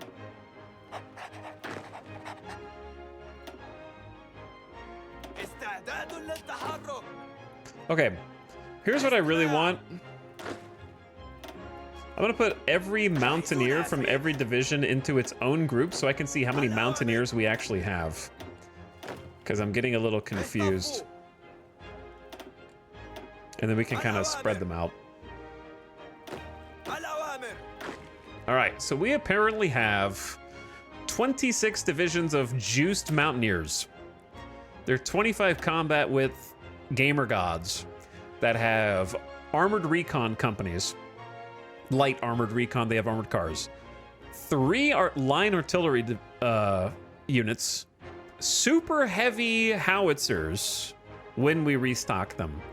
Engineers, logistics companies, and top-level field hospitals. So these guys get it done, and they're probably the reason why we won the recent wars, because they just get in there and can dig out people from the mountains. And there are a lot of mountains west in the Balkans up toward Switzerland, which we just got done fighting in. So I think that we probably owe our victory to the super mountaineers. استماع. نعم سيدي. So if we have 26, and I want to spread them out between 1, 2, 3, 4, نعم 5, سيدي. 6 groups. استماع. Let's say like 5 per. انتباه. You get 5. نعم سيدي. You get 5. استماع. That way they're kind of like in each of the army جاهزون يا groups. سيدي. And then a few of them get 4. اصطفوا. And then you guys get 4. استماع. And then you guys get 3. And we'll try and train more. الأوامر. Okay. Sorry. Lots of stuff going on first. الأوامر. نعم سيدي. جاهزون يا سيدي. الأوامر. Oh yeah, these are the Arab Free Legions. We can go ahead and recruit a few more of those from Casablanca and other friendly places. They have okay division templates. They're 14 combat with motorized recon, support artillery, and NGs. They're not particularly strong, so I don't really want to give them like too much. استماع. They're probably better on defense than offense, to be honest. انتباه. الأوامر. Okay, sorry. So, our offensive groups. Here's our defensive groups. I'm gonna need another general that I can't afford to promote. Yet. Alright, so here's my attack armies. One of them up there. One of them down here. Okay. And then defense-wise, there's so much to defend. There's so much to defend. How the hell?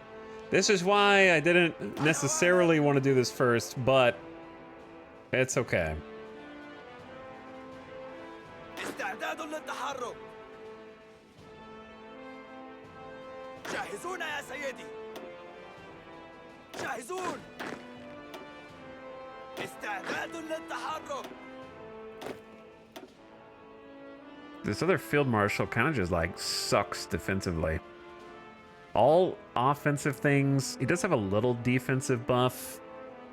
Equipment gain rate, some supply consumption. He's not the best field marshal though. جاهزون. Okay, the reason I need to do all that is because this field marshal is going to be the one in charge of all Coast Guard activities. استماع. So we're just going to use the field marshal to choose the coast that they are guarding, and that will be assigned to every army that's underneath him. So we don't have to do separate armies separately. We could just be like, yep, I want you to guard every inch of coast all the way from Turkey into the Balkans, into Greece. Oh God, we have so much. That's a lot of coast, dude. Trying to defend Turkey and Greece against the British sounds like so much fun. The only upside is Britain shouldn't be able to get into the Black Sea. But if we get invaded by Third Rome, then we're gonna wish we had troops up here, right? I think that's all the coast.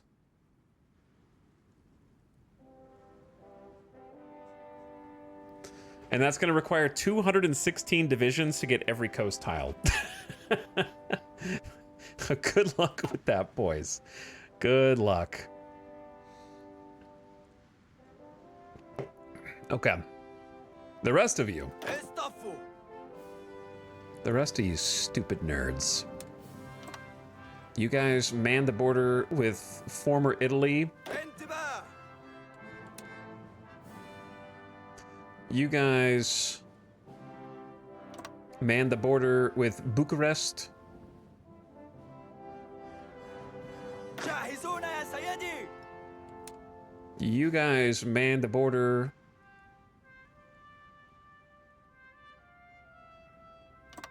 and the mountain. Actually, that's a huge border, dude. نعم سيدي. We'll get 2 groups to go over there. Who's attacking? Okay, we still have units around. We did have units around here, but who is this? جاهزون.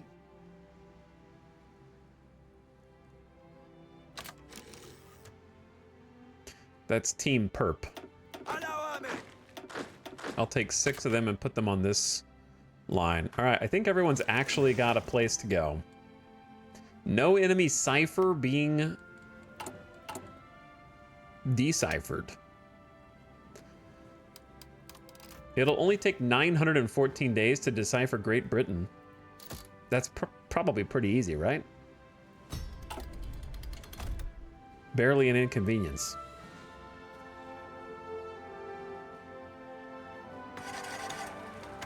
Shame you didn't like the look. It looked incredible to me. What, the new Europa looks incredible to you? Did you have your glasses on?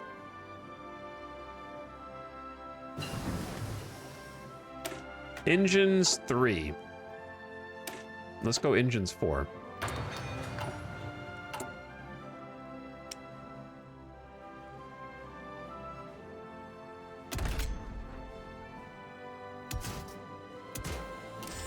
Engine 3 should allow us to upgrade our weapon armament on our brand new baby fighters.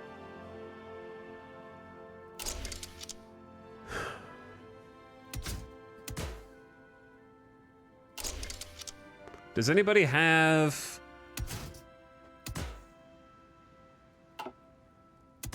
a preferred kind of default fighter build?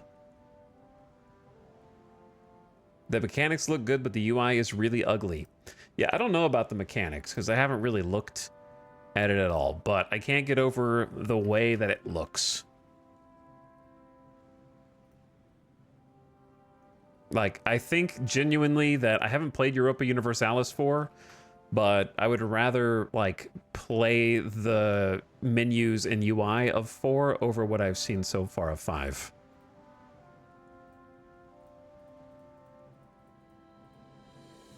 I had a whole react to this already.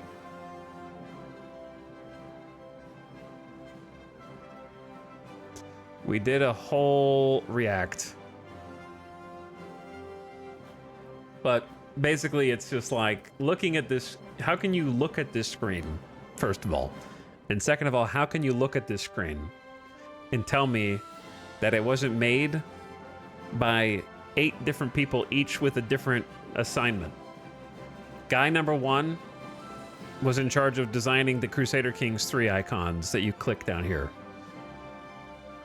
Developer number 2 was in charge of making the right drop-down panel with the little arrows to drop down more information. Developer number 3 was in charge of the top right corner. Developer number 4 was in charge of the differently sized and colored flags that range from bad shades of burnt orange and yellow. The next developer was in charge of the top bar and the fonts there. The next developer was in charge of the Crusader Kings 2 portrait corner in the top left. The next developer was in charge of the clean, modern-looking tabs at the top of this city-state or territory view. Someone else was like, let's add some art behind this stuff. And then it's just like a different person for every angle. Incredibly busy. Very busy and ugly, in my opinion.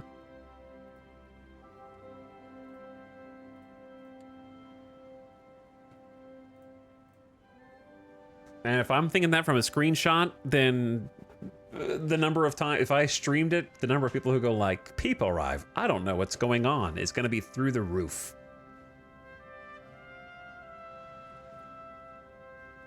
But anyway.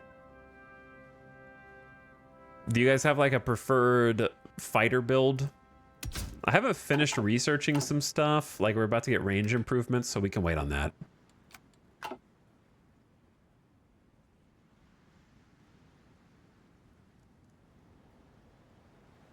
Universalis equals a bit of every style of UI. Yeah, I wish they would just fully commit to the Crusader. Like, Crusader Kings I have problems with as a game, but it's a coherent UI experience. It looks like it all belongs together. And I honestly thought that even though I didn't like the gameplay in Victoria 3, it's a very pleasant game to click buttons in. The sounds are nice. The way everything looks is really nice.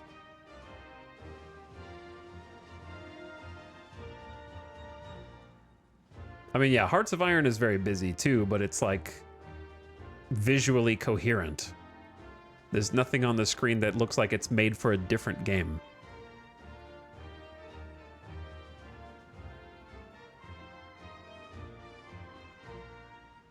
But Hearts of Iron is always telling you important information on its screen. Where your units are, what type of unit they are, ad about to start in 1 second, turn your volume down, ad watchers. 1 gun plus 2 MGs. Are guns not MGs?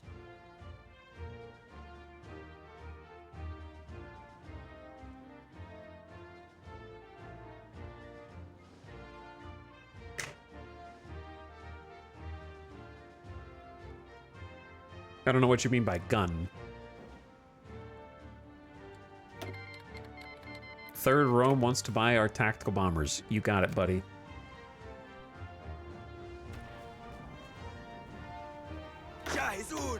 All right, let's do training for everybody since we're at peace.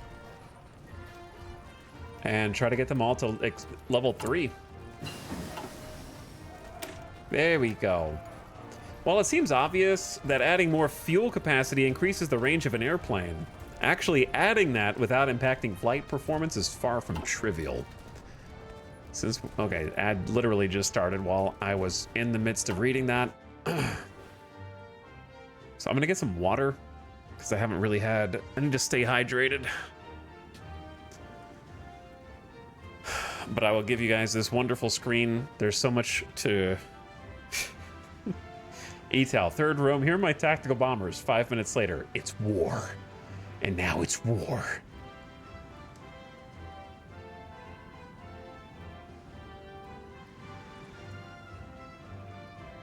Mute. Unmute. BRB, 1 sec.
Yep.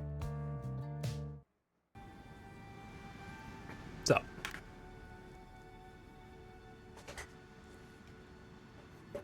WTF is going on with China? They're just chilling in the Italian Confederation with Jibei Sanma, Shanxi, the Guangxi clique, and the USA. Just all chilling in the Italian Confederation with no Italy.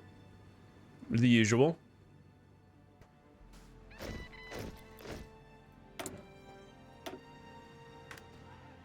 Nothing strange about that.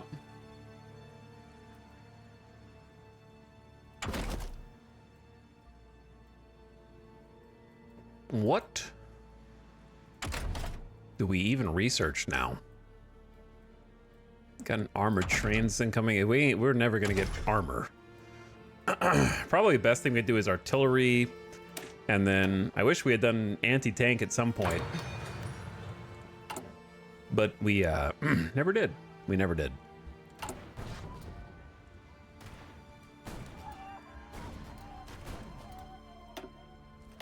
We're back to positive artillery, which is good. Haven't reached positive super heavy howitzers.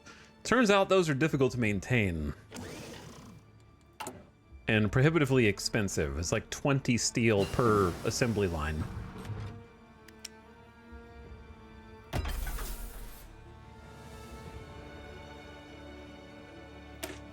Military Police 4, that'll help us with our annexation occupation of the Balkans plus Austria-Hungary.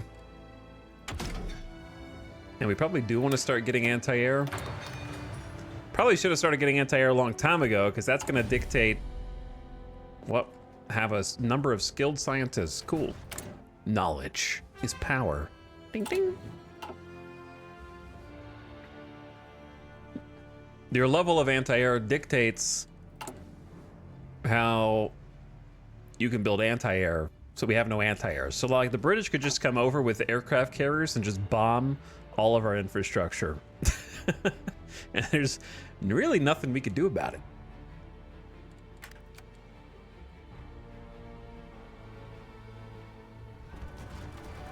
They keep naval invading down here. جاهزون.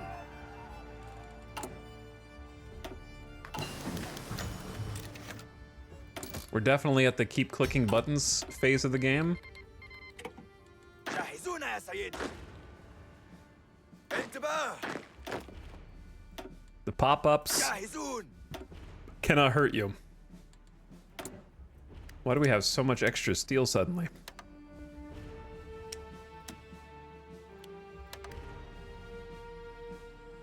I don't know where we got like 50. It might have been from the occupied territories, like if we build enough compliance, possibly we start accessing more resources. Because from just a resource perspective, there is a lot of chromium and tungsten and aluminum and also steel. Lots of steel in Hungary. Big kerchunk. The first successful nuclear reactor test. We've proved the feasibility of controlled nuclear fission. This breakthrough promises a new era of energy production and potentially more. Celebrate publicly or keep it classified. For now. Chad, are we gonna brag about it or not?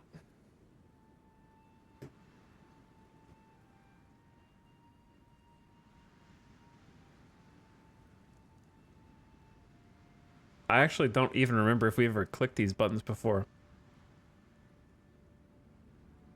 Do we want to be invaded?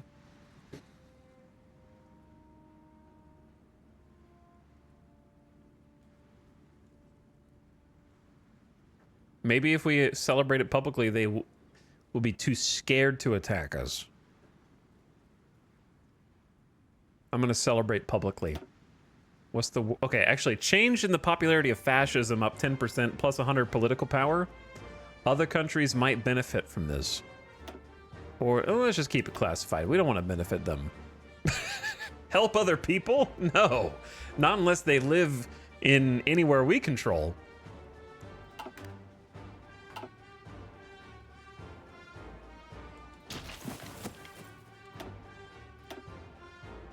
Hey, look. We don't have enough service manpower. I think we're still recruiting people. But not very quickly.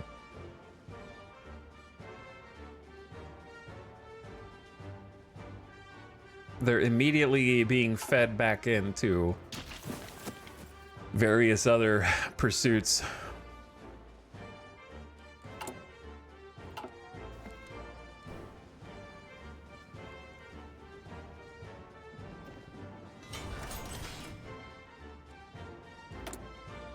Free military factories?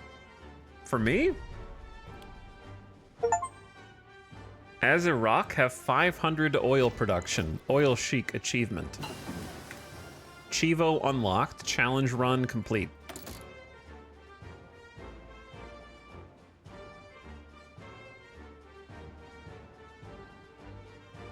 Is Project Babylon complete? Nope. نعم سيدي. It is not.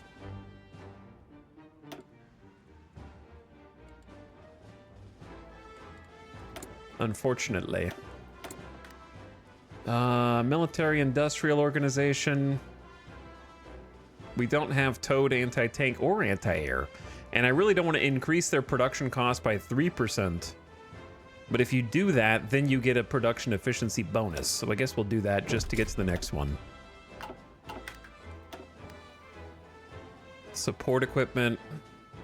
Like, I don't want them to cost more either. But if I had to pick one, I'd guess I'd pick the breakthrough and soft attack, just so I don't have to look at that icon anymore.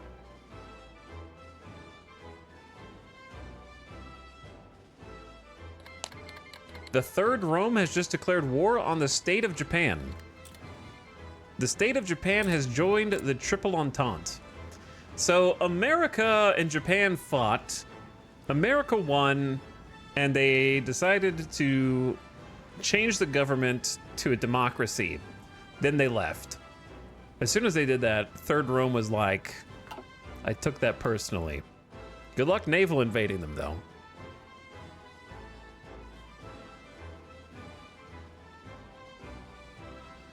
They'll be able to probably take this little territory. Rome hates democracy! They do, yeah. Also, spicy combat up here. Fighting over Denmark and a combined Swedish / Great British, aka Norway border.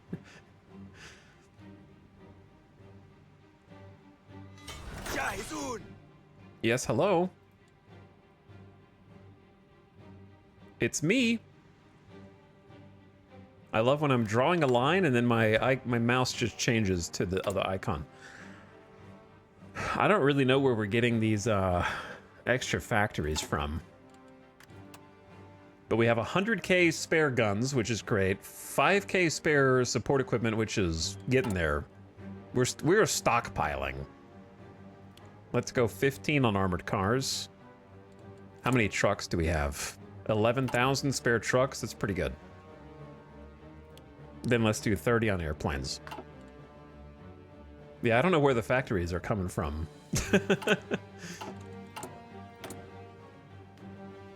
Albania, you guys can have secret police instead of a military governor. We'll start easing up.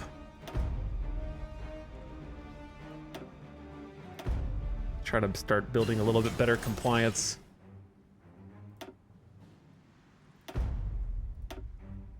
Whoops.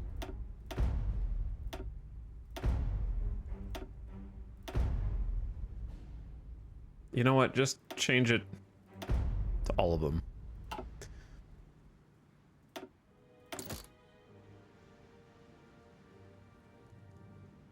I don't really do any of these. Chance to recruit with the commando trait. We've only got 2 dudes, so I already have another 7 factories. I don't know where they're coming from. Actually.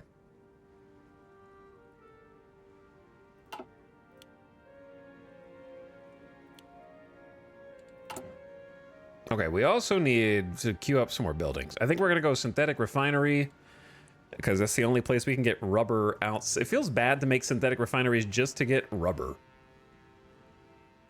but kinda need to,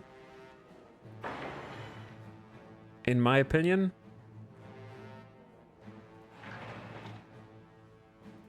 And I wouldn't mind upping a bunch of infrastructure to a minimum of like 40 to 60%. So much infrastructure.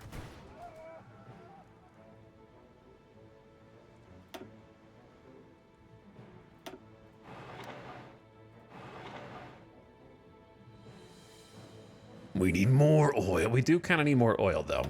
Kinda. But yeah, let's get these all up to like level 3.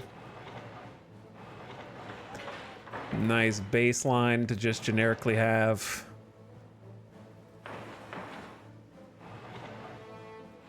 Oh, I didn't see you there, Greece.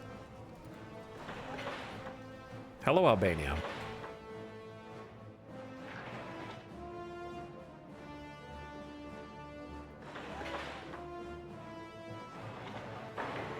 What is that? What is that sliver?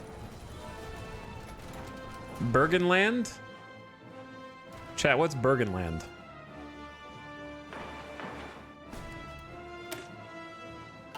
Should we start manufacturing armored trains and freaking railway guns? Of course. The land of Bergen. Ease up conscription or else we're gonna rebel. Or you have to go to war. Those are the 3 choices. The people are not willing to accept the hardship of wartime law, regardless of the fact that the rest of the world is at war around us. I feel like if you were in the United Arab Republic in its current form, surrounded by and enveloped by Third Rome, literally in between them and Great Britain and all of their allies, wouldn't you probably still maintain that level until the threat of war has passed from all sides?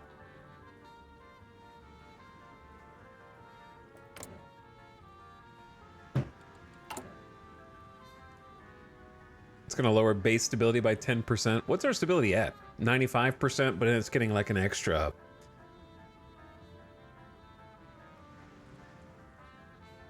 Not that much, actually.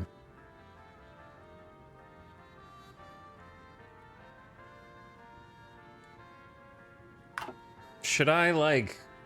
I don't. If I ease up, we're gonna lose so many. I think we just take this slight stability hit. I don't know. How much time does that buy me?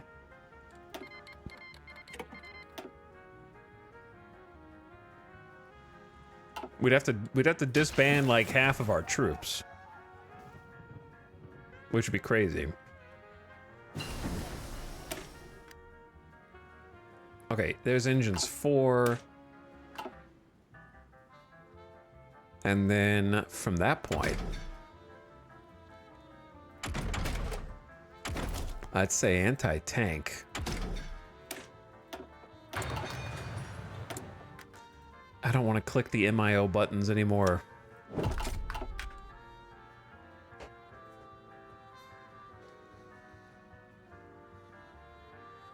My least favorite and becoming quite frequent late game issue. What, the fact that people don't want the conscription to be up high when you have a brief moment of peace? Or something else. Available special project. Flamethrower tank, military engineering vehicles. To be honest, we're not going to do any of those. We may as well just hold it for now.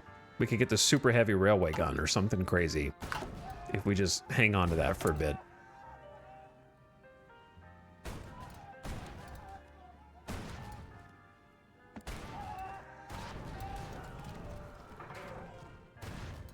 I refuse to ease up conscription, but I'm also not ready to click declare war. RIP like 11% stability. I don't know how many times you can improve worker conditions, but we will improve worker conditions and then start getting Liberate the Levant. Underway. How many troops do we think they have? We think they have up to 5 million, 2 to 5 million. Advanced artillery. Get the final arty buff. Here's the problem with advanced artillery. Is it goated? Yeah, but is it like an extra steel per factory? Also, yeah. And we don't exactly have an abundance of those resources.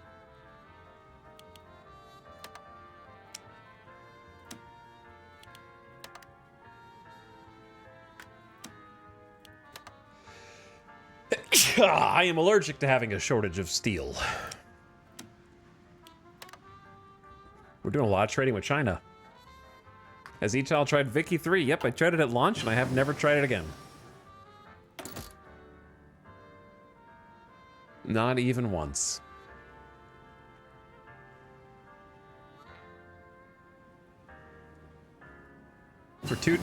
We made it 2 days.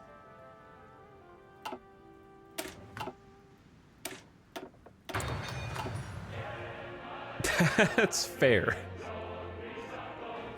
That is fair. Is it though? Look what's happening to Third Rome. Naval invasion, naval invasion, naval invasion, naval invasion.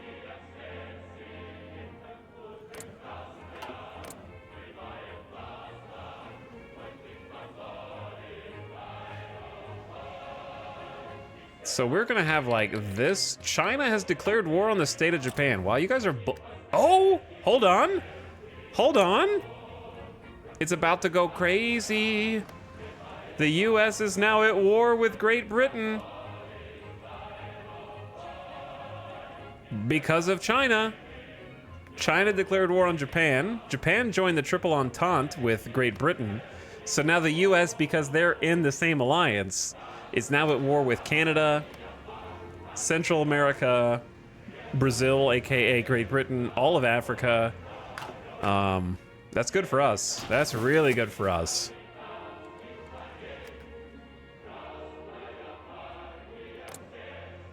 So, like,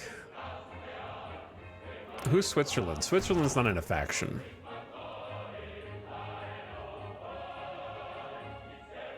نعم سيدي. You know what that means, right?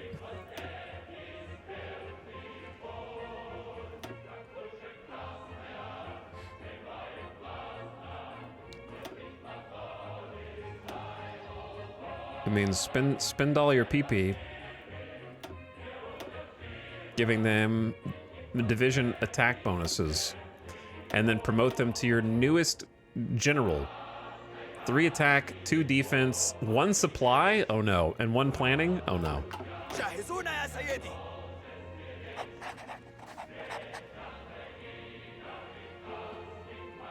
Okay, so that means like it's almost go time for us. اصطفوا. نعم سيدي.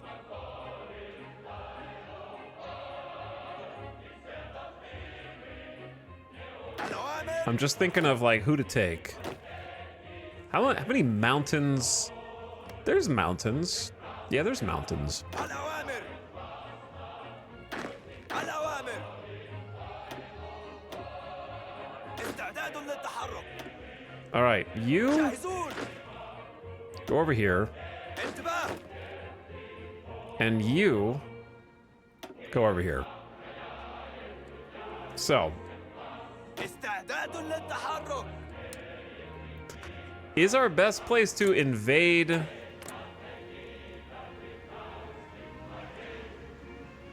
We need to make sure that we take these down instantly. Can you even walk across Bahrain? Or do you have to naval invade Bahrain?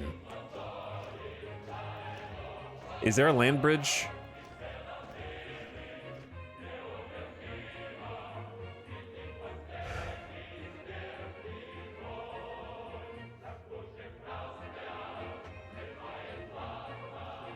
I think this is straight from Qatar.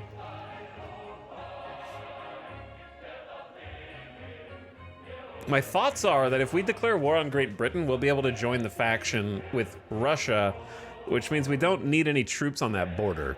So I'm trying to figure out how many troops can go into Africa without stretching supplies significantly. الأوامر. جاهزون.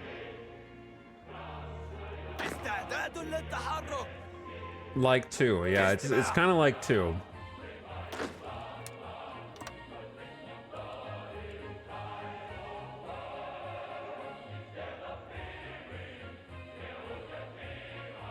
Because Africa has a lot of impassable terrain here. They're gonna get split into kind of 2 parties at that point. انتباه. انتباه. Sorry, hold on. 1, 2. استعداد للتحرك. You guys go there. جاهزون. You guys go with these dudes. نعم سيدي. Oh no. الأوامر.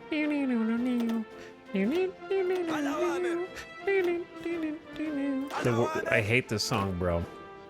It haunts me. جاهزون. الأوامر.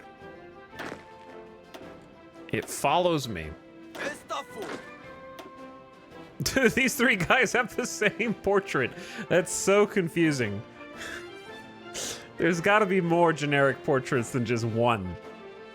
Killing me. He looks cool, don't get me wrong, but triplet commanders. الأوامر. الأوامر. استعداد للتحرك. All right, I have to get organized before I can do anything else. استماع. There. That'll help me in the long term. الأوامر.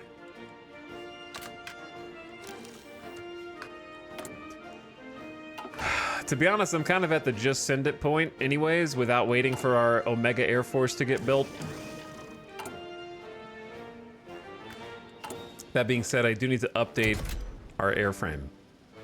So we have self-sealing fuel tanks, and I can't do anything without drop tanks. Drop tanks are huge. It's like an extra 200 kilometers. And we want the max engines for maximum... Shut up. We want max agility, which is avoiding being hit. So it's kind of like effectively HP. Armor plates are... They lower... I think that armor plates are worth 1 agility to get that 4 air defense and lose a little range. This is how I usually do it. I don't know if it's right, but like armor plates, self-sealing fuel tanks, drop tanks, and then sort of just like as many guns. I don't have the cannons, but it just kind of seems like just chuck 3 sets of heavy machine guns on there.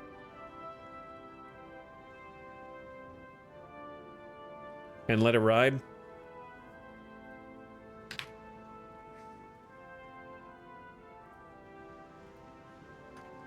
This is gonna be the Super Sand Flea. Much tankier, goes further, a lot more stuff going on. Way faster.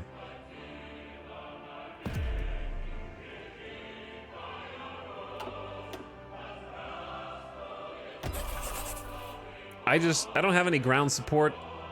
We're gonna have to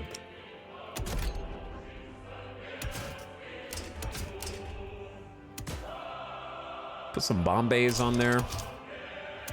You can only have... How many bomb bays can you have? 2? Small bomb bays?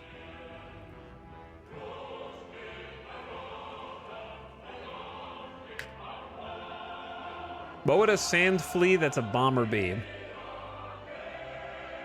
Sandstorm? I mean, sounds badass. Sand scorpion.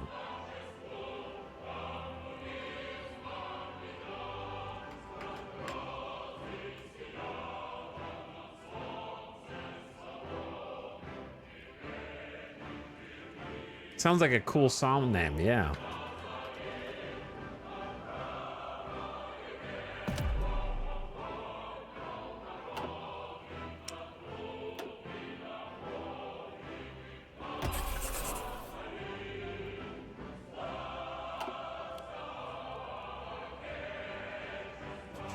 Try to assign some factories to that if we can free any up. Here's the problem with sending it and declaring war. We don't have any manpower. I wonder if that has anything to do with the fact that I'm training 48 Coast Guard divisions.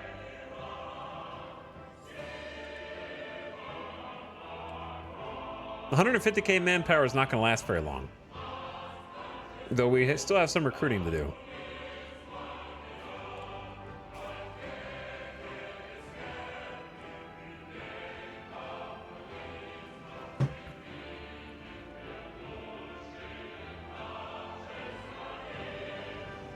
I guess if we get desperate, we can just send them out unfulfilled imports from China. I guess we trade with Rome now.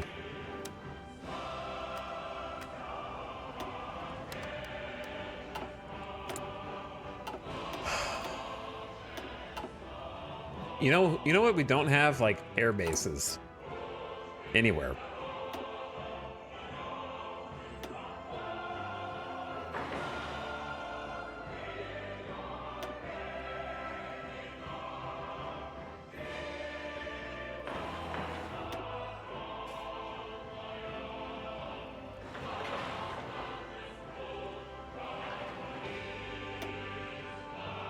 They have air bases up there that we sort of inherited. Because we need to get the rest of our fighters out of here. And have them, like, training. Disband these guys. Who are these 5 nerds that survived all the wars up until now? You guys do pilot exercises, okay?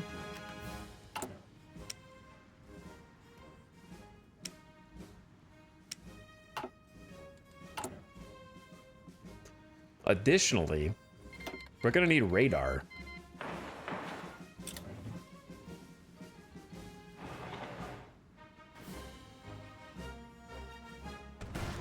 We need a radar over the Mediterranean.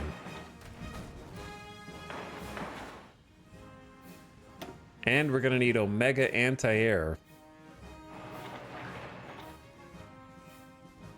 All along the coasts.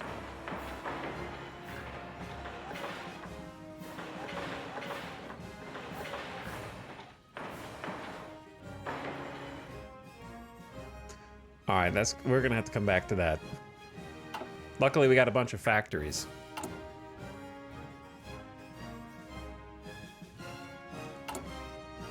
We got 125,000 extra infantry equipment. We only have 118 super heavy howitzers. That's it? With 3 production lines? They're only making like 12 per week, man. At max capacity. Oh, dude. How are you even supposed to use these?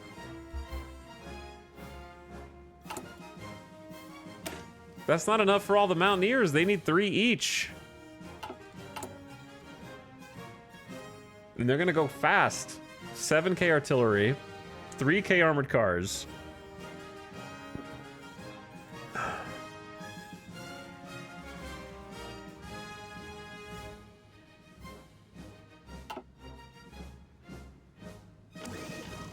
I think they're being gobbled up by training dudes. Yeah, I don't even think these guys are training, though. Like, 5 of them are training. And those guys don't use them. I don't know. Anyway. Oh boy, it's Coast Guard time.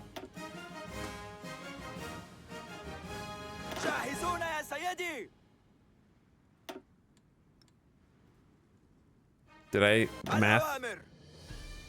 I have no idea why the music just changed. Did I actually make too many Coast Guard? Is that possible?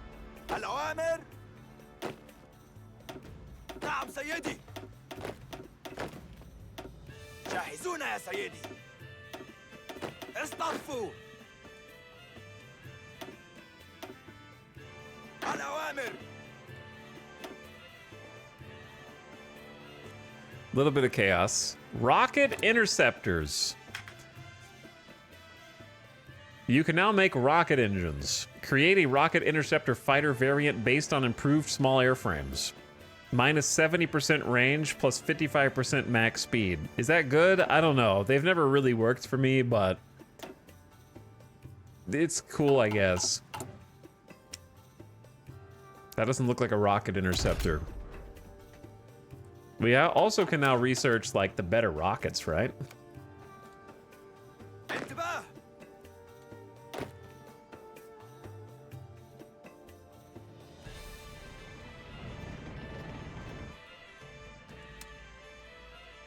Wait, who are the divisions that are here? انتباه. انتباه. Oh, there's just two guys who have red as their color. Look, that's why it's confusing. جاهزون يا سيدي. استعداد للتحرك. Hot pink. انتباه. استماع.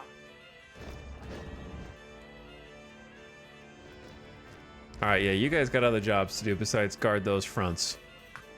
So, I need جاهزون يا سيدي. the team down here to be prepared for this. They are already prepared for جاهزون يا سيدي. Kuwait City. اصطفوا الأوامر.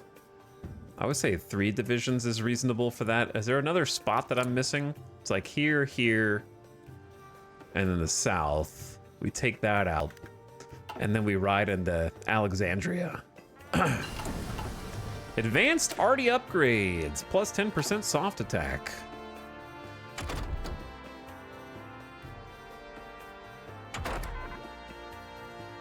Oh yeah, dual chamber rocket engines. Why not? Towed artillery production efficiency bonuses. Cool.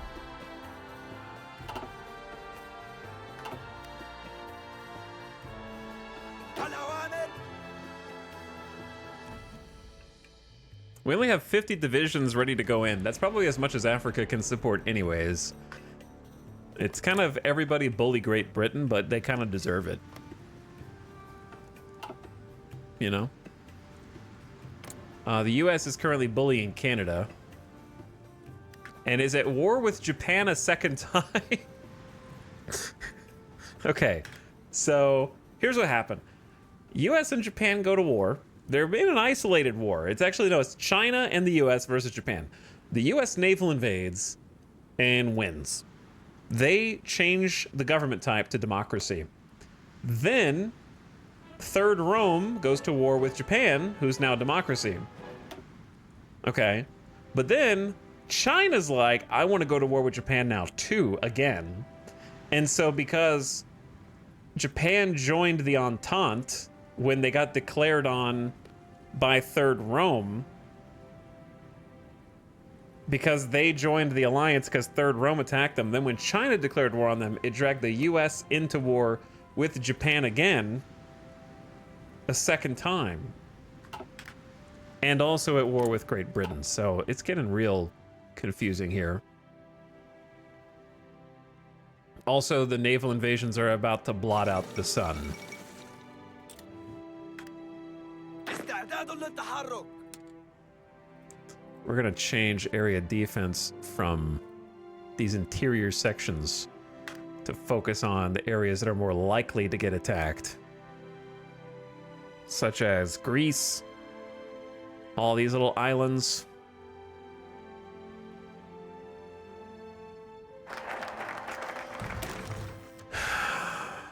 Liberate the Levant. We now have a war goal.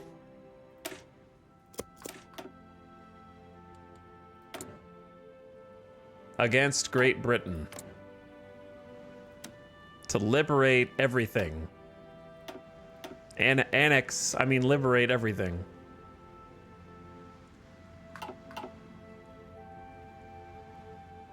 How do you like this focus tree? I haven't tried it yet. Well, my game bugged badly, and we attacked and invaded Iran and capitulated them. But when they were 90% to capitulation, they joined an alliance. So we couldn't end the war. So then after they capitulated, shortly thereafter, India or Iran completed a focus that made them a puppet of India, which kicked all of my troops out, took Iran out of the war, and brought them back from nothing. So I would say not good. For that reason alone. But if that didn't bug, I would still say that Iraq is kind of like the path that I took is like a, 6 or 7 out of 10. It's very standard. Nothing particularly unique that I experienced. Maybe the unique stuff is down the other paths. I think that the Sadabad Pact is okay. I always like shared focus trees.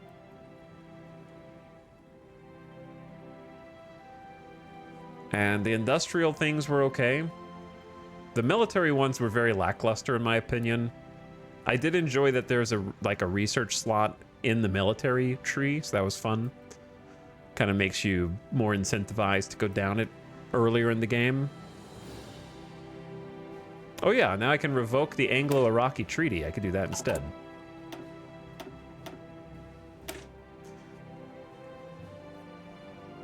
Which takes away the 20% stability debuff and the Great Britain attack bonuses. They are likely to declare war on us for revoking the treaty. All right, let that fire off first. That'll buy us some time to get some more manpower stocked up. And also whatever resources that we can accumulate here. Kurdish path looked okay. Yeah, I didn't try the Kurdish one. Brazil and Portugal has capitulated. I don't know where they are anymore. The third Rome joined La Sudamerica Legionaria.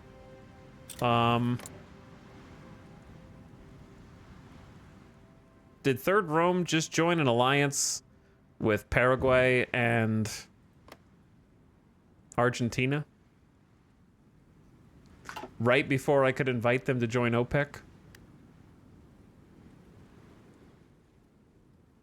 Literally like one focus tree before I could invite them.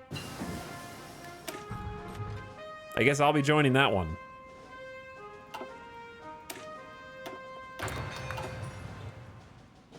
It seems. The single play tester is going to be embarrassed that they missed that. Canada has capitulated.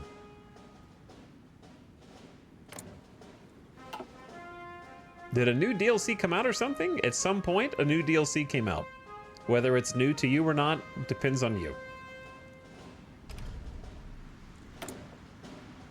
But it's Paradox. Haiti joins the Italian Confederation. Cuba. Honduras?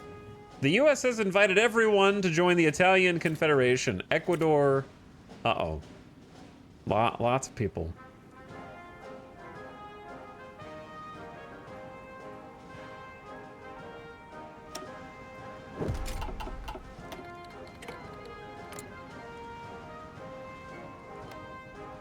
Well, I think it's fine, because I don't think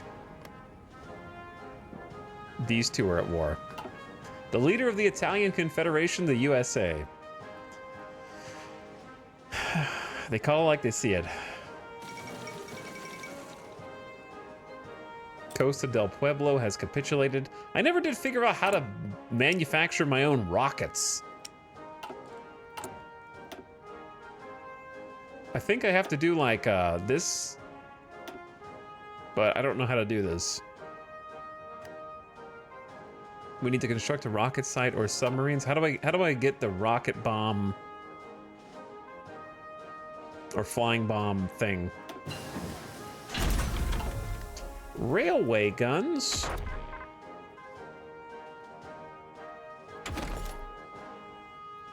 I guess I'll get night vision. Oh yeah, now we can do the super heavy railway gun, which I'll definitely use and not just click research. A colossal weapon of unmatched power and precision that will stand as a testament to the military superiority of any country capable of deploying it. That one.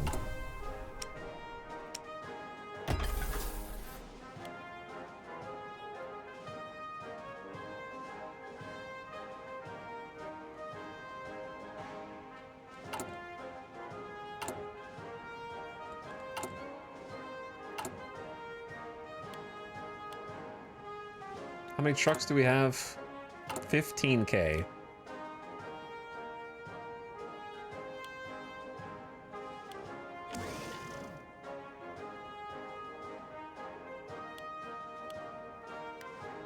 All right, I just needed like to get started on making railway guns.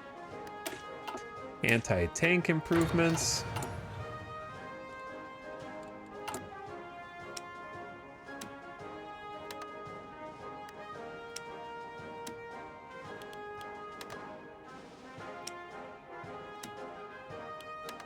I wish there was a way to automate the trade. When you have so many like civilian factories.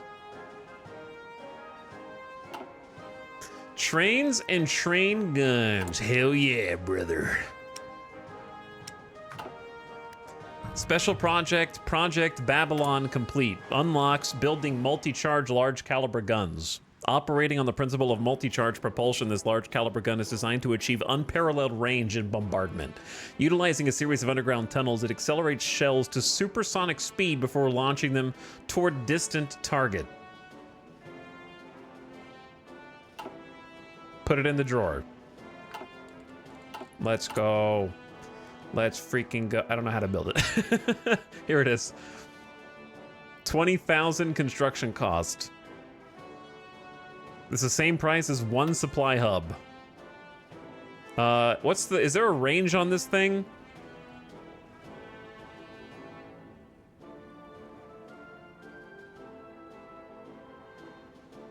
If so, how do you tell what the range is?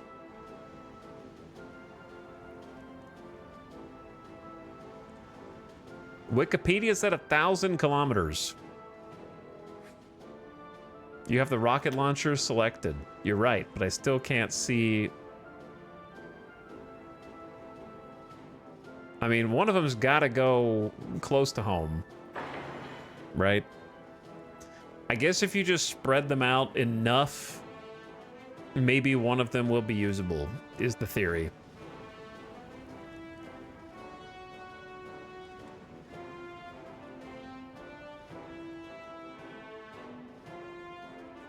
The problem is I just filled in all these spots. One there, one in the freaking Mediterranean to reign over Northern Africa against the British. I mean, one right in the middle of that kind of like Switzerland area. One north in case we have to fight against the Soviets. Sorry, the Third Romans. And then one like there. I don't know.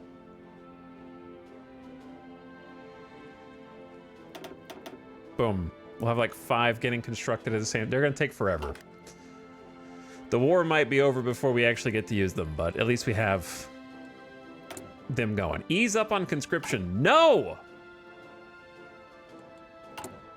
I am literally about to go to war, Mom. Okay, we're in the process of getting ready to go to war right now.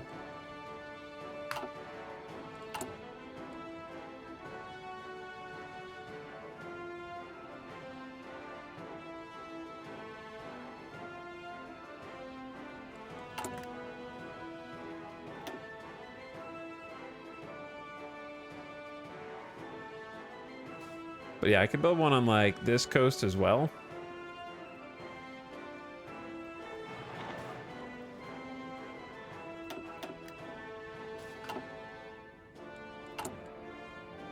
I'm gonna, like, I kind of have to go to war before this thing is done. Or lose 10% to stability. But we're still in the process of improving worker conditions.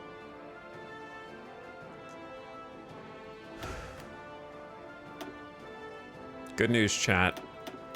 We have really gotten the Air Force underway.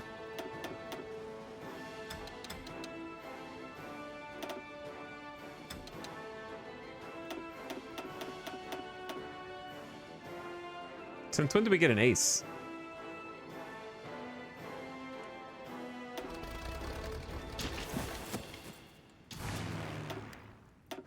I don't have any good close air support though.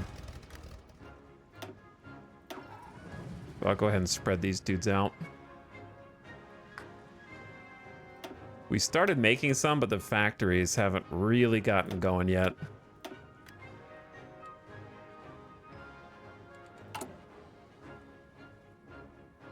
To be fair, I've only got like 10 factories. I figure air superiority is more important than air support. That way, they don't bomb you. at a minimum.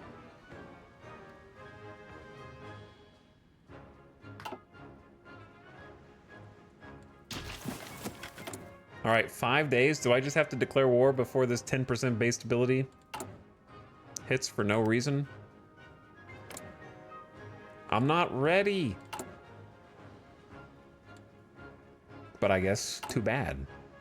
I wanted to get these done too. All right, let's get naval invaded.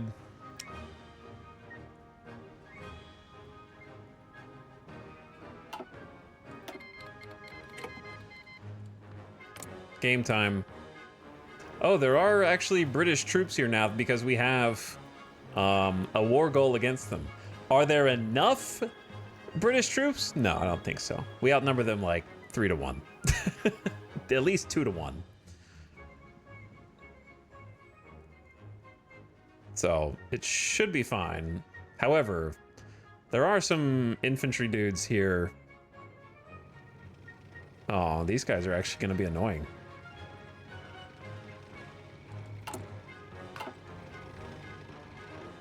Because we have to take out Kuwait first.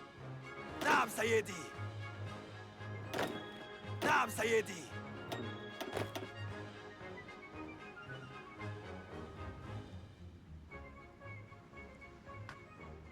Like, depends on how thick these divisions are.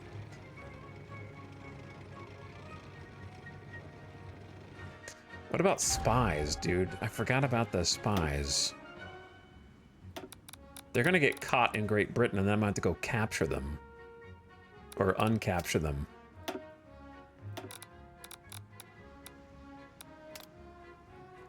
Four to 44 is quite the range. Naval bombardment? Is this the streamer who forgot that his ships have just been sitting out here? And could have been training them this whole time? They're still fresh? Doesn't matter. They're gonna die in the first naval engagement. They're just they are sitting out here staring into Kuwait City, so.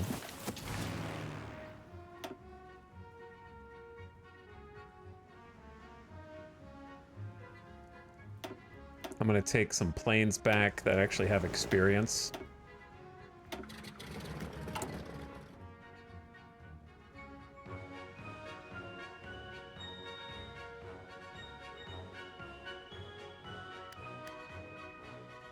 All right, with 1 day left, it's go time.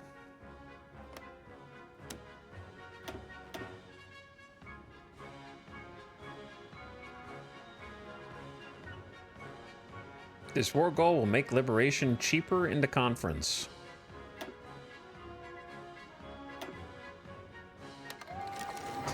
The United Arab Republic declared war on Great Britain. All right, let's get rocked.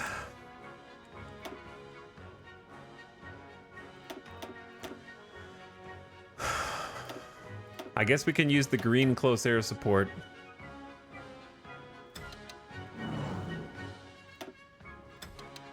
To help out with this. All right, I gave them an air assignment. Down here, we need an air assignment of air superiority in South Arabia.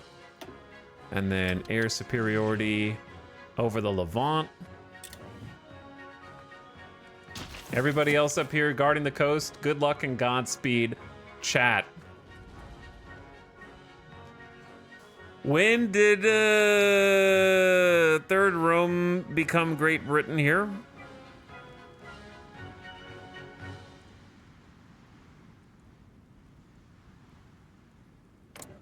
How did this become Great Britain?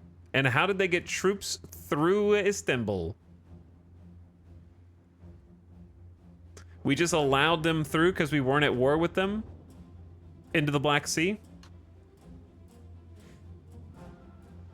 اصطفوا Bro. الأوامر.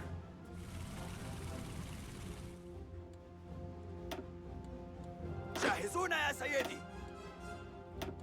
الأوامر. That's, it's not good, dog.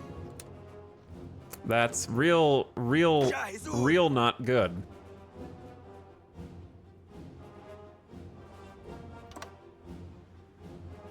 This is great. They have no supply. Do they not have supply? I'm pretty sure they're just gonna walk in. Oh boy. Ball bearing trade canceled. China wants docking rights. Third Rome wants docking rights. And then we ask, we cannot actually join. I wonder if they'll send me a faction invite. I'm in a faction. Are we not in a faction already? So that can I leave my own faction?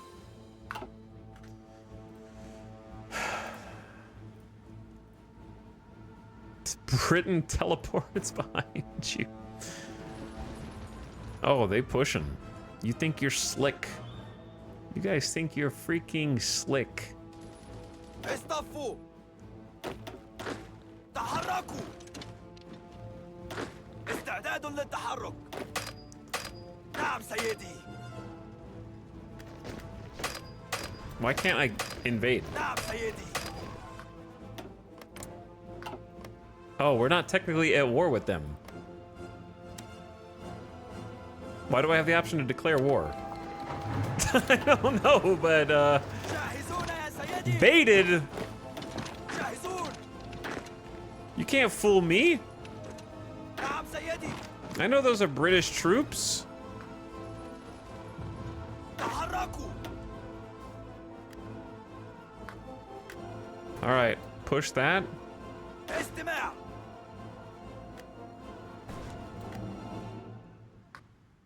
جاهزون يا Did you سيدي. guys not have a offensive line? We definitely did.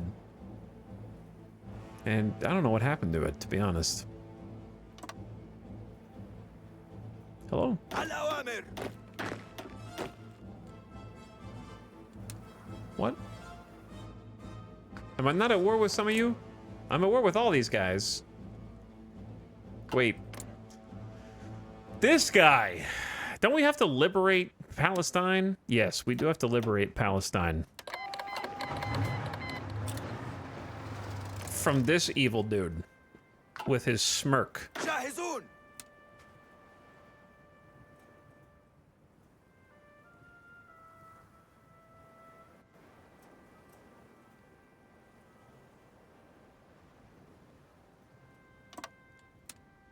But I can't, it won't change the thing now.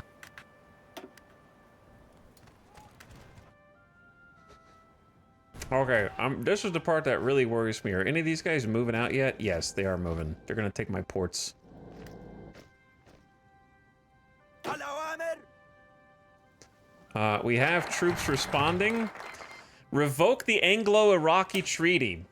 The one-sided Anglo-Iraqi Treaty has stifled the development of our nation for long enough, but now we have the strength of will to resist and finally revoke the treaty, no matter the cost.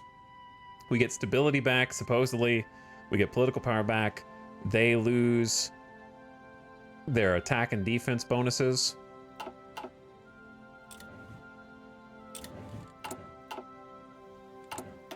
Okay, and that lets us do either form the Arab League, which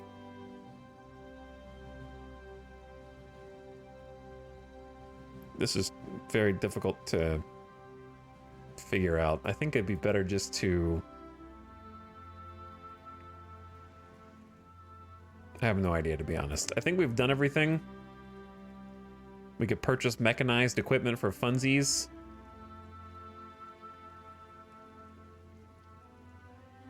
Camel Corps is not as fun as it sounds. Liberate North Africa is kind of pointless because we're already at war with everybody, but sure, why not?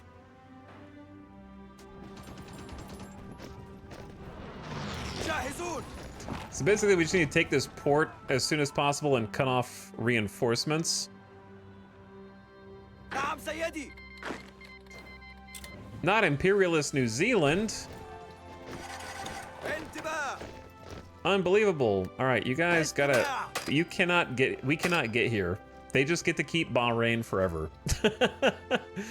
Which is highly unfortunate. I guess I have to plan a naval invasion, استماع. which I can't even do. Because I don't think we've even got the technology.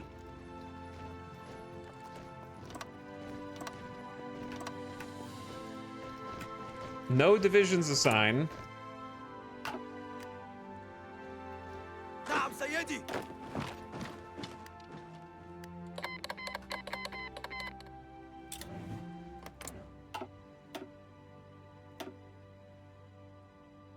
استعداد للتحرك. Where are you guys going? تحركوا. نعم سيدي.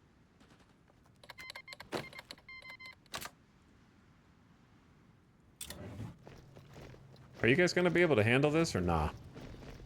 جاهزون يا سيدي. How did you just let this chunk fall, dude? You guys are embarrassing me. They have more planes here than I expected.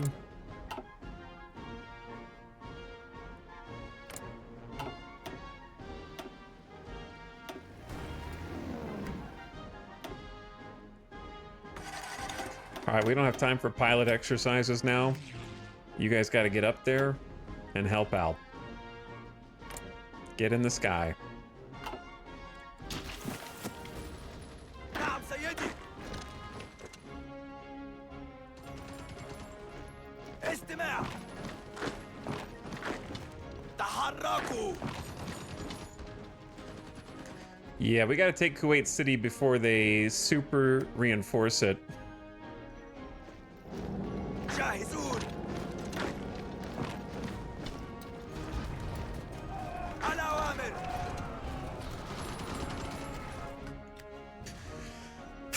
All right, ads are about to start soon too. This section's going well. They got like 8 divisions stacked, but we just have them surrounded on so many sides, and they have very low supplies and a bunch of attrition going on there. Non-aggression pacts, you got it.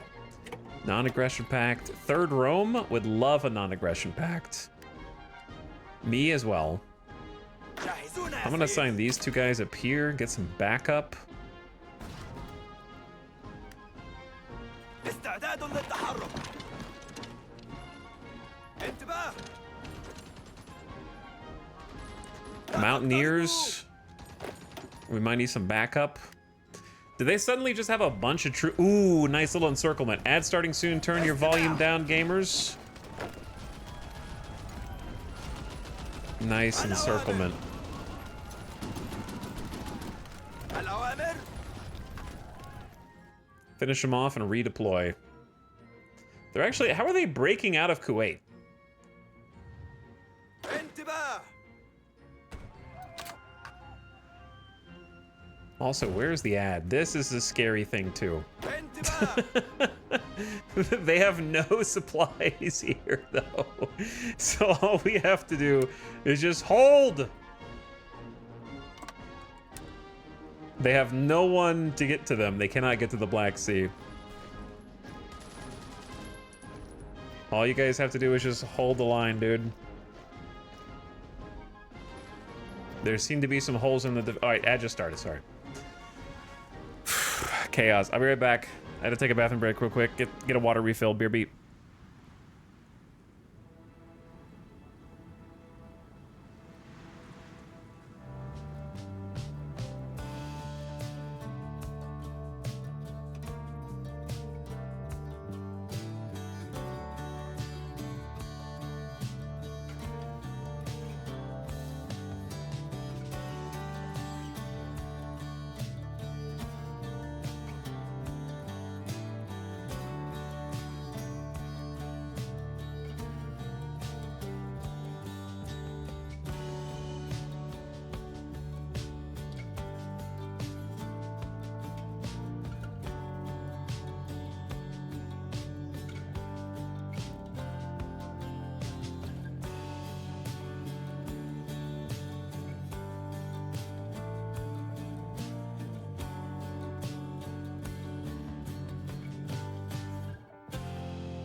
What's up? Okay, here's the problem. There's too many fronts. We got this front pushing out of Kuwait. I don't know why they're so strong. جاهزون. I got more troops reinforcing. We need to get rid of the peninsula, which we've got these dudes encircled.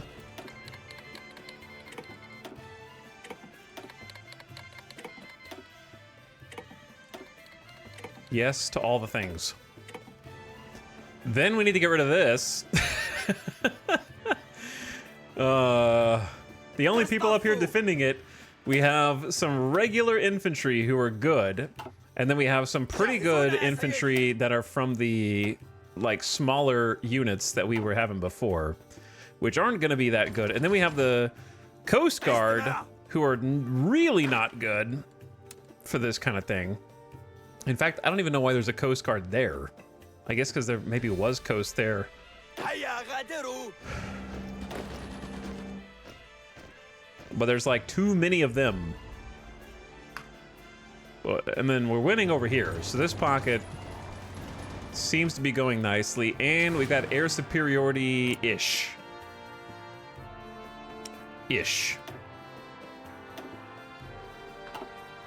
And we should have some like good airplanes getting pushed out.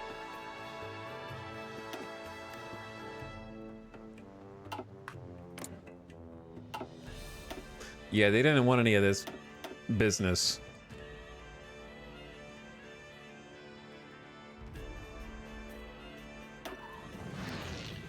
So I'll send another 2 hundo. We're gonna need more than 2 hundo over here, though, to be honest.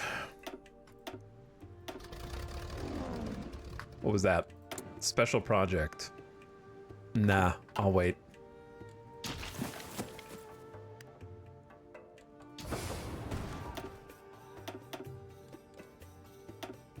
Bro, there's only 5 divisions here. Just hold. اصطفوا. There's not even that much going on, brothers. Kick that guy out of here. Why you let him just carve through? All right, these guys finally got it done. So you guys head in. الاستمرار في التحرك. Shift these dudes over. Improved anti-air. Keep going down the anti-air path. استعداد للتحرك.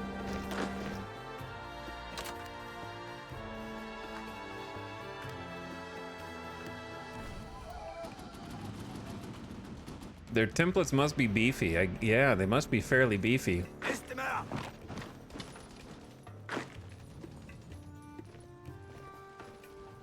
الأوامر. نعم سيدي. جاهزون يا سيدي. جاهزون يا سيدي. Push into Kuwait City, and then they won't be able to do anything for reinforcements. That's the key. And then we'll have nowhere to retreat, and then we will close that little pocket. جاهزون يا سيدي. It kind of feels like this squad is just not attacking. Like they have a thing, but it's like messed up or something because of the other pockets. I don't know. Kuwait has capitulated. Yeah, because we took it over. الأوامر. انتباه. جاهزون.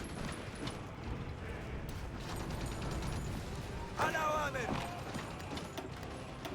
And now we got these nerds. Emirate of Transjordan has capitulated.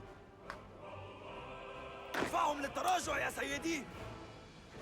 هيا هيا هيا. Hiya, hiya, hiya.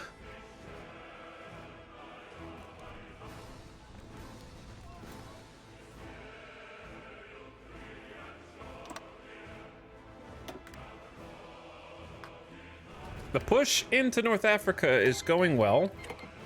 This is not.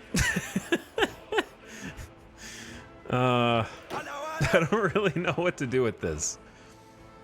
Maybe if we could get some air support, that's not a bad idea. Air support over this pocket, الأوامر. and then have these dudes all come in at the same time, because We should at least get the air superiority buff. And I'm not sure if there's really any like close air. There's 60 close air support. So I mean, that's better than 0. استماع.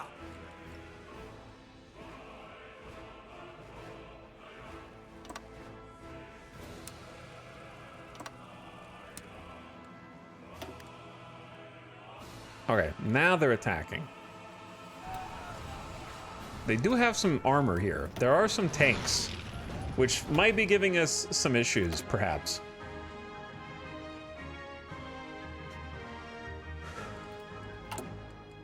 I don't know where we should, like, I guess, you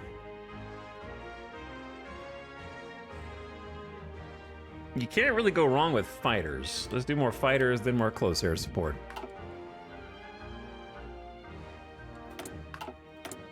Then there was something else I was gonna do. But now I don't remember what it was. It'll come back to me when it's too late. Nice job, gamers. جاهزون يا سيدي.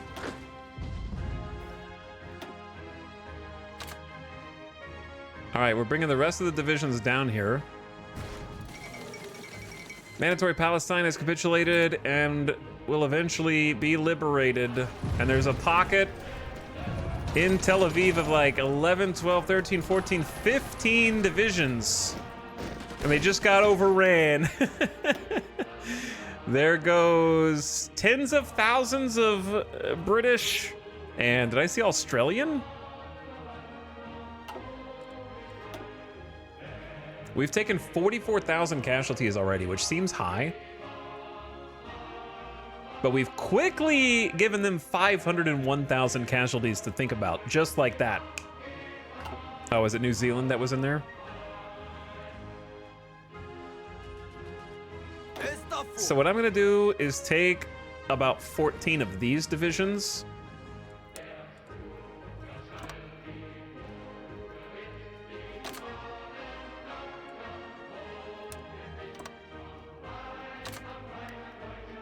And help over here before sending them back. Wait, did I just put them all in the same? Oh my god. جاهزون يا سيدي. I hate when you accidentally do that.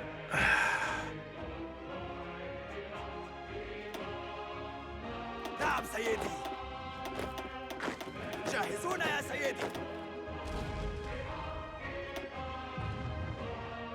استماع.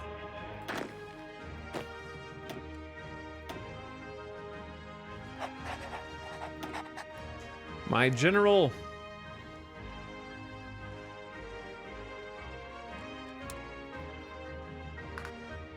استماع.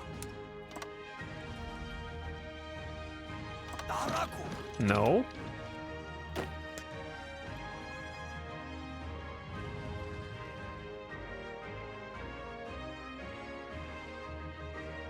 Sorry, hold on. Thinking. استعداد للتحرك. Okay.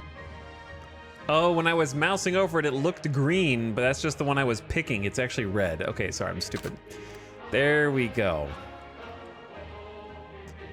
Now they can actually move over there properly. And this is where we're going to be rewarded for building infrastructure like trains and such. And like high-level train tracks. That being said, there's not really any train tracks here. We just took this area over. استماع.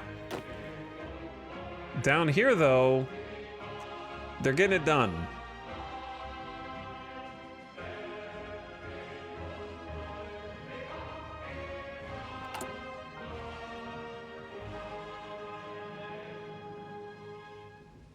Develop some oil fields. The super gun's finished? I don't think so. What's up, False Lobster? Bite Hammer? Starting the Vaughn from the beginning? Okay. We went a little all over the board today. Thank you for the 45-month sub. Flapjack pumping it for 48 months as well earlier. Happy 4 years. Again. But yeah, the naval invasions are going to get us. Pushing across into Port Said is going to be tough as well, but the longer we give them We will have supplies.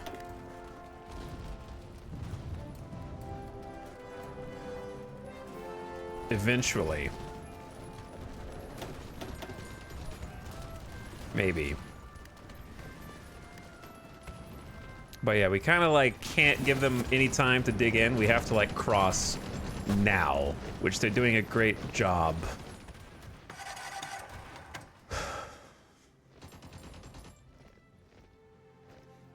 Meanwhile, these pockets are being closed. I think they are. هجوم! Is that 9 divisions are here? جاهزون يا سيدي. Look, you guys can just take these guys out. You're mountaineers. جاهزون يا سيدي. الأوامر.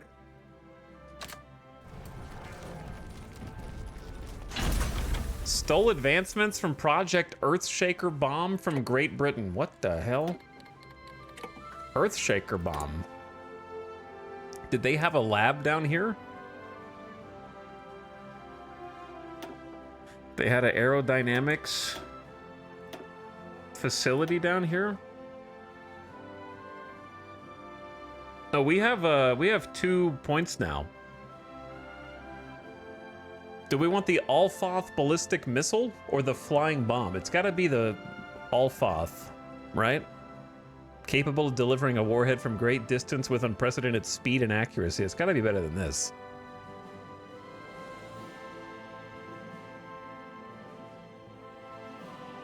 Nine aluminum, 9 steel, 9 chromium. I have plenty of rocket sights. It needs 3 breakthrough points, though, so we need 1 more breakthrough. 1 more breakthrough. Kind of annoying. استماع. جاهزون. All right, we're in Cairo. China claims Indochina. Surely nothing bad will come of this. True. استعداد للتحرك. And yeah, we have overwhelming numbers here. Probably too many people. I'll start constructing some railroads once I see kind of better what's going on there. Can we get some mountaineers in here? اصطفوا. Instead of whatever you guys are doing? جاهزون يا سيدي. Just go! تحركوا. Don't wait for them to regroup, brother. You've got them surrounded already.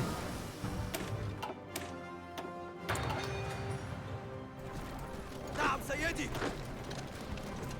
الأوامر. What are you waiting for, man? جاهزون يا سيدي. تحركوا. All right, but yeah, close out the peninsula, and then we can redirect our attention elsewhere. Meanwhile, up here, الأوامر. these guys are pretty low org and low supplies. So I would say begin the assault here. We got 500,000 spare manpower, which is pretty nice. I brought some mountaineers and some other juiced friends to kind of help. We got a nice opening toward Alexandria here. الأوامر.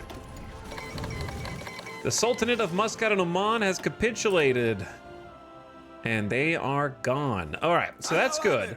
What's bad is نعم سيدي. there's a lot of coast to be guarded there.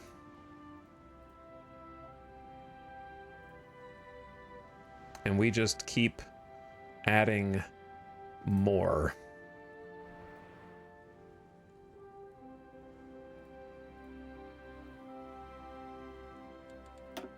Just gonna take 222 divisions, give or take. It's not too many, right?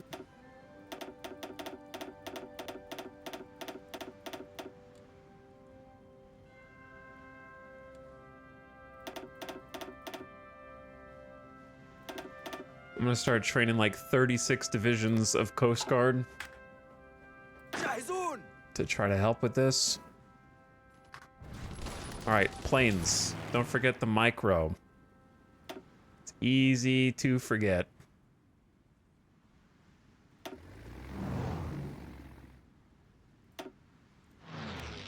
Send them over there to kind of help those dudes.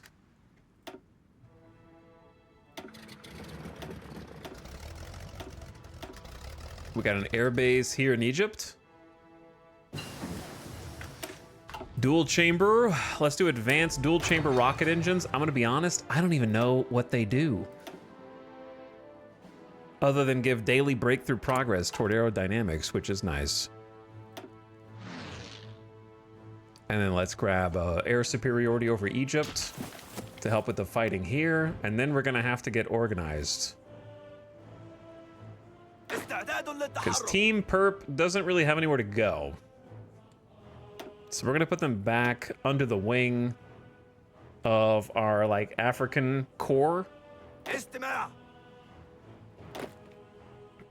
And I think this is the part where we create some different front lines. 24 divisions is a lot. I don't know if we're gonna be able to keep them all well supplied. Speaking of, let's upgrade the rail.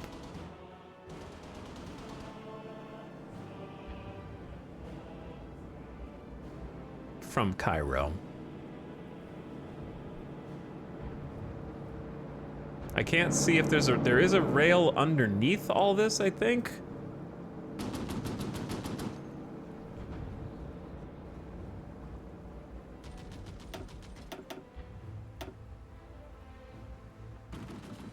I have no idea what level I just queued up, but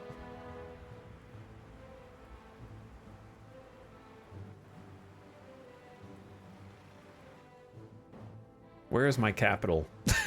I'm heading towards Turkey. I need to get over there somehow.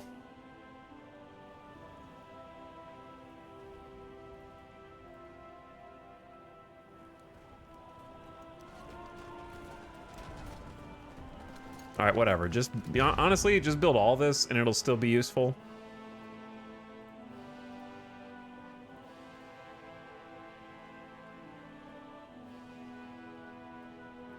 $181 consumer goods civ factories. Yes, we've been busy.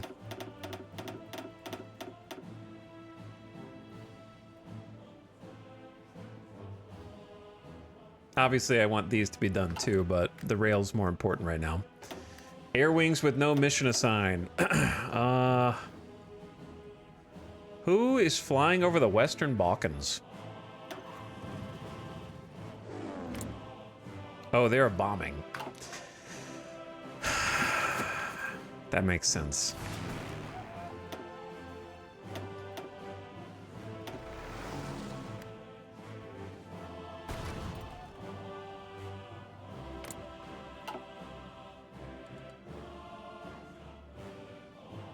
We'll get to work.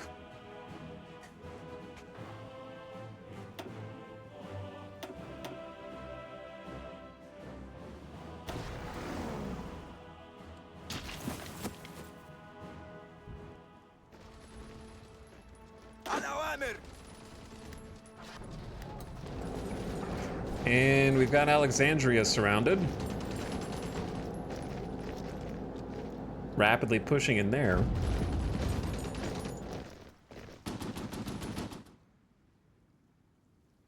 Now the problem is we need to keep going. When did this happen? Did I just...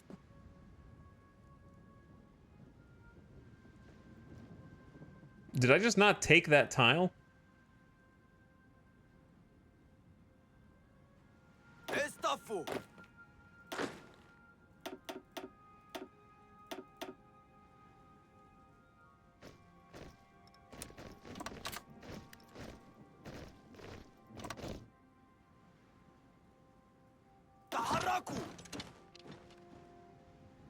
جاهزون يا سيدي.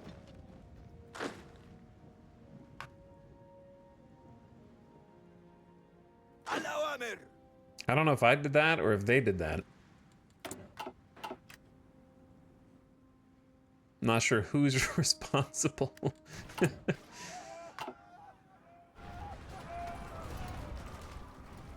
But I like that on aggressive, they just kind of keep pushing. Pakistan has been summoned as our enemy. نعم سيدي. Everybody wants to be my enemy. استعداد للتحرك. انتباه. جاهزون. Coast Guard, you're capable of doing this at least. هيا بنا.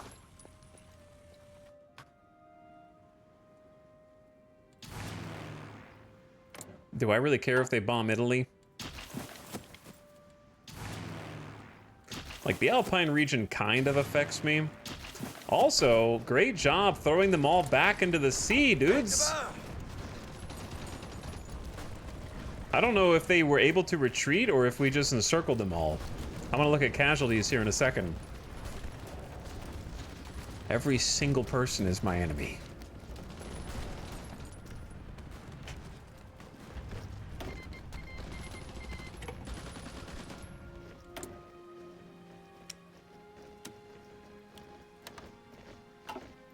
All right, sick. Now, there's no more bad guys there. جاهزون. 0 more bad guys, okay? الأوامر. So therefore, you should not need to guard anywhere along the Black Sea.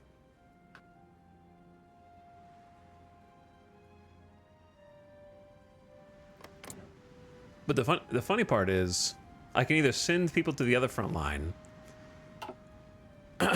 Taking over Africa is only good in as much as you can defend it.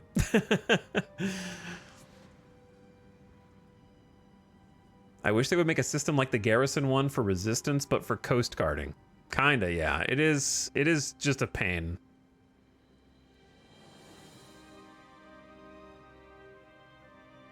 The other thing that they could do is just, like... Let's put it like this. In actual World War II, how often were naval invasions actually happening?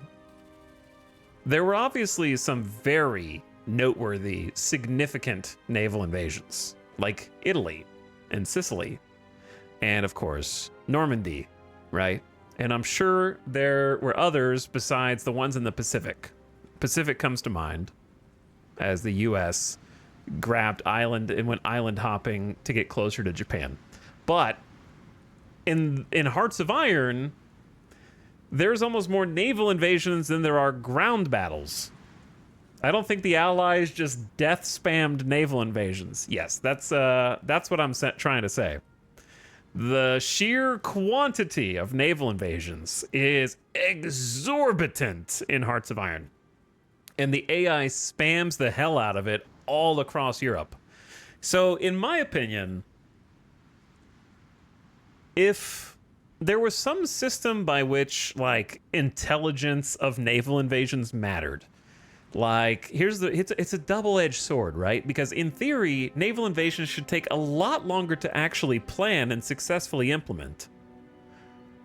But if you do that, then the player has to wait longer before they can naval invade, which is a huge pain. But during the time that it's planning, there should be a risk of leaking those plans. Like was the case in, I believe it was when they were planning was it the invasion of Sicily? There was like intelligence threats for that leaking. Like, you know, have to actually plan it out somehow instead of just like queue up 50 of them. Or maybe if you just wanted to gamify it, you could just have a limit to the number of naval invasions you could do at any one point. Or at least the regions.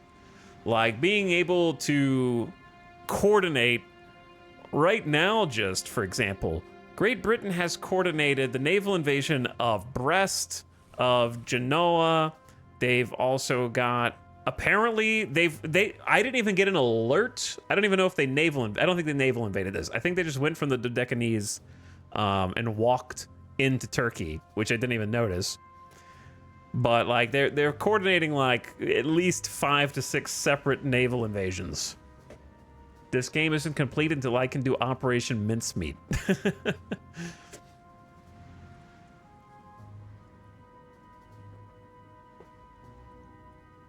Part of the reason Normandy worked was because the counter spies leaking false info to Germany to divert Rommel and the other massive amounts of units away from the coast. But yeah, I see what you were saying with like a garrison, but for the coast. Where as it stands right now, it's far too easy for most countries to just walk in anywhere that they want.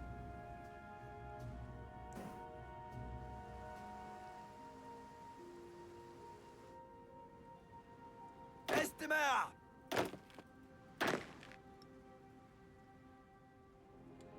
جاهزون يا سيدي. All right, Team Perp. We'll take care of the Turkish shenanigans shortly. اصطفوا. I'm gonna need this bro in the mountains to retreat, though. تعرضوا لإطلاق النار. الأوامر. تحركوا.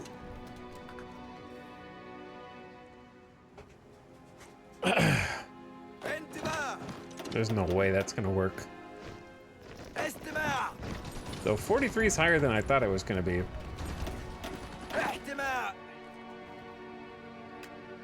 استعداد للتحرك. اصطفوا. Okay. We're gonna take these bros here تحركوا. via train and redeploy.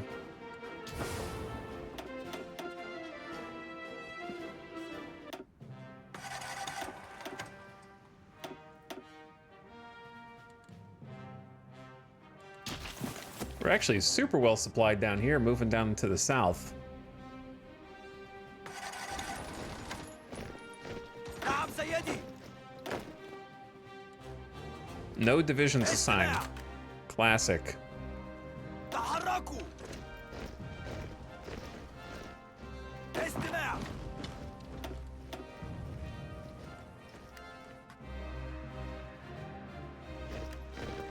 الأوامر. استعداد للتحرك. Okay. Finish the job there. Hello, Gamer Deathbot. We have a ton of troops with no orders. جاهزون يا سيدي. I'm gonna put them back under Coast Guard jurisdiction. جاهزون يا سيدي. استعداد للتحرك. استماع. نعم سيدي. Why did this dude not convert to Coast Guard like this one did? This guy, like 72? Shouldn't they all be 72 down here? All right, this is the part where micromanagement gets overwhelming. نعم سيدي.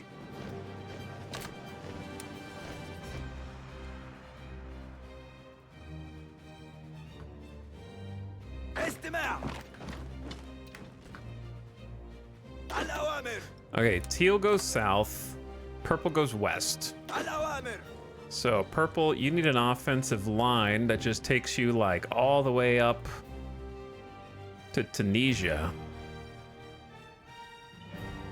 Algiers. Trust me, this is not as tough as it looks. تحركوا. And then Team Teal, I'll let you finish the job here first.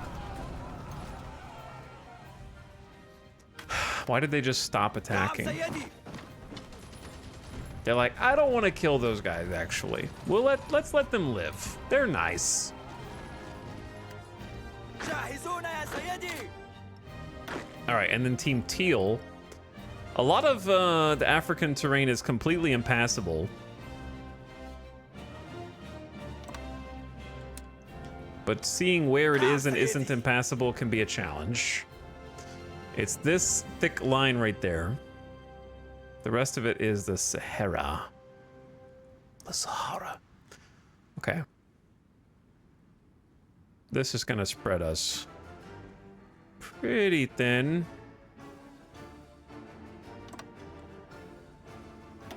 نعم سيدي. Reinforcements are arriving. To handle these nerds. جاهزون.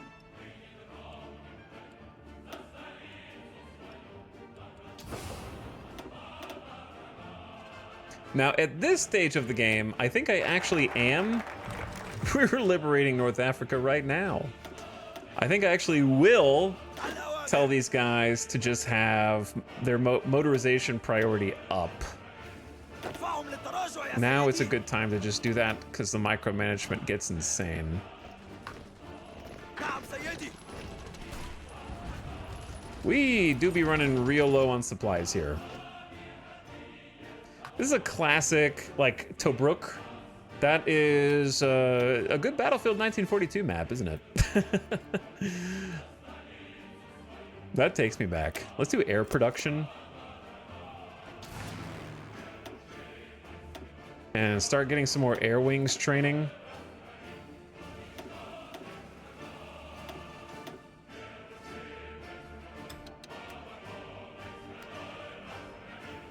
I just got flashbacks from you saying that. It was a good map. Tobruk was a really good map.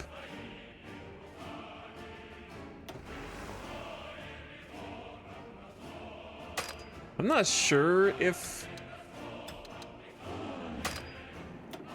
these planes can reach. Nah. We can give air support over Egypt, but and a little bit here, but not much more than that.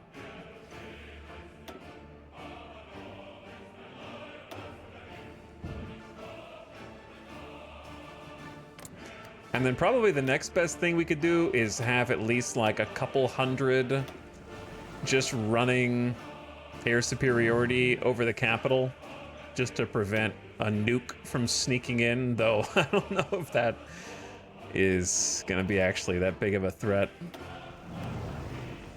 But having some like air superiority dudes here and there is just a generally good idea.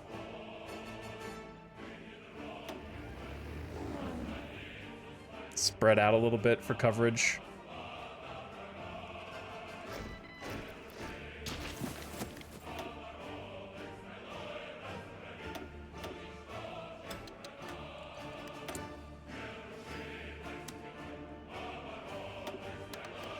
Trade some rubber with Rome. We still only have 2 breakthrough points. I want 3 for the missiles. Speaking of, we're almost done with a few of the large caliber guns. By the time we can use them, we won't be able to use them because they'll be too far away. جاهزون. Yes, take the ports. Get supplied.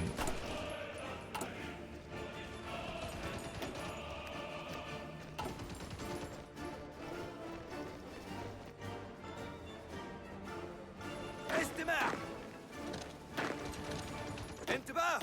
You guys could be even more aggressive. They just reinforced the port right when we were like getting in there. Classic. Maybe if you base planes out of Crete, you can get to Libya. Maybe.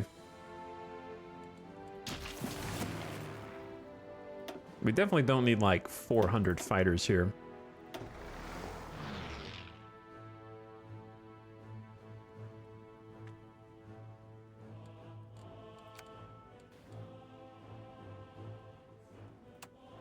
They can indeed. Where are my, like, few... We only have a few close air support. Manufacturing hasn't really gotten... I think they're in pilot training right now. The planes look very similar, so that's not helping. But yeah, they're undergoing pilot training right now. We have like 200. I just got done watching that entire like 4-part series on Malta. That was fun. Where is Malta? There it is.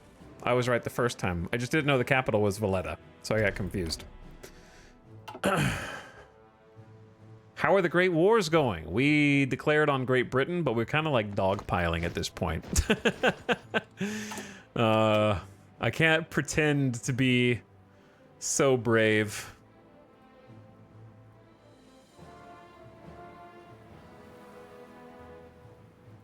They may have already been at war with much larger foes. Also, there's a lot of stuff that needs to be repaired. Let's just do construction repair for a little bit.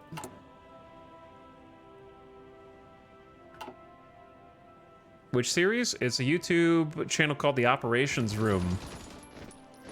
And it makes a lot of historical World War II battles and other conflicts very interesting and compelling to watch. And they just did a 4-part series on resupplying Malta during World War II. And all of the tribulations that went into Operation Pedestal.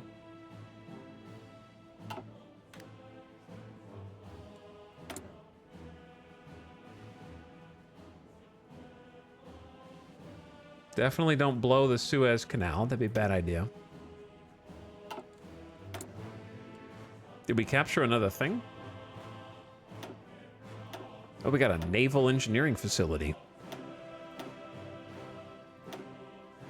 And we have an unread super heavy railgun. 20% research bonus for artillery. Cool. 70 XP in nuclear research. Oh yeah, we did nuclear research and I kind of forgot about it.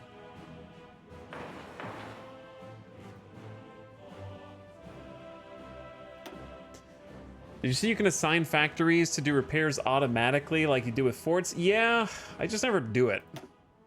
I guess I should when I have this many. I'm not used to having this many factories. So I'll try that. That way they just start fixing all the infrastructure.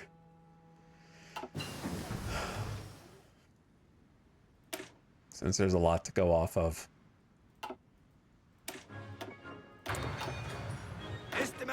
All right, Team Purple is cruising down past. We got a really awkward spot around Ethiopia. This connects across. Team Purple is moving past Tobruk rapidly into Benghazi. I don't know why there's a war goal on that dude when we've already capitulated him. And then I kind of forgot Team Green was up here and then like just didn't tell them to ever attack and gave them time to reinforce, which is kind of a oops my bad situation. I'm gonna send some close air support and some fighters.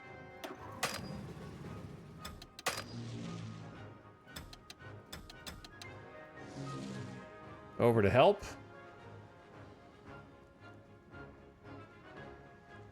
The extra close air support, I'm sure, will be much appreciated.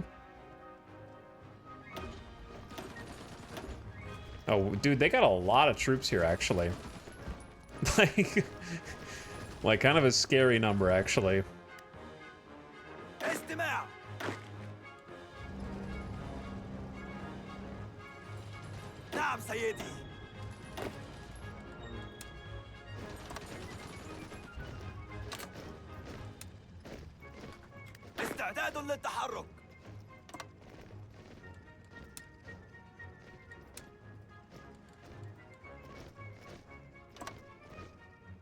Okay.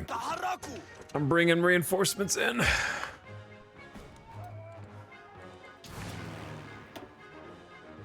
And then I need these close air support bros to at least get off of being a rookie.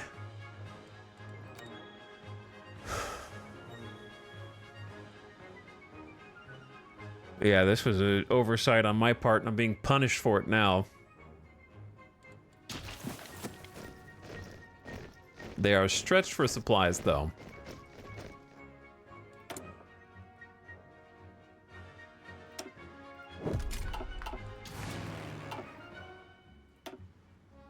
All right, close air support, get on in here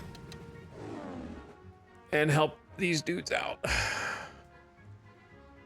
We don't quite have full 200 of them, but نعم سيدي. there we go. Enemy air superiority and air support.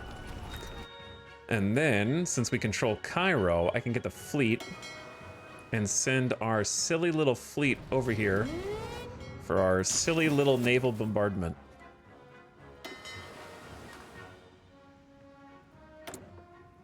I don't even know what I'm clicking anymore. Towed anti-tank and anti-air. We don't even have that. And, am I being nuked? Am I getting nuked?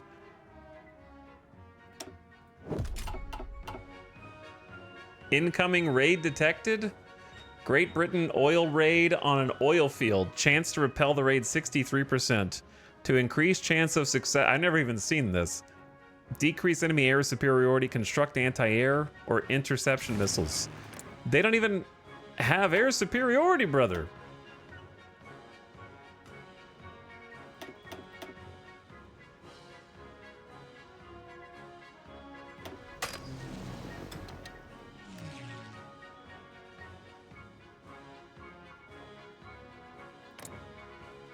I got 500 fighters in the air. There's only a 63% chance to repel the raid? With 500 fighters?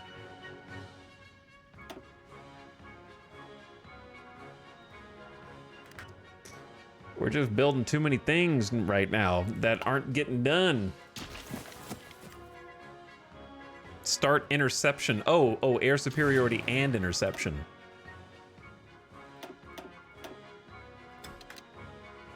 There we go, 75% now. You can have up to 500 planes on interception.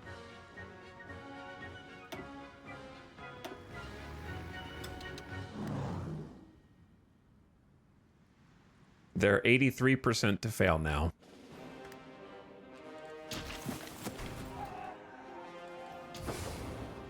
Supplies who? نعم سيدي. نعم سيدي. Guys, nobody's even here. You could just go. No one's even stopping you. اصطفوا. I have no idea what I'm doing anymore. There's too many front lines in Africa. تحركوا. And then we got all these guys with their back against the sea. And I don't know if they're going to be able to escape. Or if we're overrunning 16 divisions. Holy! تحركوا.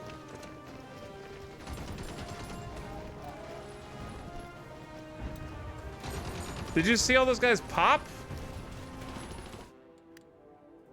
That was almost 200,000, 250,000 troops.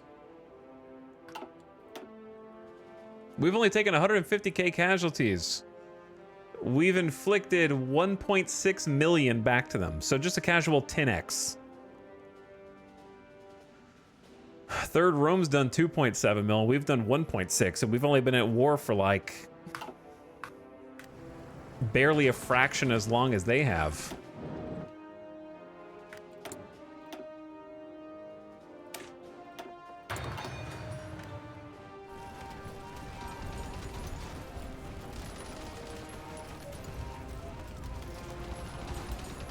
We got a naval bombardment on these dudes too. All right, there we go. We eliminated the port. استعداد للتحرك.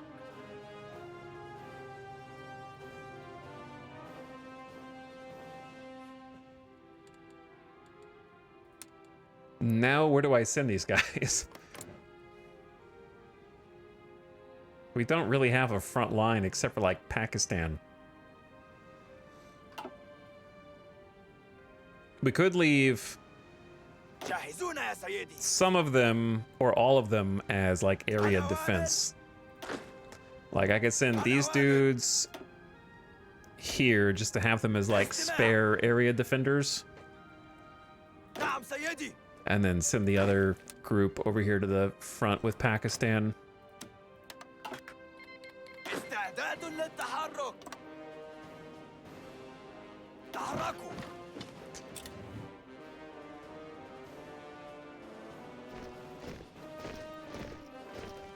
سيدي. We definitely need Tripoli, and I just don't even feel like managing all that down there. Did they do the raid yet or no? Wait, how long does it take?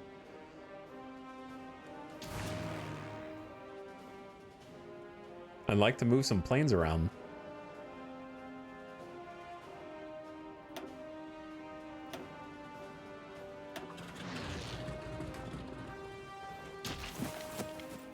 Naval invade them? Yeah, I'm gonna get my my navy right on that.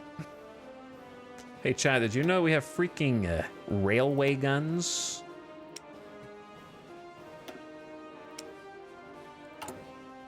And the funny thing is, I don't even know if they could get to where we want them to go.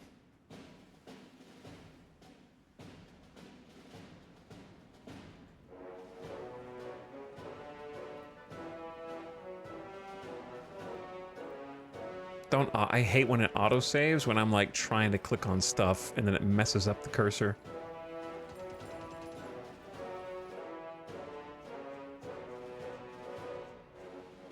Sounds like such a petty complaint, but it's true. Everyone knows it.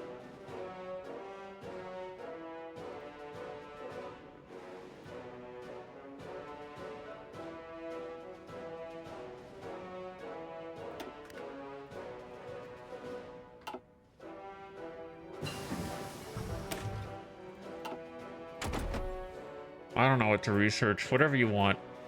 Anything you want. It don't matter. Can you guys just go? Why do I have to tell you to go?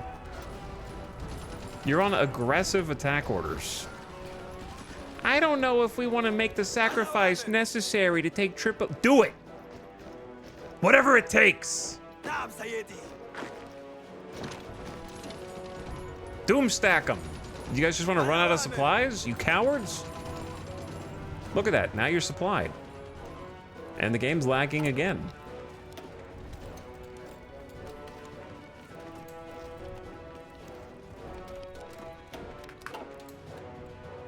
And look, you're all able to resupply. اصطفوا. And keep going. Look how much better you feel now. استماع. These guys, I don't even know about you. جاهزون. استعداد للتحرك.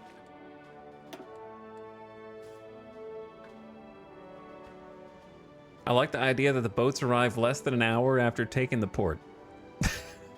Nuclear reactor research completed. Easy. Done. Put it in the file cabinet. استعداد للتحرك.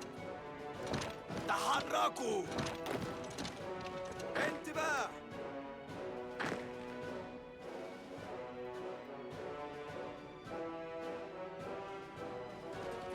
Are they arriving into this stinky port? جاهزون.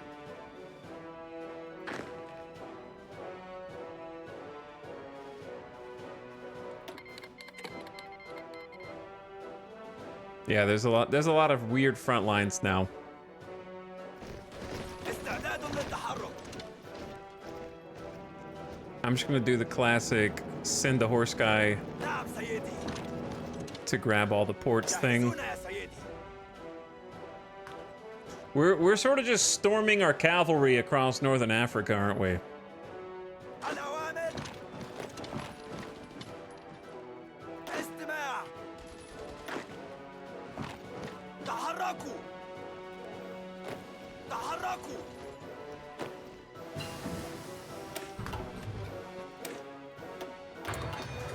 Late game Hearts of Iron is like a stop doing pop-ups. Every pop-up like infuriates you at a certain point.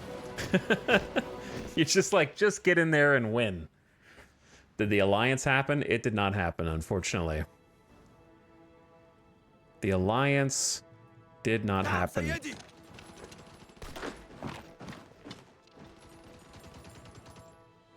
However, we did attack Great Britain, And we are winning, though we have a lot of help abroad, to be honest. نعم سيدي.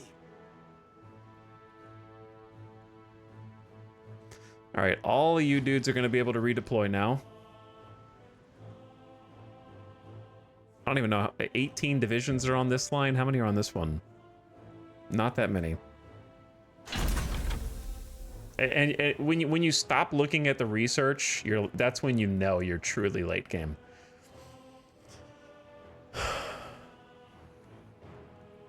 الأوامر. Meanwhile, on the border with Pakistan, somehow this encirclement. الأوامر. Why do I have a doom stack right here of unlimited divisions?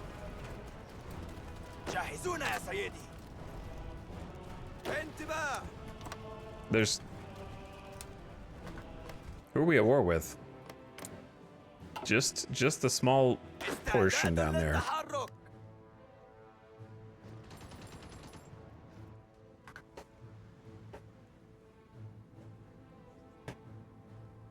Vicky 2 has the worst pop-up problem, does it?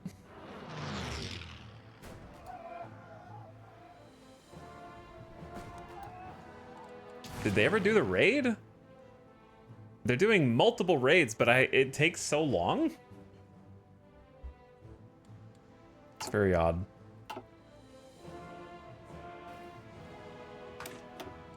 Let's take a look at the casualties. Great Britain's at over 5 million casualties. 5.5 million. We're at 200,000. We've inflicted 1.7 million. And we think that they have only like 2.5 to 3.5 million manpower left. We've had 5.7 million deployed. So, I think we win. I think we win.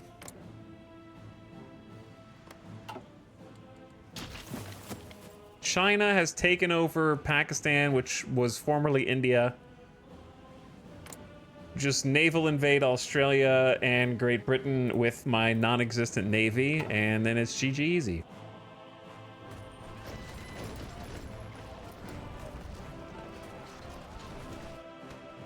I find the raid feature annoying and not useful. Yeah, I think the intention behind it is good, but I agree. It just feels like it just takes way too long to fire off.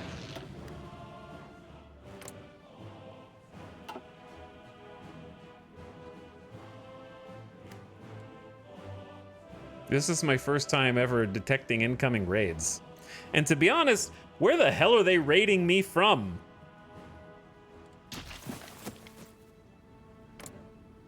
There is nowhere, anywhere close. Okay, actually, they could raid me from here. I guess Cyprus. Bomb Cyprus. But yeah, that probably is where they're doing it, actually.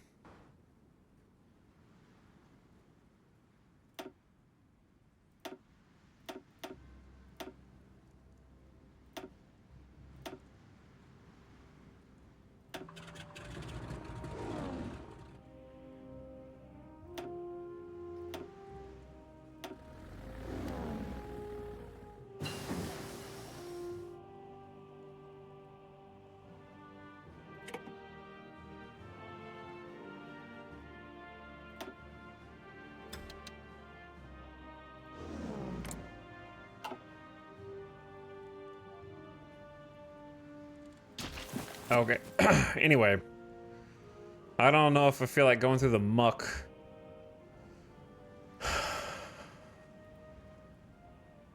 I don't know if I feel like going through the muck. انتباه.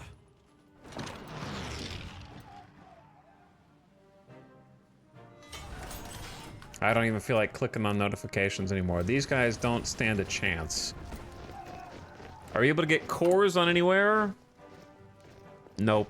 I can unite the Arabian... Yes, I can. I can unite the Arabian Peninsula and click the button. We will be known as the Arabian Empire, gain cores on all Saudi Arabian states, North Yemen, province of Aden, South Yemen, Socotra, Abu Dhabi, Qatar, Muscat, Bahrain, Mozandam, Oman, and Dhofar. Oh yeah, he clicked the button. The Arabian Empire rises. With the Arab conquest of most of the Arab Peninsula, the government has seized upon a renewed wave of pan-Arabism spreading through the region. As international disagreements have been solved through the outright removal of obstinate foreign governments through military means, Arab unification has seemed within easy reach, and the Arab government has already shown its willingness to pursue this goal. Whether merely to ride the wave of this public goodwill to appeal as a home to all Arabs or simply facilitating regional integration, Arab officials have now confirmed that the nation's official name will be the Arabian Empire. Zaydan's dream has been achieved. There you go. We got a new flag. We got a fancy new flag. Honestly, the black, green, and white looks pretty goated. Not gonna lie.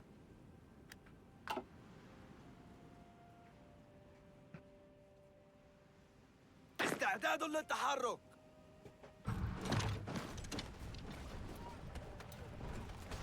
الأوامر.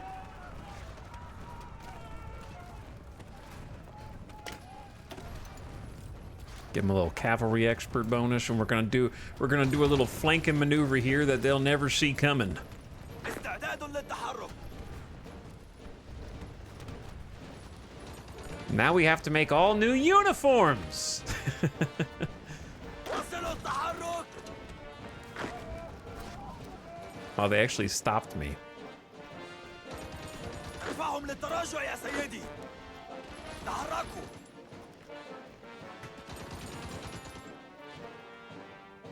نعم سيدي. Shut up. I don't care research. I'm just trying to do an encirclement, man. Just let me do my encirclement. احتماء. اصطفوا. Where are their units teleporting from, dude? They just appear out of nowhere. استماع. Their reinforcements just appear out of nowhere. ارفعهم للتراجع يا سيدي. I haven't even been watching these guys. We got a stalemate going on over here. I guess that's fine.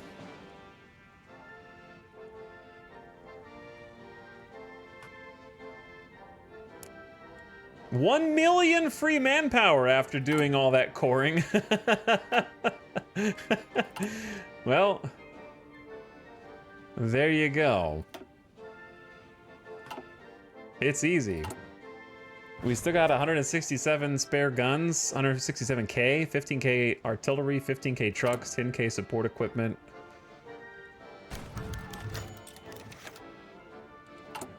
You know, just a bunch of extra factories. اصطفوا. انتباه. 36 more Coast Guard divisions popping out to help defend. Just gonna train, you know, a few more. Maybe like, I don't know.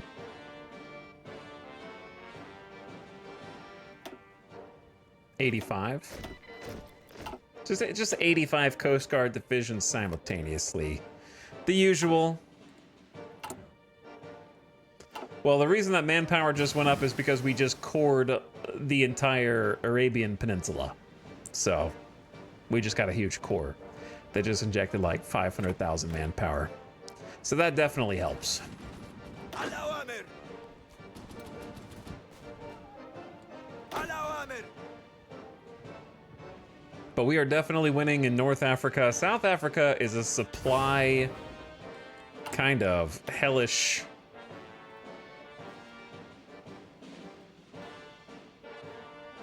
combat area. We can build, we have ports. So I can build a rail up there. Did we ever finish? Chat, we finished the super weapons. Does it matter is the question. How do you even see them? How do you even see where the multi-charge large caliber gun is? Oh, here. That's as far as it can reach. This thing sucks. That's it? I mean, I know it's just a kinetic gun, but... Bro, I can't... I can't use that. Where's the... Didn't I build like 6 of them? Where are the other ones? I can't even see the damn icons. Didn't we build like 6 of them? We definitely built one here. That one, oh, it can almost reach northern Tripoli. What a mistake. All this scientific research. Wasn't there one up here? There it is. So if we ever go to war around the Alpine region, that one will be useful in the mountains.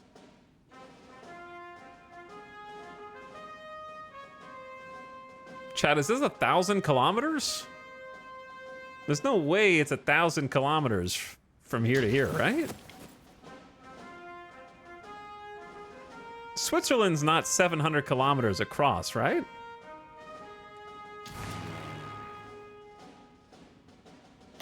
All right, well, those are a huge waste of time, but at least we made them so we can feel cool or something.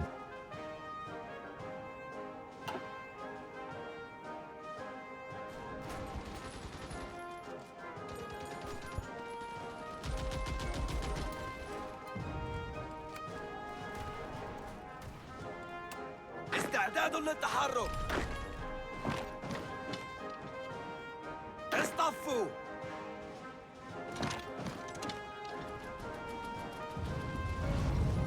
استماع. الأوامر. All right, they've almost been removed from North Africa. استماع. Having cavalry continues to be an amazing advantage. اصطفوا. Okay, we might have some problems up here نعم سيدي. while we continue to redeploy.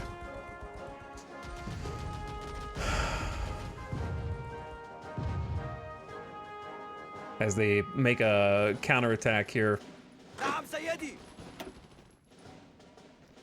استماع. Bastards.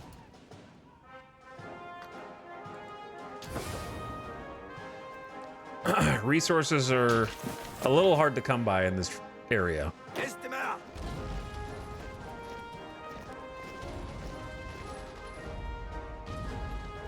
And they've got Casablanca. انتباه. الأوامر. All right, I am gonna نعم just سيدي. put one little plan for you all انتباه. and trust that you can do it.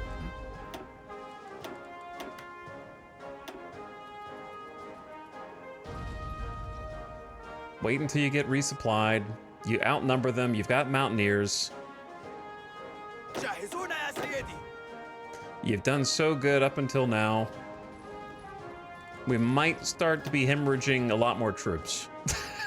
389,000. But we're responsible for 2 million dead, and we have to keep pushing. You can't just stop when you've got them all the way back to Casablanca, استماع.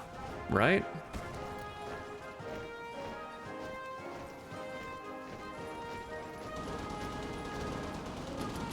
And you're pushing through the mountains.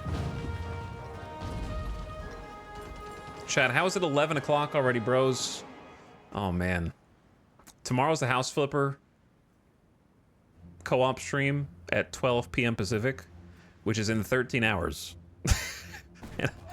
And that means I have to go to bed earlier tonight because I can't stay up till 5 a.m., 6 a.m. like I usually do.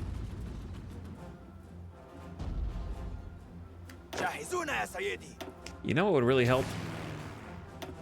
Air support. Do we even have an airfield? We do. Imagine using your airplanes.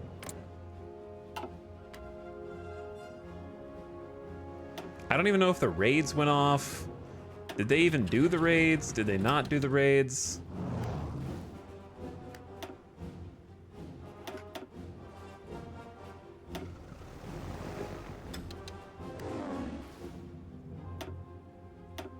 I'm not really sure. We have an extra 500 planes. We have like 1,000 planes. Oh.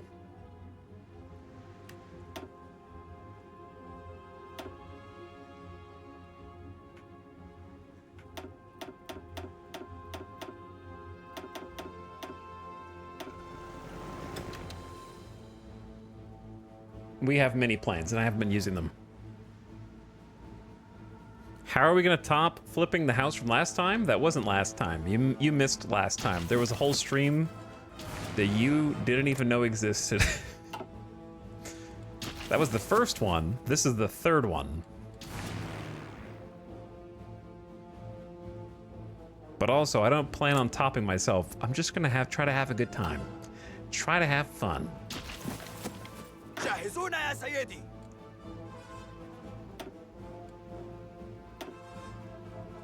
All right, air support. We have air superiority, and we have organization and a plan and coordination. Maybe I shouldn't have been just throwing their lives away الأوامر. at the beginning.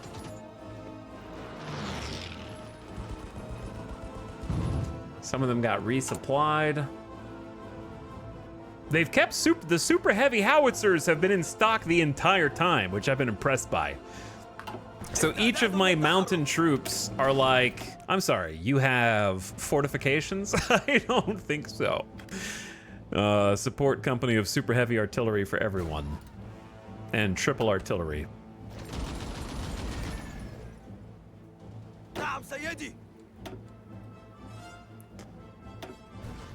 All right, we're gonna go a little more aggressive.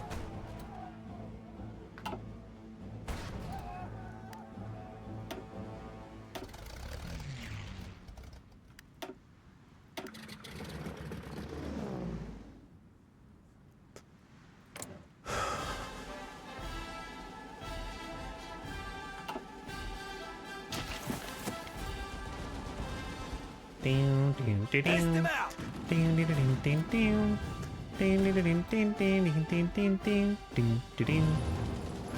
Chat, are we losing? Kind of.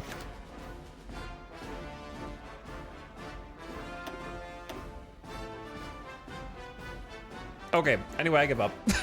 I gotta go off and we win. I win. You don't get to win. No, but seriously, they have like 3 million manpower. Third Rome has like 7 million manpower. We have, I think we have way more than, we have 7.3 million total manpower. I guess our army, wait, how do we have 7.3 million manpower, but there's only like 1.5 million in the field?